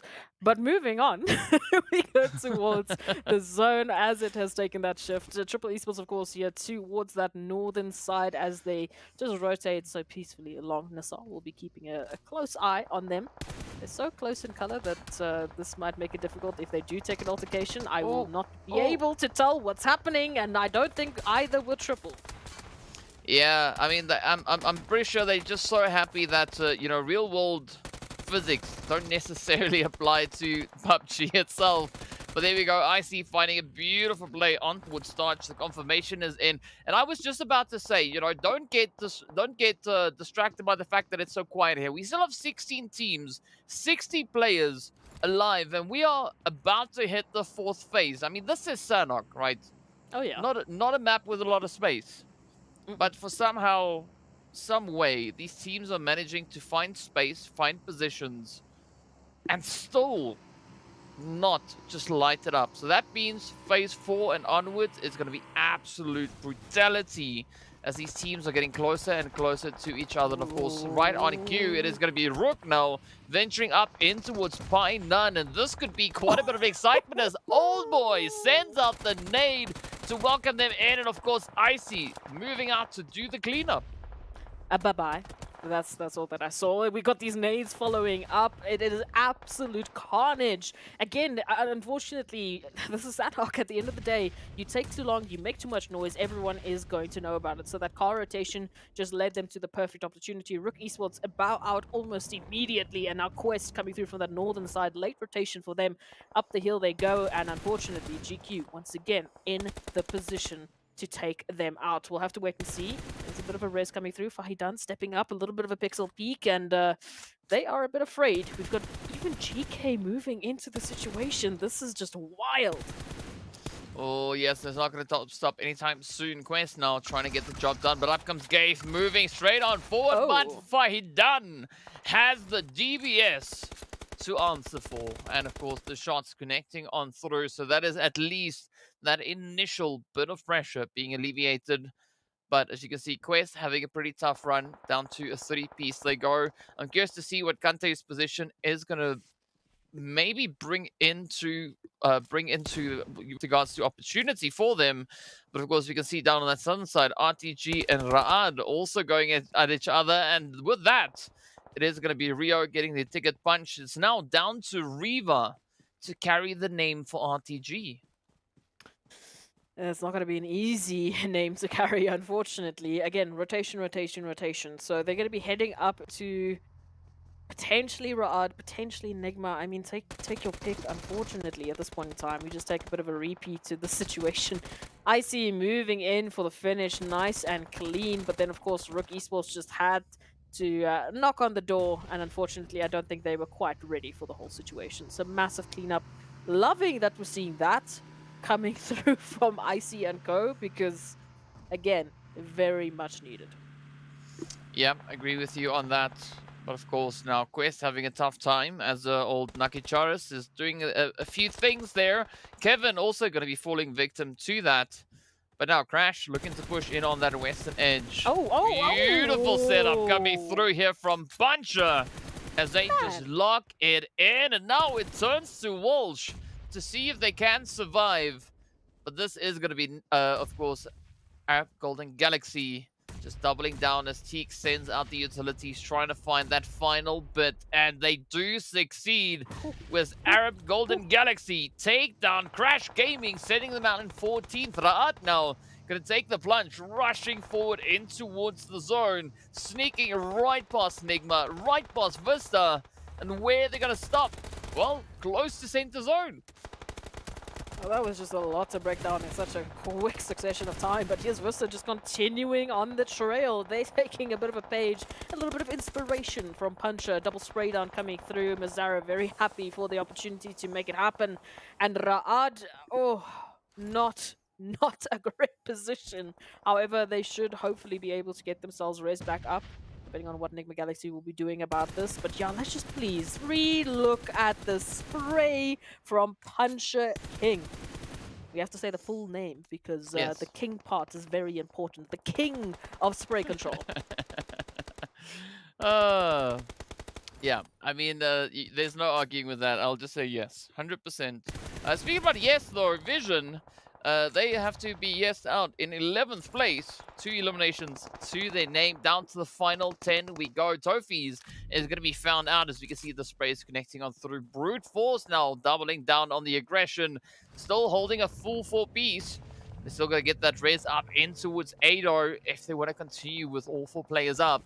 But fortunately for them, Ado safely within the zone. Zakaria now moving in to get the job done, but Gorka getting spotted out. And the trouble comes with this water position.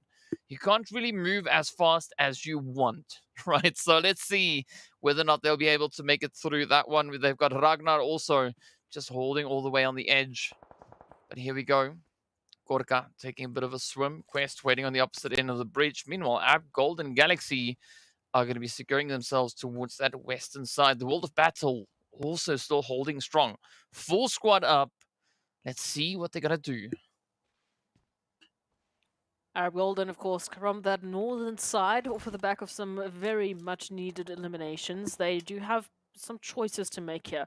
To the north or to the south, depending on this positioning, I don't know. At this point, they are just in such a good position. The zone is going to be giving them that spacing as well, so they can relax. However, Brute Force will be bringing a bit of a wrench to the party. Meanwhile, we have to take a look at VISTA and Triple Esports. VISTA been relegated down to 2. Ooh, come on, come on. What's going to happen? Could this be that opportunity? Could Triple maybe get a bit of a play here? I mean, it is a tough angle to hold. So tough that Quest will have to go on down. Now, look at P6 finding the angle on towards Ragnar. They try to jump over the spray, but will not succeed. Instead, down they go. Brute Force now in a very vulnerable position here, as P6 could just come pushing over this ridge, and that is exactly what they do. But look at that. That is going to be P6 and Teak getting picked up. Now it turns to Puncher King and Axa to bring in that final bit of a response here. But unfortunately, Brute Force, they are downwind, downhill. And the utilities could easily find their way on through, as we can see the situation being over that towards the Zakaria. The nades, the follow-ups, it could be it for Brute Force. I'm not sure how they're going to get themselves out of the situation. It was not a bad attempt, though. I mean, those follow-ups over towards P6 and Teak definitely given them that option, but it might not be enough. There just has to be the follow-up here from Axa or Puncher, and it could be it. Wait and see. Oh, this is going to be it for the books if they can get themselves out of the situation. Well, Axa not going to let that one slide. Oh, there we go. Axa getting the job done, ending it for Brute Force. Vista now also going to be losing Mozaro, as it's now up to Bisk and their teammate to try and carry the name forward. Cacao also going to be just keeping a little bit of a position here. Nice little bit of a spread coming through from Vista. But Triple, they are on a mission, right? They want to try and close this one out. They have spotted a bit of an angle towards the side there of Ra'ad. But will that allow for that opportunity they are looking for? Meanwhile, the confirmation has been driven in. Cacao goes down. And Bisk now having all that pressure riding on their shoulders. Meanwhile, Thor will get spotted. NIGMA, nice little sneaky approach coming through here. Raouf trying to become one with the terrain. It's still such a difficult position to try and secure. Absolutely. Not going to be easy by any means necessary. But Vista, we do have to say goodbye to them. They have not... Sanhok is just not their map. We went into this one with those stats. We've seen what Vista can do today. We've seen what Triple can do today. But are we done seeing what NIGMA can do? Now moving into this one. Triple Esports already feeling the brunt of the action, and they've done so well to this situation. I mean, 11 eliminations. That has been Triple, and it looks like Old Boy just wants to get a little bit of something extra before the blue zone ultimately comes to potentially take them out. And that is unfortunate. Maybe NIGMA can at least award them a few of those eliminations for all their hard work.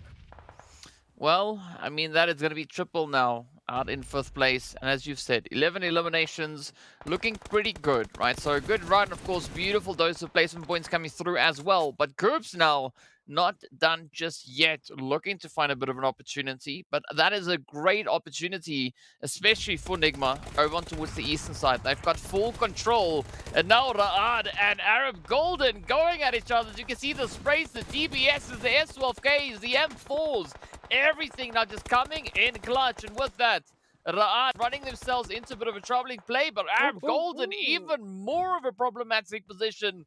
And Ra'ad down to NASR. So 3 teams left to duke it out. But look at this as the world of battle. They are still here. They are still holding strong. I mean, we've been asking for them to step it up, and they are delivering, right? They've made it all the way to here. For the time being, they've got 2 eliminations to their name. Let's see what they can get done. NIGMA Galaxy also in this one desperately would love to add a winner-winner chicken dinner to the tally. Unfortunately, Freak going down. We know after that previous map performance, Freak was absolutely on fire. So now the rest of NIGMA Galaxy have to step up. They have to put a stop to the world of battle. Oh, up comes Muhammad though. Up comes Muhammad. Oh, Coops open. No, Muhammad, come on. What you doing? They get the hit and the drop shot reigns supreme. And it now turns to Rauf to keep it in contention. Of course, trying to strafe their way on in. Gets the nade. The shots are in. The world of battle gets themselves the winner chicken dinner. Absolutely insane sort of event. 974 damage, 6 eliminations, and a magnificent chicken to accompany all of that.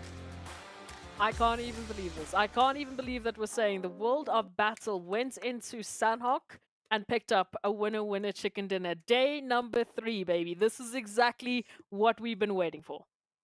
I'm so happy for them. I am so happy for the world of battle. But of course, now to contain our excitement, we are going to be taking a quick break. So be sure to stay tuned. We'll see you guys right back afterwards.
Thank you, Ben, for coming out tonight. My name is Sanhok.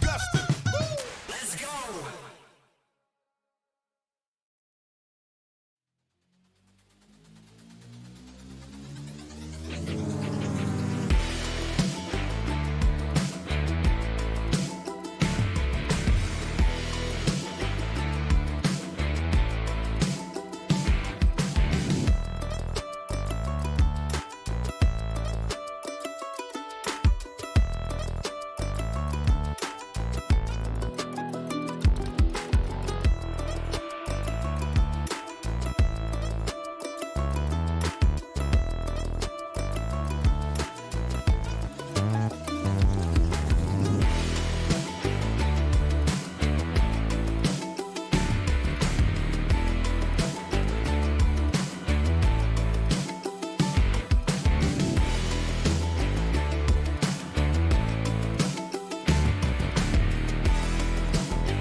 Hello, guys, and welcome back to the MEA Championship. Of course, we are, well, speed running the day. Not really, but yes, of course, we've already concluded 4 of our games. Let's take a look at the highlights from this lovely, amazing Sanhok that we just had.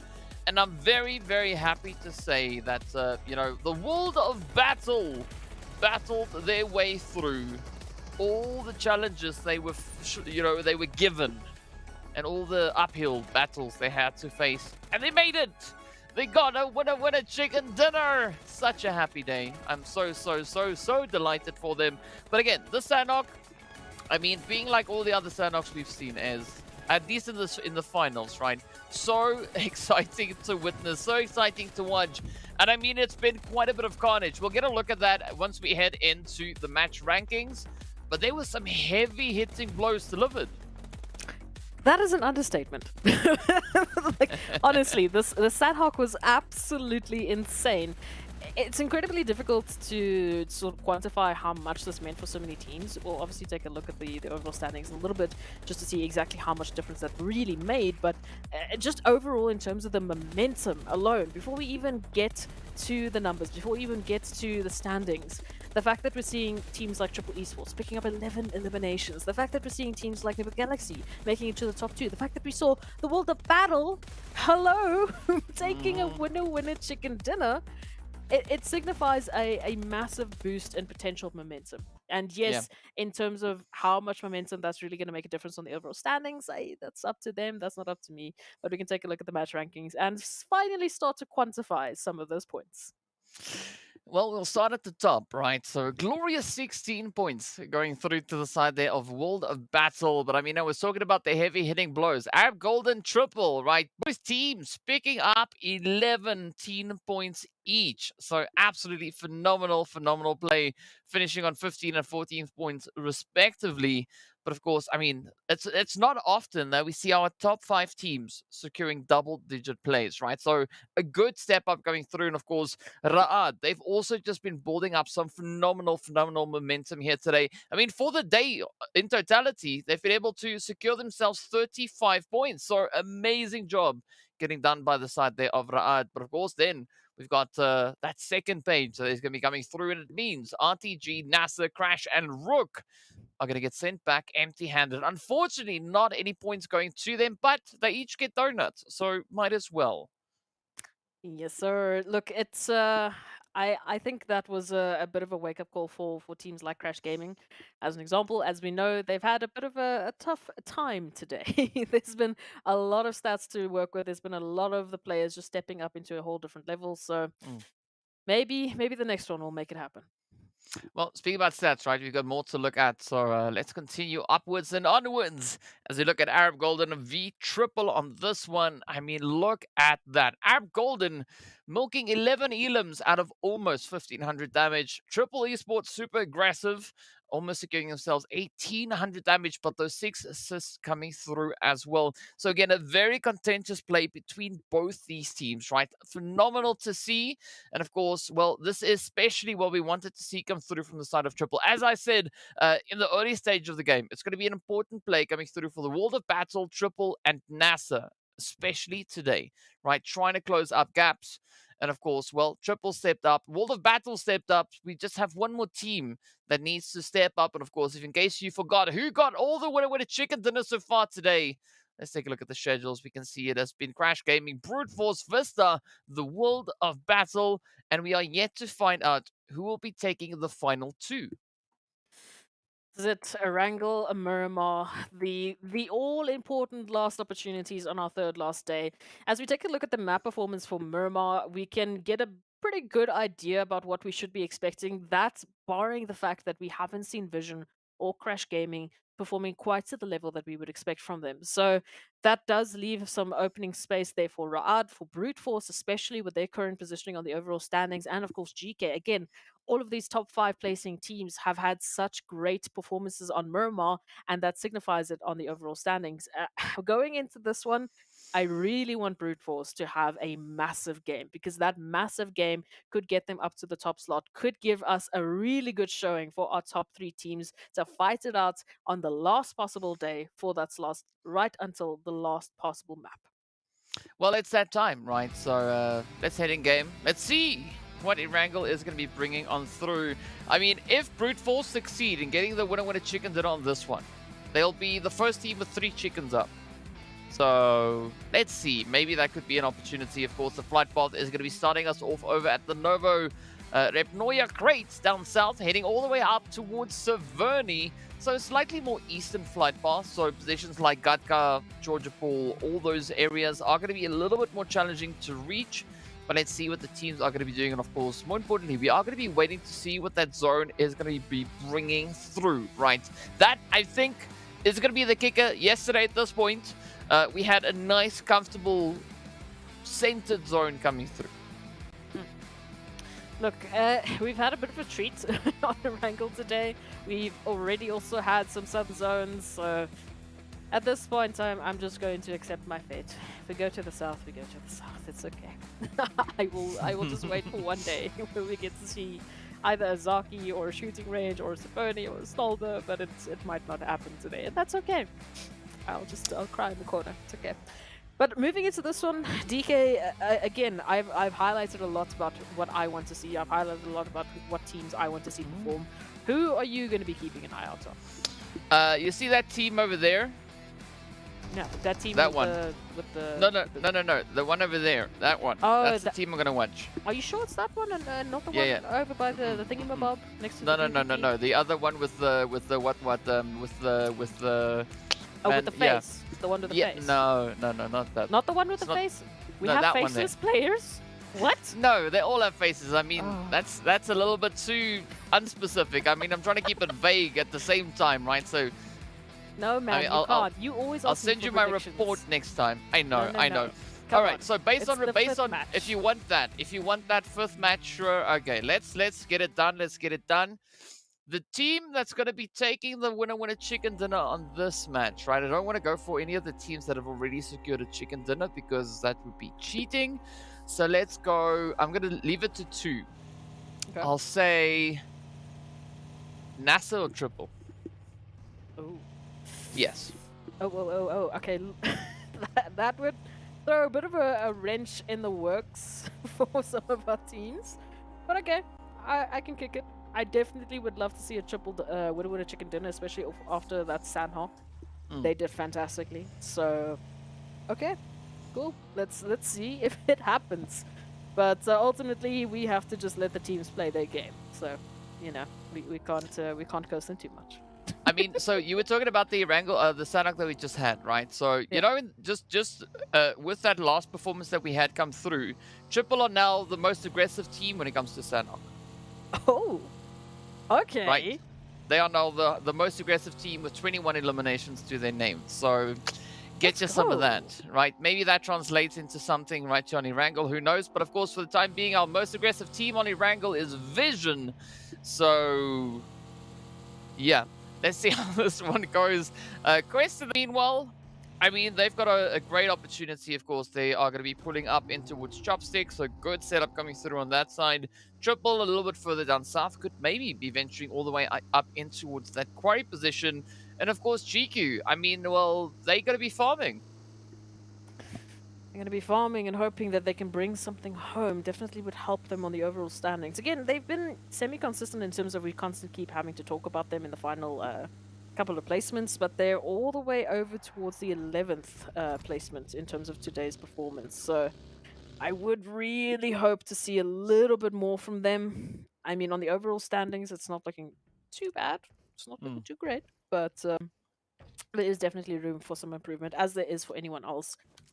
NIGMA, I have to say I'm pretty impressed with so far. I mean, especially just with how consistent they've been in terms of climbing placements. I was very tough with them moving into that Sanhok, and I'm very glad that they finally, showed us why they are who they are, why they have the prowess that they do, because now on the overalls, they're sitting in 7th. So from 11 to 7, much better performance. And now with 94 points, which is wild to say, they are only 40 points away from getting to the top slot, which is very doable, which is very much still an option, especially coming back tomorrow. So maybe we should just be more hard on teams more often. I mean, but let's be realistic about it now, right? Because, just based on that past Sanhok that we've had, I mean, the gap from first to 16th has now been changed to 77 points, right? Yep. It's not 94, 93 anymore. It's changed to 77. It's become even more possible now at this point, right? So yes, 77 points in a single day. It's tough, right? It's not impossible, but it's challenging. So there's still a big opportunity for major upsets to happen. I mean, all the way down to even 10th place, right? That's only 48 points away. So there's still room for shifts to come through. So again, nothing has been decided, right? There's no clear team sitting with an absolute insane lead. And even looking at the differences between the respective teams as we move down, the biggest gap that we have is 11 points. Yeah, in our top 5 teams. That's No, across the board. 11 the points board. is the Look at highest that. gap. Yeah, and it is in the top 5 teams. The rest are much closer. So yeah, no, it's there's still a lot of shaking that's going to happen to that overall ranking, but it's going to start you. I mean, you've got Erangel, then what else? You've got a little bit more left for today. You got a lot more left for tomorrow. And yeah, as we said, I really don't want teams to leave this to the last day. It is going to make it extremely exciting if they do that. We'll be sitting on the edge of our seats trying to figure out what's going to happen. But I don't know. I'm just glad that I'm watching and not playing is all I'm going to say. Because I would be so stressed if that was me. Hang on, wait. You're sitting on your seat. I mean, I'm standing, right? Like, there's no sitting can't on. be standing. It's I'll be game falling 5. down. It's I'll be game falling 5. down. there's no chance for sitting anymore, right? Now you got to stand and wait and see what these teams are going to be bringing in.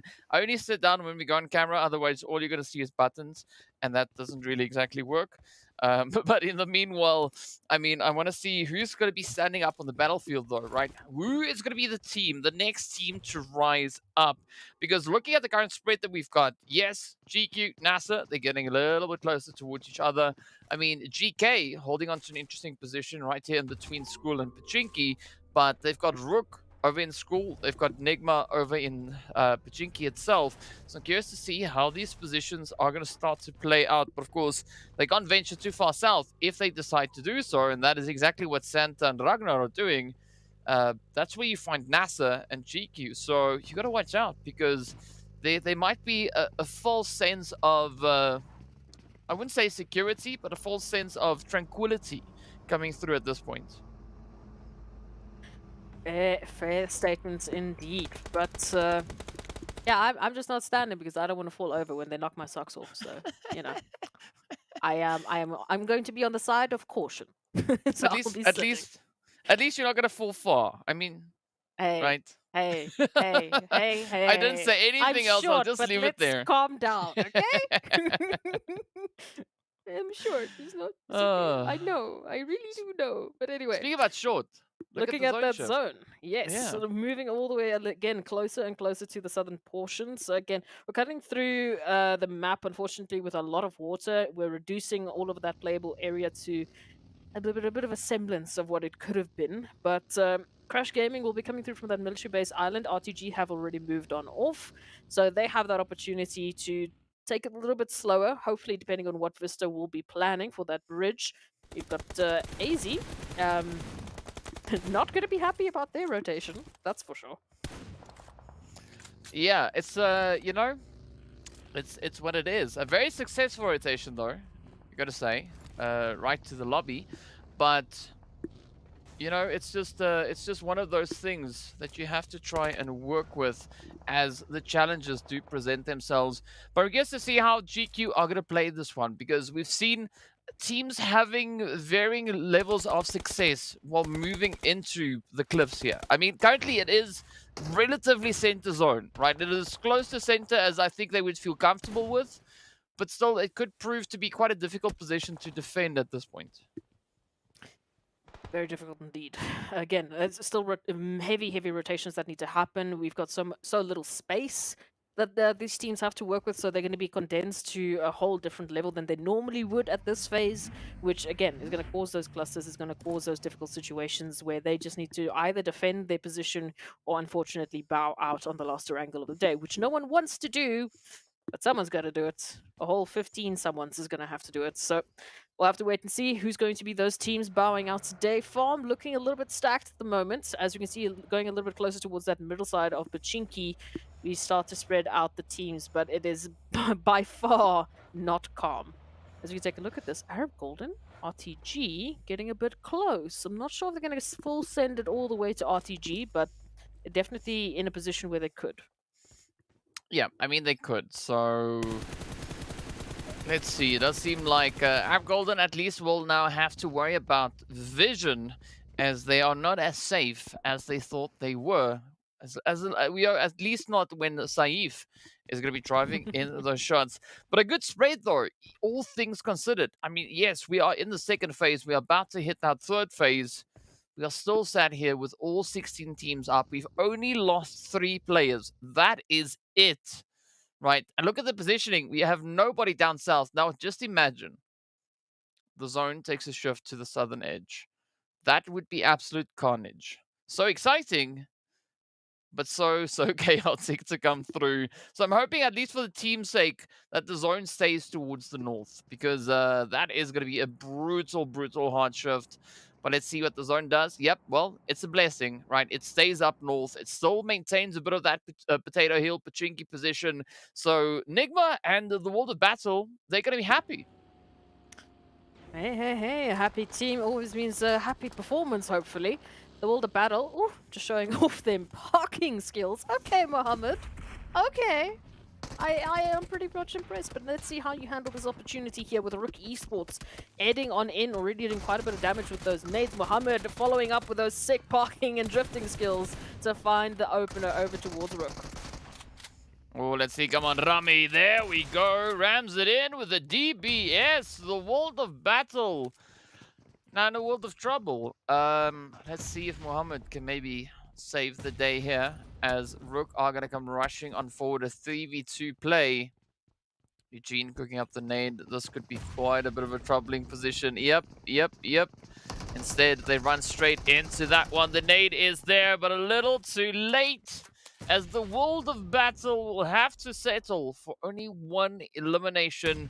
I mean, it's a tough run, but, you know, it is what it is. Speaking about what it is, it's also going to be a pretty tough play coming through between VISTA, Brute Force, and Quest. Now all in contention for one single compound, as Zakaria gets ended, and Brute Force runs straight into the lobby. Well, there it is.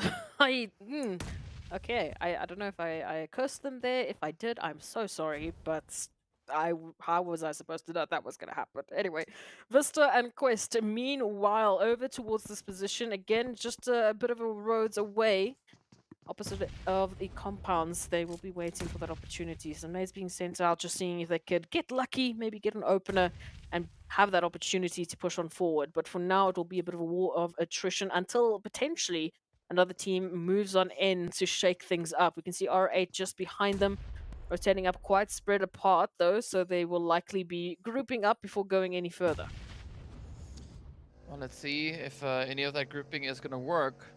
But of course, speaking about grouping, right, Crash, they're going to be regrouping back in towards the zone. As you can see, R8 up on the ridge.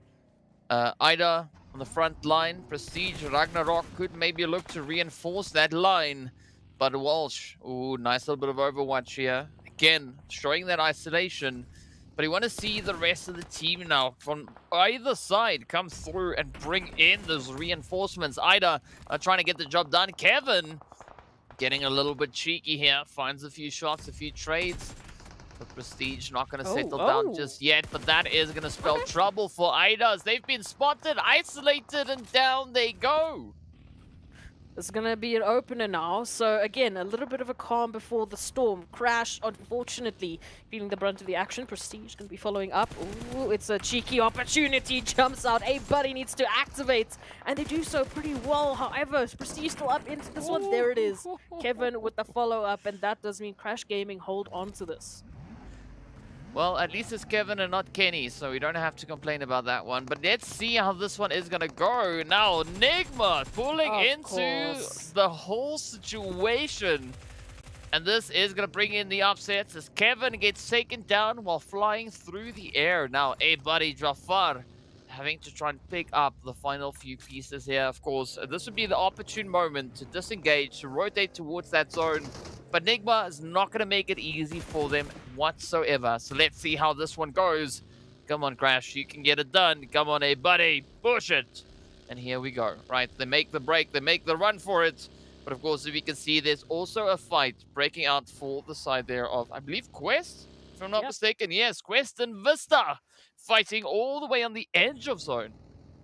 Yeah, so that's been something that's been brewing for a while. As you said, they've been across those compounds for the longest of times, just staring at each other. But there's the final opener, RUKH finding one, and that just leaves Mazzaro now as the final hopeful here for Vista Gaming. Shotgun in hand, DBS can make it happen. Damage dealt, one down. Ooh. The second to follow up will be the question. RUKH, though, is a tough opponent to take down. Oh, you can say the same about Mazzaro, but let's see. RUKH v Mazzaro to try and settle the position here. One utility, one nade could end it right here, but it doesn't seem like RUKH has got any. I mean, we might be wrong. Oh, yes, we are. Of course, well, I am. Let's see if RUKH is going to find the positioning. Oh. Tries to get the bounce. Ooh, finds a bit of damage. Mazzaro now flying down, but up they come. The shots are in. Oh, having to reload the jump shot, and down goes RUKH. As Vista gets the angle in, backing up Quest and shipping them out. At least 6 eliminations to their name. Not bad, not bad. I don't know how long that will leave Mazzaro to stay into this matchup in general, because there's been a lot of noise. Crash obviously would have heard that. Triple even heard that. So they know what's up. It looks like Triple Esports and Crash are going to accidentally go against one another, hoping for a third party and finding a little bit more for their troubles. I mean, this is our day 3 disco coming through on this one right here. Disco.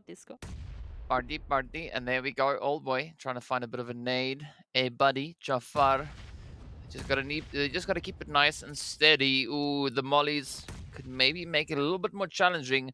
But Triple looking good. I mean, they got a full squad up. They got the numbers to work with. They got the positioning to try and utilize. But you still gotta watch out for a potential third-party play coming in from either NIGMA or R8. But let's see now, Crash trying to defend. Jafar looking for that res, looking for the opportunity. But I mean, oddly enough, right, we still have Mazzaro alive, right? They've not yet been found. I'm not quite sure if that is Chemo and IC not identifying it. Well, I mean, there we go. IC getting it done. Why did you say anything? And I just have to. But that is going to be the end of the road for Vista on Erangel. Old boy, though, finding Jafar and buddy now having to return the favor on their fallen teammate. Oh. The follow-up is going to be there so quick in concessions. So, Triple Esports again. Like you said, like you've asked for, could be an opportunity. However, NIGMA Galaxy will have to see what they say about the situation. Already Coops doing a lot of damage, finding 2, looking for a little bit more. I mean, perfect gun in hand to just continue to go at Triple Esports. Old boy will be going down as well thanks to Gaith. And now, yeah, I see, Chemo. Can you recover your teammates, please? I mean, what is this, right? This is only PUBG where stuff like this happens, right? Team upon team upon team upon team. Just driving through with these third parties with these off-angle sprays. And of course, now NIGMA, they have to just dip their toes into the zone. As you can see, Coop showing us just how far away it is. It's just over there. Just a nade throw away. And that's all they need to do to get themselves secured into this next shift. But of course, meanwhile, over on towards the eastern side, it is going to be GQ and NASR getting right down to business. And of course, it is going to be Arab Golden holding in the wing. But Starch with a beautiful nade does close it up. That is GQ getting backed up, dripped out now. The final 10 teams left to duke it out. Nobody currently holding on towards Center Zone. And this is one of the few instances where Center Zone is not necessarily the worst position to be in. But here we have it. NIGMA rushing up onto Triple, finding Chemo. Oh, I see. Could they find it? No, just narrowly missing it. And down they go, having to pay the ultimate price. Old boy goes down. And that is the entirety of Triple getting wiped off of Erangel. Yeah, that's going to be an unfortunate situation. So Triple Esports, we say unfortunately goodbye to them. Vision will be joining them so swiftly. As we look at our final 8 teams that are in contention for this winner chicken dinner, NIGMA Galaxy, GEEKAY Esports, RUKH, and Road to Glory going to be the teams with their current full squad. Again, all of this happened in this one tiny little compound. It was the beginning with this just trigger to the rest of the teams in the vicinity. Hey, there could be an opportunity for that third party as NASR closed this one out. But yeah, it was just third party after third party after third party. Now, this is a massive opportunity, though, I would say, for NIGMA Galaxy. They seem like they are back in form, and they have an opportunity to take this further. I mean, that seems to be the case, but let's see whether or not that is going to be the case, as, of course, there's still quite a bit of work to do. I mean, NIGMA, at the moment, being uncontested, at least towards the edge while I say that, and then Santa just yeets themselves in that direction. That could be Santa fast-tracking themselves for a bit of a lobby entry here, as Koops now preps up for a bit of an opportunity. They've identified the threats, but it doesn't seem like GEEKAY know of the whereabouts of NIGMA Galaxy, as they are focusing a lot of their attention onto the side here of RTG. But this is a great opportunity for NIGMA now to come in and capitalize, as the nades continue to fly on through. Gaith does find Kalaga. Rio now trying to figure out which way to go, as Rauf comes creeping on in, and one well-placed nade could make things that extra bit more challenging for the side here of GEEKAY. And of course, the rush is there. RGG still trying to defend. Riva has been down. Rio trying to hold it up, but the nades go out. That is Santa getting stopped in their tracks. Up comes Gaith. The trade is there. The hits connect on through. Groza still holding steady. Oh, gets the shots. Come on, will they find that final hit? GEEKAY down to Ragnar. Holding on by an absolute slither, but look at that. Look at that. The shots are in, and hope has been restored. RUKH now pushing in on the side here of NASR. It is going to be Spec just ducking this way and that. The MG3 coming through, but that will not suffice, as NASR stops them in their tracks. Oh, you just can't get an opportunity to breathe at this moment, ZK. We've got NIGMA Galaxy now moving in onto RUKH Esports territory. Eugene already feeling the fire, as Rauf is just sending out every little bit of utility they possibly could. And Eugene down to the Grosses, just hoping for a bit of an opportunity here to get their HP bar up. Oh, here we go now. Eugene, Rami holding steady. Rami, of course, all the way up towards the north. Not really there to lend a helping hand. But up they come, flying through with the vehicle. NIGMA now looking to assert their dominance. Meanwhile, RUKH, Arab Golden, also still going to be battling it out over towards the eastern side. The Ragnarok also going to be keeping a very close eye on the situation. But Reno finds B6, but down they go. Buncher looking to bring in that retaliation. NASR holding steady. Oh, you gotta watch out. AKM versus DBS. DBS usually wins. But let's see, is that gonna be the case here? Buncher trying relentlessly to find the angles on towards NASR. It's all about timing, it's all about placement and pre-fire, and NASR gets it done! Down goes Arab Golden Galaxy. What an upset! Oh, all right. No, this has been quite the change-up, but once again, we have to take a look at the teams that have the best opportunity into the situation. NIGMA Galaxy, highest player count. They have their full squad still alive, still able to do anything in the situation, especially considering the position they're coming from. However, you do have that opportunity of GEEKAY potentially ruining it. As a team with still 3 players up, they have the best opportunity. And then, of course, we have to take a look at what R8 and RUKH Esports are going to do about this. They've been the team that has been just dealing damage to NIGMA in their current position. But we'll have to wait and see. That zone could make all the difference in this situation. It definitely could, but it's all down to finding those pixels, finding those positions, those angles. The final 5 teams still facing quite a few challenges at this point. I mean, of course, the side there of RUKH down to 1. As you can see, NASR holding steady. R8 holding on to a 2-piece. But then, surprisingly, RUKH, I mean, also with a 2-piece, but a very spread position. I mean, Rami, Eugene, so much distance between them. And now, especially with that zone shifting down towards the southwestern side, that split will need to be condensed, right? Because Rami, Eugene, they cannot defend with so much standing between them. But let's see. NIGMA now not really having to move an inch at this point, as they have that western position. GEEKAY They've essentially got control of the south, but the terrain still does pose a few challenges because not all is all too clear for them. Oh, a sneaky trade though. TP28 finding its connection up in towards NIGMA.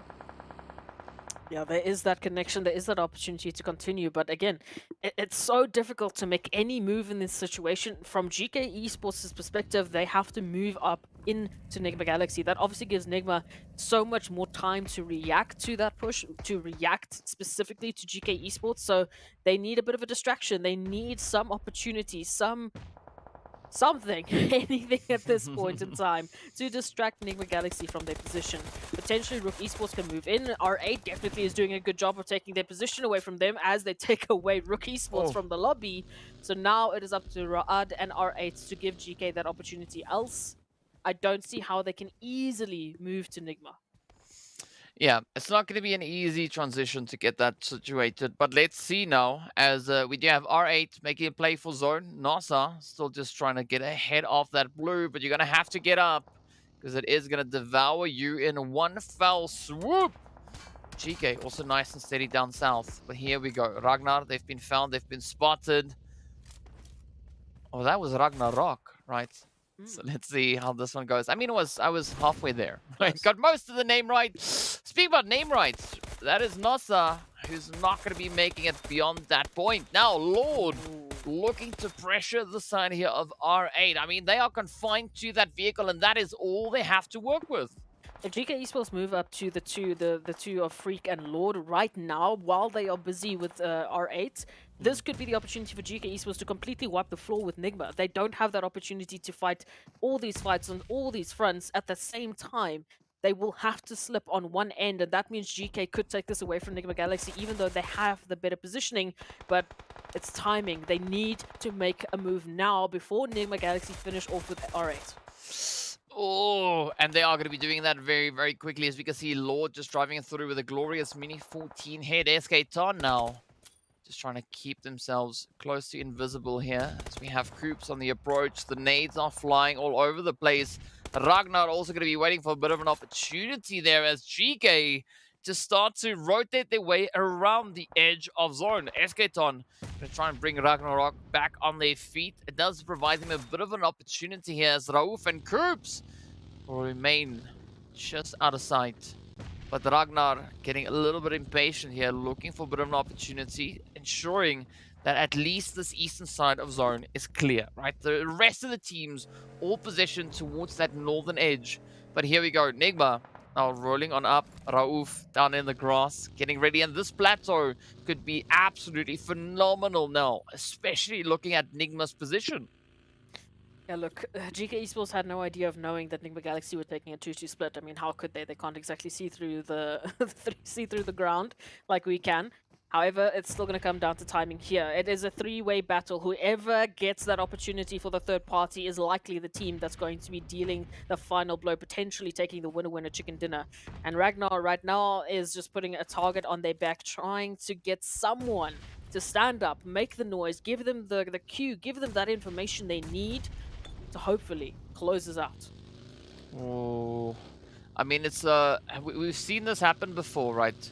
The teams that has the highest number of players alive has the highest probability of success, especially at this point, right? And it also happens to be the side of NIGMA, right? So some pretty good odds working in their favor there. So let's see if this is going to pan out, as Ragnar now looks to move in. They've been spotted. Gaith also feeling a lot of the heat come through, but they do deliver it over on towards Rauf, looking to alleviate a little bit of that pressure. But Gaith now having that whole performance reliant solely on them. And Ragnar still holding on the edge. Here's RUKH. Oh, gets taken on down. Gaith, down they go. And a swoop coming in for NIGMA as they claim themselves the winner-winner chicken dinner. Doing so with 12 eliminations and 2200 damage. It's about time. I'm kidding. No, that's fantastic. 12 eliminations to add to the tally, and this is exactly what we've been waiting to see from NIGMA. There's been those semblances of hope. They've been hinting at finally making it happen, and this is what I said. We just needed the rest of the team to step up. We needed Coops to make something happen. Freak was already at a different level, and then thankfully the rest of NIGMA also, they jumped into the action. They made that one happen. I'm going to go back to Purple Lights just because NIGMA made it happen. But yes, finally, this is what we've been waiting for. And this whole day, we've had such beautiful surprises from the teams that weren't in that top 5 placement. Now NIGMA, they've climbed already from 11th to 7th. Maybe they go even further.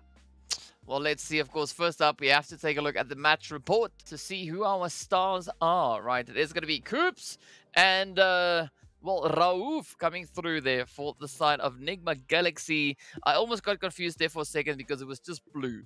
Right, but it is going to be GEEKAY there. Gaith and Sans are also being represented. And then R8 claiming the greatest distance traveled there with SK Ton doing nearly 13 kilometers of traveling. I mean, that's crazy. That's quite a bit, but well done regardless. And of course, Coops now picking up a very, very strong showing of aggression on this one. I mean, this is the Coops that we've been waiting for, right? We've been waiting for a play like this to come on in. So well done, well played, but you got to give it to Santa though. I mean, 3 grenade finishes. That just, you know, it just rings slightly differently, but well done nonetheless. Amazing, amazing plays coming through on our very last Erangel of the day. But now, let's take a look at the match rankings to see how many points the teams were able to secure. Of course, NIGMA walking away with a glorious 22 points, 12 of which came based on the aggression, 12 eliminations. GEEKAY walking away with 11. And then we got to look a little bit further down to Quest, right? Walking away with 6 eliminations.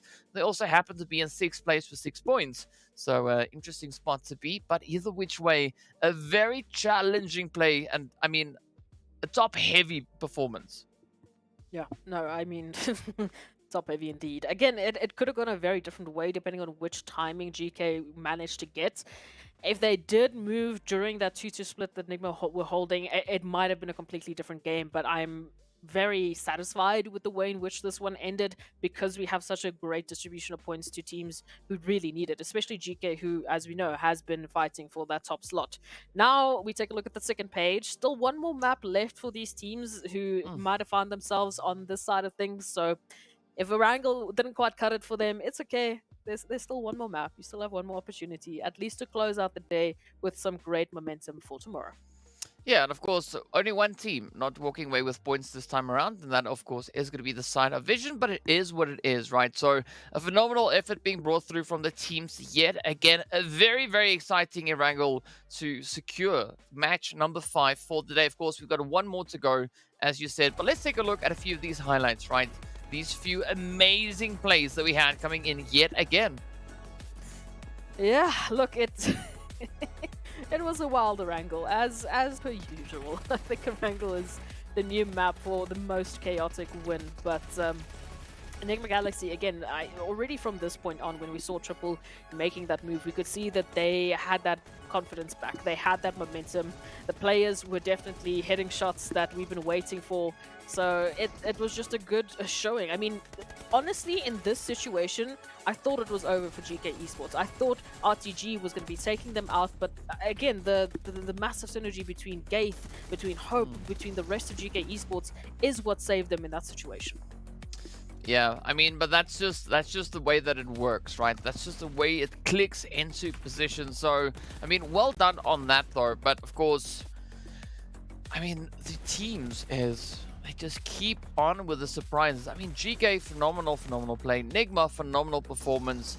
But, you know, we've seen some players that we wanted to step up in previous matches. They did that this time around. You know, we see a potential return of NIGMA making its showing its face here rather. And of course, that was also the second winner chicken dinner coming in for the side of NIGMA Galaxy. Well, I see a few interesting things now starting to develop, especially when we take a look at you know, the leaderboards, because it's heating up, right? It's really starting to heat up. But of course, in the meanwhile, let's take a look at the team stats coming through for the side here of GEEKAY Esports. As we know, also one of those teams that have been doing so much work here. 11 eliminations in this past match. I mean, it just looks so phenomenal. Yeah, it's a very different showing, and again, you can see the conversion rate between the damage and the eliminations they ended up getting. Also, the damage received, my goodness. But they made a very good showing over towards Erangel, and it's been something that, you know, the ebb and flow of GEEKAY Esports is something very difficult to predict. You know, we started off the day with having them in, I think, the top 3 placement. We had Brute Force obviously making a big showing of their matches, and then GEEKAY sort of fell off. They come back, and it's a whole question mark of situations. Are they going to still catch up to Vision and Crash? But we can take a look at a few more numbers that are very interesting to see. As you've mentioned already, NIGMA, they're stepping up. They're getting so close to those top slots. Well, speaking of top slots, it's overall ranking time, right? So nothing has changed in the past match between Crash and Vision. Aside from points, obviously, getting added to the tally. For GEEKAY, they've jumped up 2 slots. Brute Force, they've been moved down 1. NIGMA also jumping up 2.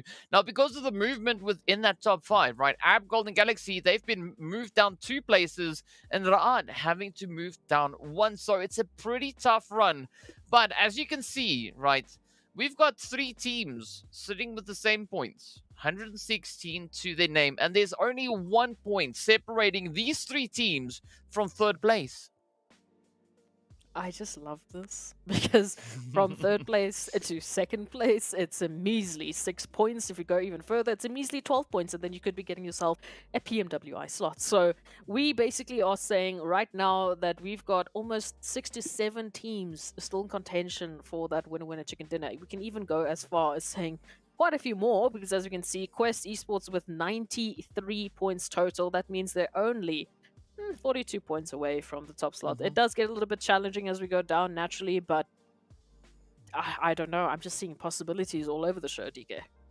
Yeah, but you also got to commend the side there of RUKH Esports, right? Sitting on exactly the same points as Quest, sitting on 93, but they've not yet had the luxury of a winner chicken dinner. So a valiant effort getting brought in by their side. And still, we are sitting with a 77-point difference between 1st and 16th position.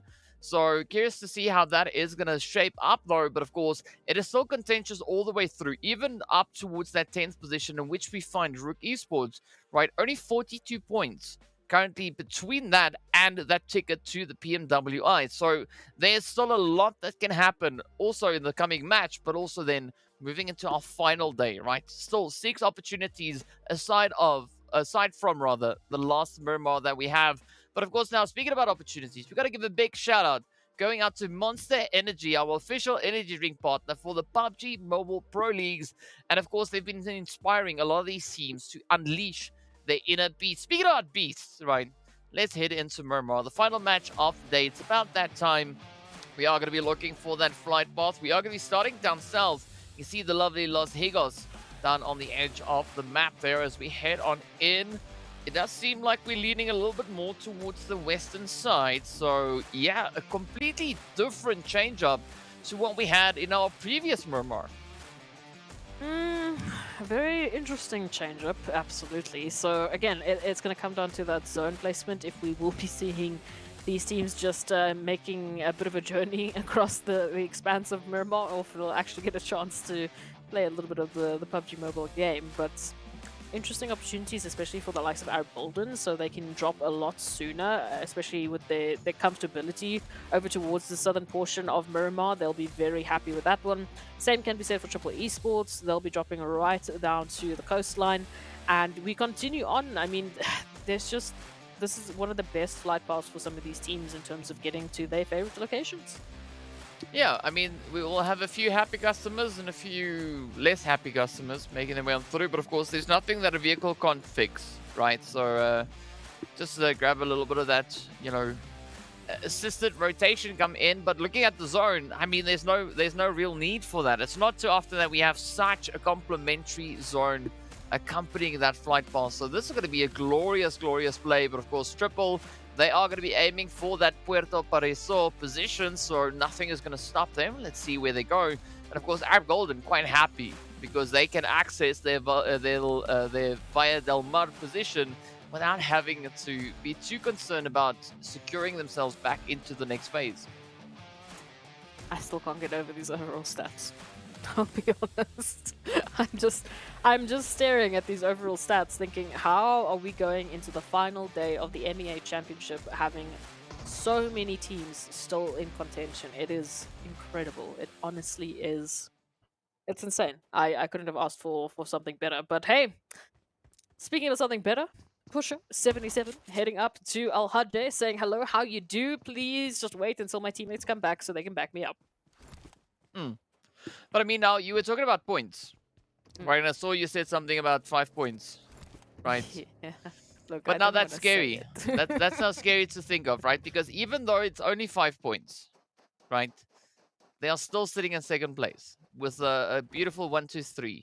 Right, of course, we are referring to Vision Esports, right? They've only had 5 points across the matches here today, but they're still able to maintain that second place position. Only 12 points between them and Crash. So if you want to talk about an amazing play that we've had from Vision in the previous 2 days, that's exactly what we saw. Day 3 proving to be a little bit more challenging, even for Pusher. I mean, not just getting pushed full of lead as Das sends it up. Mini 14s, man, mini 14s. But yeah, only 5 points that have been picked up from Vision today so far. So it's been a pretty lackluster performance from them today. But yes, it highlights just how perfect they have been in the last 2 days, and just how even better the rest of the teams have been to catch up to their performance today alone. So we have a very fun day of games tomorrow. But before we even get there, we need to conclude the Miramar.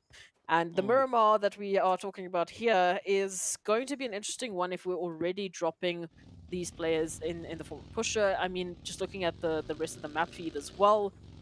Rotations from the eastern side, southeastern side specifically, are generally always going to be a little bit wild because of Los Leones. But over towards this northern side, as we just saw with NASR, with Quest, with RUKH, with Crash Gaming just up ahead of them as well, who are on a very wide 2-2 split, by the way. It makes me a little bit scared, but it's fine. They crash. That's going to cause this northern side of Miramar to be so heavily contested. And if we continue to go to the south with these zone shifts, then we might be saying goodbye to a lot of our heavy-hitting teams very early on. I mean, that is a possibility, but I mean, if we look at it in a different light as well, right? R8, they are our strongest team on Miramar. Okay, so they've secured themselves 52 points in total thus far.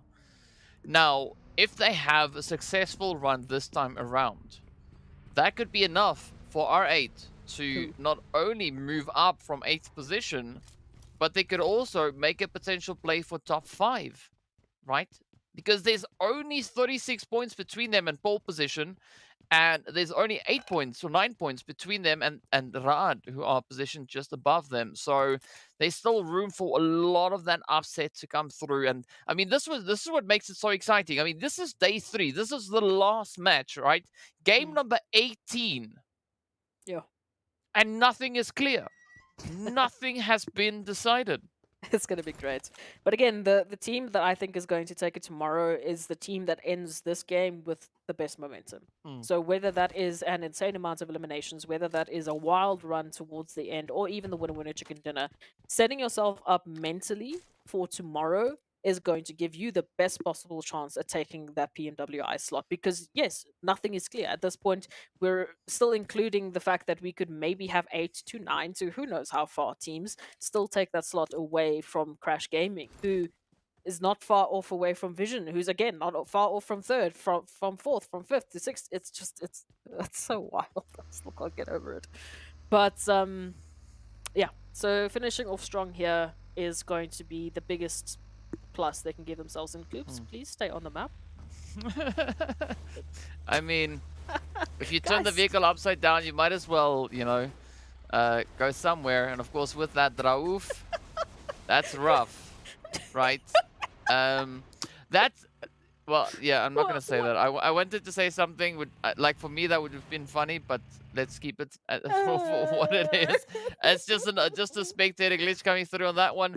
But, you know, another interesting thing to look at is that the biggest gap that we have at this point on the leaderboard is 12 points. And that's the gap between 1st and 2nd. That's it, right?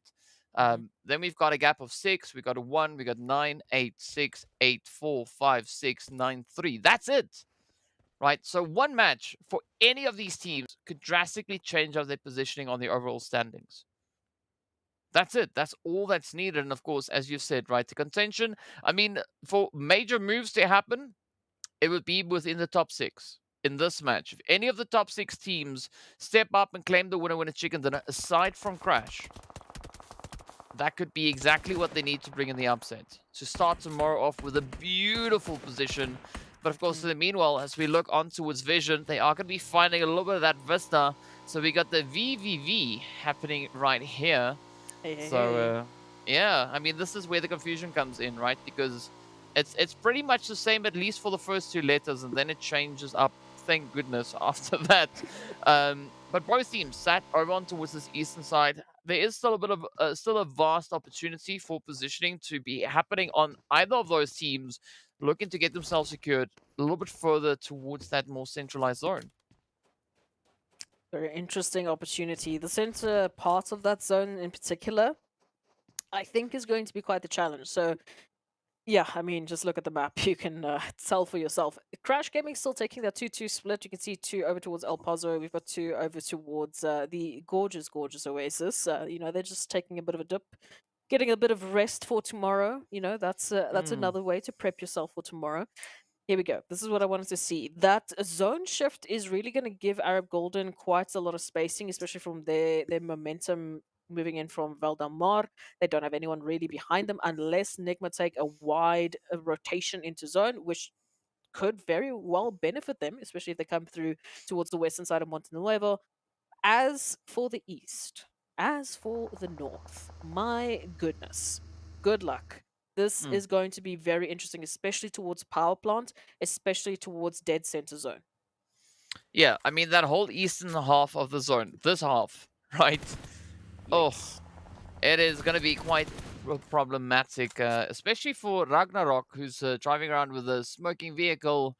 I mean, that is not where you want to be. The same can be said for Ida as it blows up in their face. Fortunately, Ida doesn't follow along with that vehicle, but of course now Zakaria is going to make it be inevitable. Down goes the hits.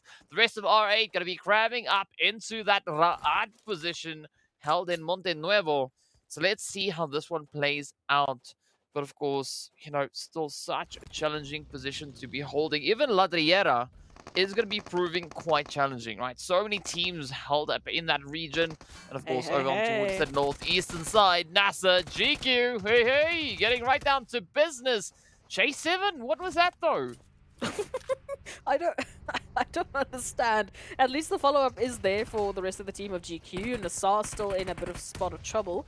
Thankfully, with their split, though, it does give GQ a little bit of opportunity to lock this one down. Spec comes in, but a little bit too late. Now, unfortunately, Xenox also not in a position just yet to jump into the action, so a little bit of running, and J7 may be in a position to get a bit of a res. Specs just trying to find these angles before the reses pop off for GQ. Ooh, that molly, it could be it, but it doesn't seem like it was right on the spot. But of course now, GQ having a quick opportunity for a bit of a reset to come through here. I mean, Xenox, though. I mean, who needs dividers when you've got Xenox? Just send out the utility. AZ also now bringing in a little bit of that repayment as they do find Spec, but Xenox now has got their eyes on the prize, coming through with that mini or that M4. Oh, they want to get it, but unfortunately, they get overpowered, and that is NASR out. Yeah, look, that was a bit rough. I'm seeing a bit of some questions in chat or statements in chat that said, you know, they thought maybe there was, you know, some ammo issues, maybe some sound issues. Either way, not the way NASR would have wanted to hold on to that one. So GQ will reign supreme in that situation. Now we have to take a look here. Vision, as we said, they've had a tough day at the office. They did fantastically day 1 through 2. But now here on the last Miramar, setting themselves up for glory. Hopefully, they can take this opportunity away from RTG. We've got Triple Esports who are rotating just behind them as well as the World of Battle. So it's going to get pretty hot and heavy there towards the south. We still got NIGMA Galaxy to join in right behind Arab Golden as well. So south is looking a little bit rough. I mean, let's be honest, the entire map is looking pretty tough, right? I A mean, little. there's not much else to say. But of course, we have Thor also rotating up for the side of Triple. RTG, though, are on this eastern side, having a bit of an altercation with the side here of Vision. And then, of course, we can see Triple just holding towards that southern position. So it could be a nice little bit of an upset. But RTG trying to take the fight on different fronts here, as they have Vision on the one side, they got GEEKAY on the other, they got VISTA up on the high ground. So they have to be quite sparing with how they take this engagement, because, I mean, move up too much and you open yourself up for third-party opportunity from any of the other teams in the vicinity. Absolutely, and that's just the joy of having 15 teams crammed into such a tight space over towards Miramar. We can see already RTG feeling a bit of some unfortunate damage, but they'll be able to res very easily. So for the time being, again, it's just a bit of peeking and prodding, teams just trying to get some information, just take stock of what's happening in the vicinity, who's situated where, and where potentially they could find that opportunity for a third party. See Arab Golden now, rotation in, we said it, from the south they come. You can see NIGMA Galaxy just lurking right behind them. So as they move forward, this could be a wild engagement. Arab and NIGMA going head to head. The two galaxies will collide, and we will have to see who's going to come out on top. Yeah, it could be quite exciting, especially with you know, these two teams held up alongside each other. All I can hear is that but here we go now. Lord trying to find a bit of an opportunity there. That is going to be the sign of Crash Gaming. Now getting caught in a rather interesting position, as the vehicle doesn't exactly go where they wanted it to go. But now, of course, GQ are going to be moving into this eastern front. They got a line of sight on towards Vision. They got a line on towards RTG, and potentially even the side here of Triple. As you can see, that first knock being brought up as Thor goes down, but the World of Battle getting ready to jump. And let's see.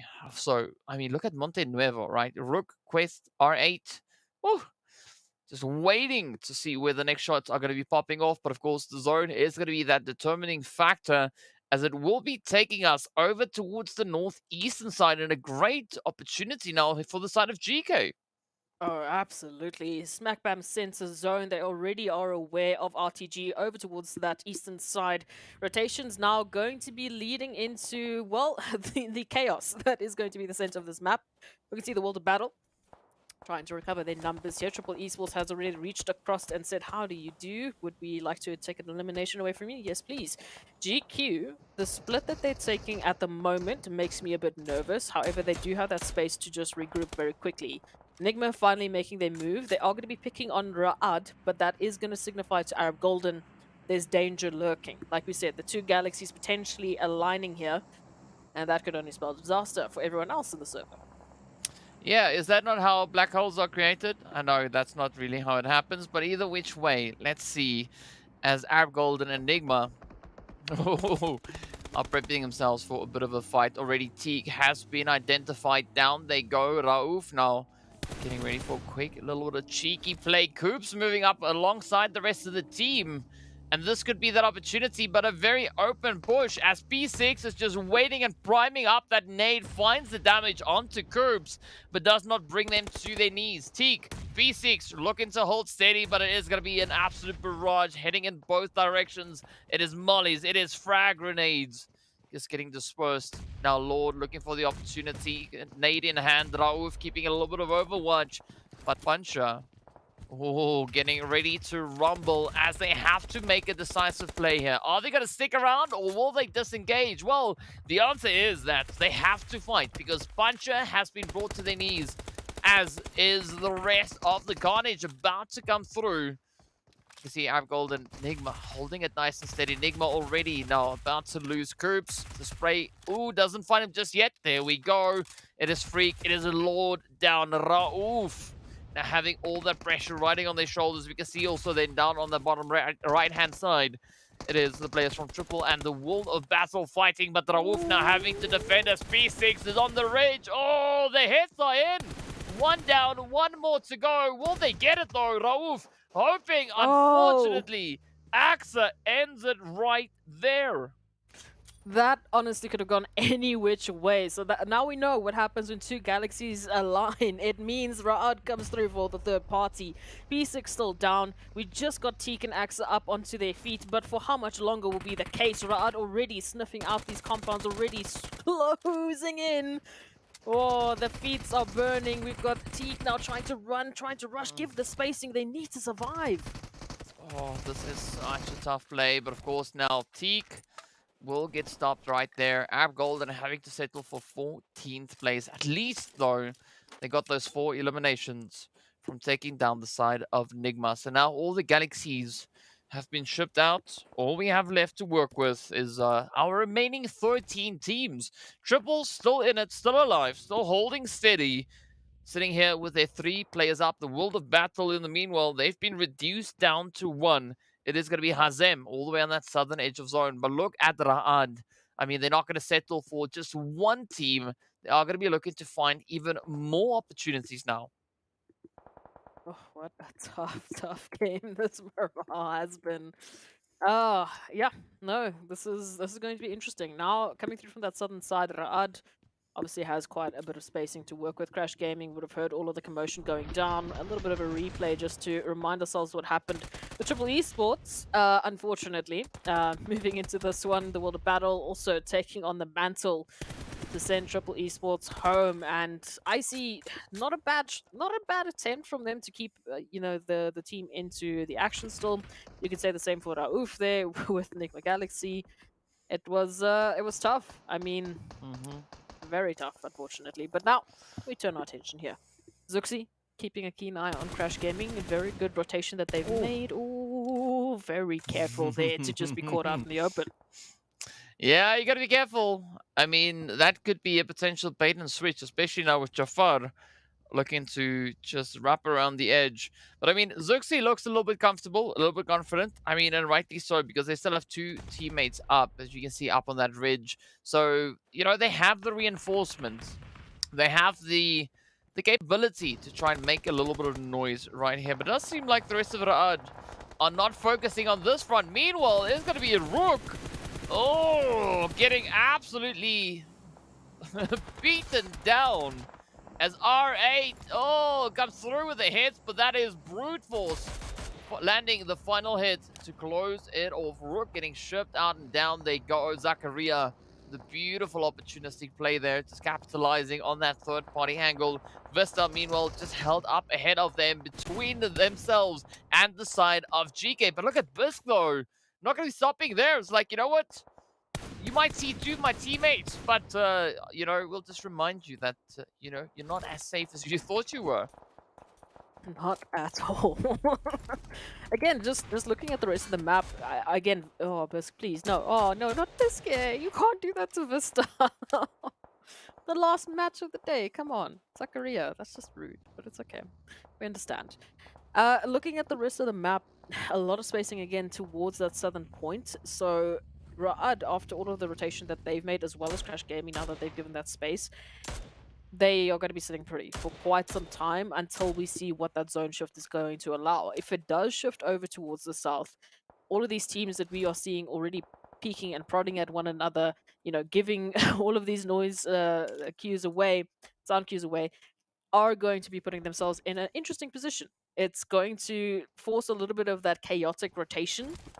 And that's potentially where GEEKAY can activate and start to pick up all of those surrounding rotation eliminations and really bolster their standings. Well, let's see if that is going to be the play, though. In the meanwhile, things have now quieted down as we are waiting in anticipation to see what that zone shift is going to be bringing in. Who will be the teams that have to cover a lot of ground? Of course, well, it just centers up on itself. So everyone on edge will now need to stay on edge and get themselves beyond the edge up into towards this next zone. So the World of Battle, Crash, as well as Triple Vision and GQ, all situated along that southern half of the zone, will need to get themselves moved up and in position. Meanwhile, Brute Force going to be making a play for zone as they start to venture up from the north. They got R8 Carry Boy just waiting towards that western side, so they still need to be rather careful. Fevo now about to get pushed, and this could be Raad in a little bit of a troubling position. I mean, fortunately, they still have 3 players up. But Fevo have to try and just ride out this ridge line. NASR also there to provide a little bit of that Overwatch cover. But let's see, Zuxi also just inching their way on forward. Hazem, unfortunately, will be bowing out. Saif has made that one very clear, thankfully. Over towards that eastern side, specifically with Vision and GQ. It's just about time that they might be finding each other. They're literally on either sides of the road. Triple Esports, very important matchup here for them. Taking on the likes of Raad. Could give them that winner-winner chicken dinner. Meanwhile, Brute Force, straight centered into this position and straight regretting it. I mean, kinda. But let's see that nade. Oh, doesn't find the point. Yeah, I mean, Carry Boy, great opportunity there. Just capitalizing and ending it. But of course, now Brute Force getting dealt with a little bit of that Brute Force. Here we go, Triple. Now getting ready to jump on towards Raad. As you can see, NASR about to go down. Oh, so low on their health bar. One hit could end it all. But somehow, miraculously, they are still able to survive, of course. Well, GEEKAY, they reach in and bring that assistance, right? As Hope does take them down. Raad now getting sent out in that 9th position. But of course, it's now down to the final few teams. Quest also getting identified on the edge. Vision getting spotted. The sprays are there. And this is now a phenomenal opportunity. Looking at GEEKAY, right? They've got that compound. And they've got a line of sight on almost any team. Oh, it's getting spicy. I thought that J-turn from NASR was enough to keep them alive, but unfortunately you can just see the sheer veracity of crossfires that we have to work with. Everyone has a line of sight. Everyone can get involved. Triple Esports are moving a little bit closer into the zone and immediately met with so much lead, with so much ammo that they can't even pick up after the fact. How rude. GEEKAY Esports, as we said, in this compound, again, massive line of sight onto surrounding areas, but it also means that they have a lot of expectations to manage, especially with teams going to be making some rotations, potentially trying to take the compound away from them. They will be put to the test. Vision, hello. GEEKAY says hi. Yeah, DK also says hi. But here we go, RTG. Now trying to see if they can reach into Vision. Ooh, those nades come so close, but unfortunately not finding the point. And I mean, this is where GEEKAY can just capitalize, because in order for RTG to get the play onto Vision, they have to move out. Oh! No! Down to 7, they go. Down to 6 goes VISTA, and of course 5 teams now remain. That is all that we have left in day number 3. Crash, looking good, still holding on to strong numbers. As you can see them sitting in a very comfortable position. RTG also still sitting on 4. But the trouble is going to be GEEKAY, right? So Crash could save the lobby if they find a play onto GEEKAY. Absolutely. And at this point, it might be the only hope, really, for the lobby. If Crash can take their attention, even if they can take their position, then yes, they might be saving the lobby from GEEKAY, but they won't necessarily be saving the lobby in general. They're just going to be taking all the eliminations for themselves. Meanwhile, Vision, they have some time here. Oh, they did! But Reva said, hello, take my nade, why don't you? Well, that is now down to Volt. Up comes the push, the plunge, as Kalaga and Co comes rushing in. A monster truck to get the job done. Right, a beautiful tiring play coming through on that one. But now RTG effortlessly puts themselves in the line of fire. As you can see, everyone are just focusing in, honing in on that position. It is going to be Triple applying a lot of pressure. GEEKAY could still maybe steal a few of those eliminations from them, but IC going to try and find Groza. The first vehicle also going up in flames. Galaga on their knees. As Gaze now trying to find that confirmation. Oh, no. Groza in so much danger right here. And they don't have that much of an option, right? Because the blue zone is going to close on them very, very soon. Oh, so Nakicharos could get the upper hand, but that is going to be it. Yep, Triple. No one actually gets the point because RTG fall to the blue. 6 eliminations to their name. Down to the final 3 we go. GEEKAY, Crash, as well as Triple. 4 players, though, coming through for the side of GEEKAY and Crash Gaming. GK Esports, they've been holding on to that compound for so long, they're getting a little bit of a cabin fever. They want to, take a stroll outside and just say hello to Crash Gaming. Triple Esports still holding on from that southern side. It's so tough because look at that. They literally have one shack. They've got Old Boy trying to get a flanking position. Actually is going to be joining their teammates.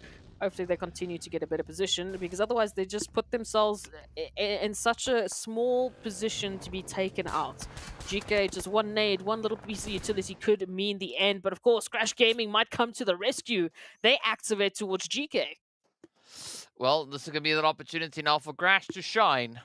But let's see if they're going to be able to get the job done. I mean, this is a great opportunity now for Triple to maybe try and close up, but Crash will have to make a lot of noise to distract GK enough for that to happen. Gaith already being met with a bit of utility, of course, sending a few utils of their own over the way. But here goes the blue. It is going to be closing up, forcing the hand for Triple. Icy does get found and picked up. It's down to Chemo and Old Boy. Of course, GK. They've had the knock come in towards Santa. Walsh has been found. Down they go. A-Buddy, Jafar, and Kevin still holding steady. But again, nothing has been decided. Could still swing in either which way. But the confirmation are up towards A-Buddy does make it quite a bit of a problem now for the side of GK. GK Esports now still holding on to this opportunity. Few utilities that can be sent out. They need to flush out Crash Gaming. And Triple Esports is looking at this as a prime opportunity to swoop in and just take the winner chicken dinner. Well, let's see. Will they get it though? Gaith there, ready to welcome them in. Fortunately, Old Boy has that DBS at the ready. Both players now quickly trying to get themselves patched up, raised up, and ready to rumble. Jafar going to be sending out a few of those mollies as well, just looking to heat up the competition. But it's going to be a pretty contentious fight. A 3v2v4. Let's see who will be taking it though. Old Boy trying to find that angle. You can see Gaith. Oh, the wibble wobble is out. Chemo not going to be joining their teammates, still keeping their distance. And I mean, I essentially want to see Triple trying to get that angle, but Chemo with a nice bit of Overwatch, and that could be exactly what they need. But of course, you still got to watch out for Kevin and the rest of the players coming through from Crash. But the Zoran is going to force their hand. There's only 2 minutes left, then the match will definitely be over. Hope trying to find a bit of a nade on the outside. Up comes the trade, the shots, the play. Walsh having to make the move. Old Boy now ducking down in the smoke, but up comes the head. Down goes Walsh. Ragnar trying to get themselves patched up, taking quite a bit of damage. But up comes the rest of the Crash Gaming team. It is going to be Jafar and Kevin looking to move in. They've got the scent, but will they be able to close it up? Triple now getting stripped out. Down goes Jafar. Oh, it is down to Kevin. Oh, kneeling in the open. Easy claps for GK to step up, lock it in. Winner, chicken dinner. Going straight to them. 2100 damage and 10 eliminations secured. Wow. GK Esports, from the beginning, they had a bit of positioning, they had a bit of rotation, they were zone blessed time and time again, but it came down to their insane plays to be able to manage that situation where two different teams are pushing them on two different fronts at the same time, and they win it out. So absolutely congratulations to GK Esports. Yes, there was a little bit of a helping hand with Triple Esports sending it, but still went the way of GK. Yeah, GG to GK. So well done, well played. But of course, absolutely phenomenal way to close up our last match. Let's take a look at the match rankings to see how many points the teams were able to secure. Of course, it is going to be GK walking away with a glorious 20-pointer. And of course, we move down. Right, Crash, Triple also hitting it up with 11. RTG coming in with 10. But again, a very aggressive play across the board, right? GQ also 6 eliminations up. But unfortunately, not a single bit of placement points coming their way. What a wild final zone on Miramar. Again, it continued to give us these surprises. Even if we go down to the page, Vision Esports, by the way, just a shout out to them. They had 5 points for the day going into this one. They just picked up 6, so I mean I think that's enough momentum. It's fine. They're good. Yeah. Moving down onto this side of things, yeah, NIGMA Galaxy, Arab Golden. Don't know what happened. I really don't know what happened. They both looked like they had such massive opportunities. Like at any single point, it could have gone a different way, but unfortunately, they took each other out. Didn't really allow for anything past that point, and yeah, it's there's not much to say about that whole situation. But yeah, I think honestly, today has been one of the most exciting days I've seen in MEA champs in general ever. The fact that we're going into tomorrow with so many close and contentious fights. I mean, we can even take a look right now at some head to heads. In terms of close and contentious, this is one right for you. Both of these teams took 11 points in very different manners. Yes, yes, they definitely did. I mean, Triple coming through with a glorious 6 eliminations and a heavy dose of damage to accompany that. But of course, we look at Crash, right? Great assists coming through there. I mean, only one elimination between the difference between these two teams. But with regards to the points that they were able to secure, I mean, as you said, right, they achieved that 11-point finish in a completely different way. And I mean, Crash, though, second place, securing 1270 damage. I mean, so that means that they were quite sparing with their aggression, right? Still being able to secure those 5 eliminations. But again, it just shows how this opportunity kind of presents itself. And it makes sense if you look at the map as to how Crash were rotating in, right? They weren't trying to make too much noise, right? Just trying to keep it nice and quiet. Triple, on the other hand, they didn't have much of a choice, right? They were situated over on towards that eastern front. They had to try and play it through that open field, and it was such a difficult position to play through. But again, a very, very exceptional performance, yet again, finding its way on in. But an interesting thing is, like, we've also seen quite a bit of a step up with regards to the overall performances of the day, right?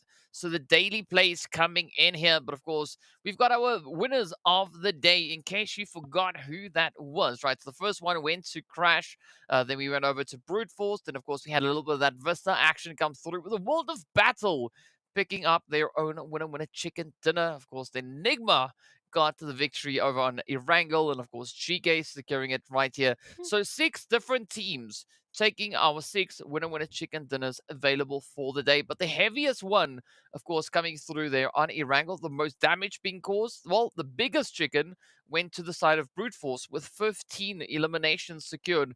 But the World of Battle, I mean, they did a good job, right? Only taking 369 damage. So that is a very well-deserved victory going to them as well. But again, today, so challenging. And looking at the consistency that we've had across the board, right? We got Brute Force and Rad, both teams securing themselves 47 points for the day. But as we venture into our overall rankings, that is where we'll be seeing a little bit of a change up, right? GEEKAY also now making a few waves here, coming through with their 56 points that they've been able to secure today. Of course, jumping up that one slot all the way up into its second. That is, of course, then moved Vision down one position. But Arab Golden also taking a beautiful 2-slot leap up into fourth. Yeah, moving into tomorrow, we have a lot to discuss. We have a lot of opportunities for teams to, again, still take away that slot from Crash Gaming. They're not so far ahead anymore. They're not the big bad wolf, so to speak. Everyone is in a position where they can attain a fantastic game to put them ahead. So it's incredible that we have all of our top 8 teams up into 100 points. Over to the second page, it's not looking too bad either. We go from 104 to 95, 9-point difference. Not much, right? Really not much considering we had a single team drop 25 points in one match. And we have 6 matches tomorrow. You can do the math. If the team can make it happen, they can definitely still steal that PMWI slot. And yeah, shout out to the World of Battle. Yeah. Win a chicken dinner, baby. Yes, sir. Yes, sir. And of course, now speaking about winner chicken dinner, baby, it's time for MVPs, right? I'm not even gonna guess who it is because, well, Take your I don't pick. know. Pick a name. Pick a we had name. Pick a Biscay, player. we had Freak, we had Coops, we had Xenox clutching. Just please, we can't guess. We really can't guess. So now, okay, I also have to make predictions. Okay, yes, your turn. All right, yeah, I don't know. Maybe Coops. Let's go with Coops. Let's see. Maybe I'm right. Maybe I'm wrong. Who knows? Hey, Ragnar. Hey, there we go. There we go. I mean, you know, this is just so exciting to see. I mean, talk about a contentious play. I mean, we had so many names to pick from. And I'm pretty sure that they are all sat very, very close with regards to that MVP slot, but well played to Ragnar. I mean, it makes sense because Ragnar was playing in this last match. 2,400 damage, 12 eliminations for the day, and a really strong survival time, nearly hitting 23 minutes. So GG to GK yet again. Ragnar locking in the MVP for day number 3. It's an absolutely incredible day. The fact that we, once again, can say tomorrow we have no idea. We have absolutely zero idea who's going to be taking the #1 slot, who's going to be the champion of the MEA Championship. So, DK, all that we can say is, okay, let's start now. Let's just go straight into the next match, shall we? Don't have to wait till tomorrow. We can just start now. Yeah.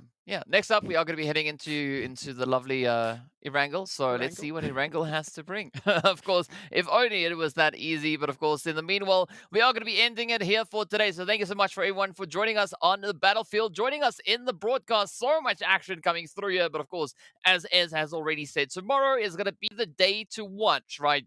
So to put it into perspective, 39 days of PUBG action, PMPL action has taken place. It all comes down to day number 40, right? Day number 40 to see who's going to be making it into the MEA Championship. Well, to be crowned the victor, and of course, getting that ticket into the PMWI. So be sure to join us for the final day of the PMPL MEA Championship right here. Same time, same place. We look forward to seeing you all back again. Until then, stay fresh, stay frosty, and see you all later.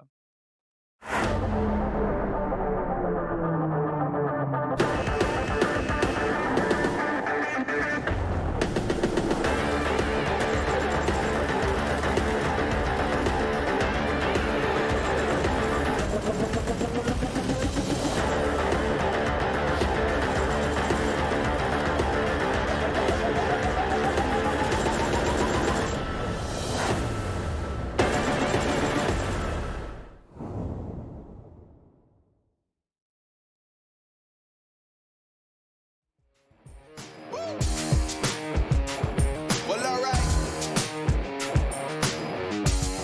Yeah, they want me to fit in, but I can't. I'm too different with it, too advanced to think. You know my intuition. I got bars and ink, but never in a prison. Too far gone, never gonna sit and listen. This is optimism mixed with the best. You get it? What you're seeing is a beast in the flesh. I'm vetted up. I don't need to try to speak for the rest. Always keep it abrupt. They wanna keep it a mess, you know. This is what you get when you're sitting as a vet. But everybody know that you're a threat. With the rest, let's go. We won't fit in a box. We don't quit, we won't stop. Ride us all to the top. We won't fit in your, we won't fit in your, we won't fit in your box. No, we don't quit, we won't stop. No, ride us all to the top. Whoa. We won't fit in your box. No.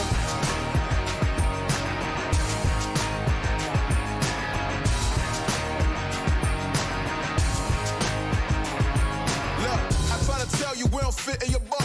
Why you try to box me and I got the key to unlock? I know the lock.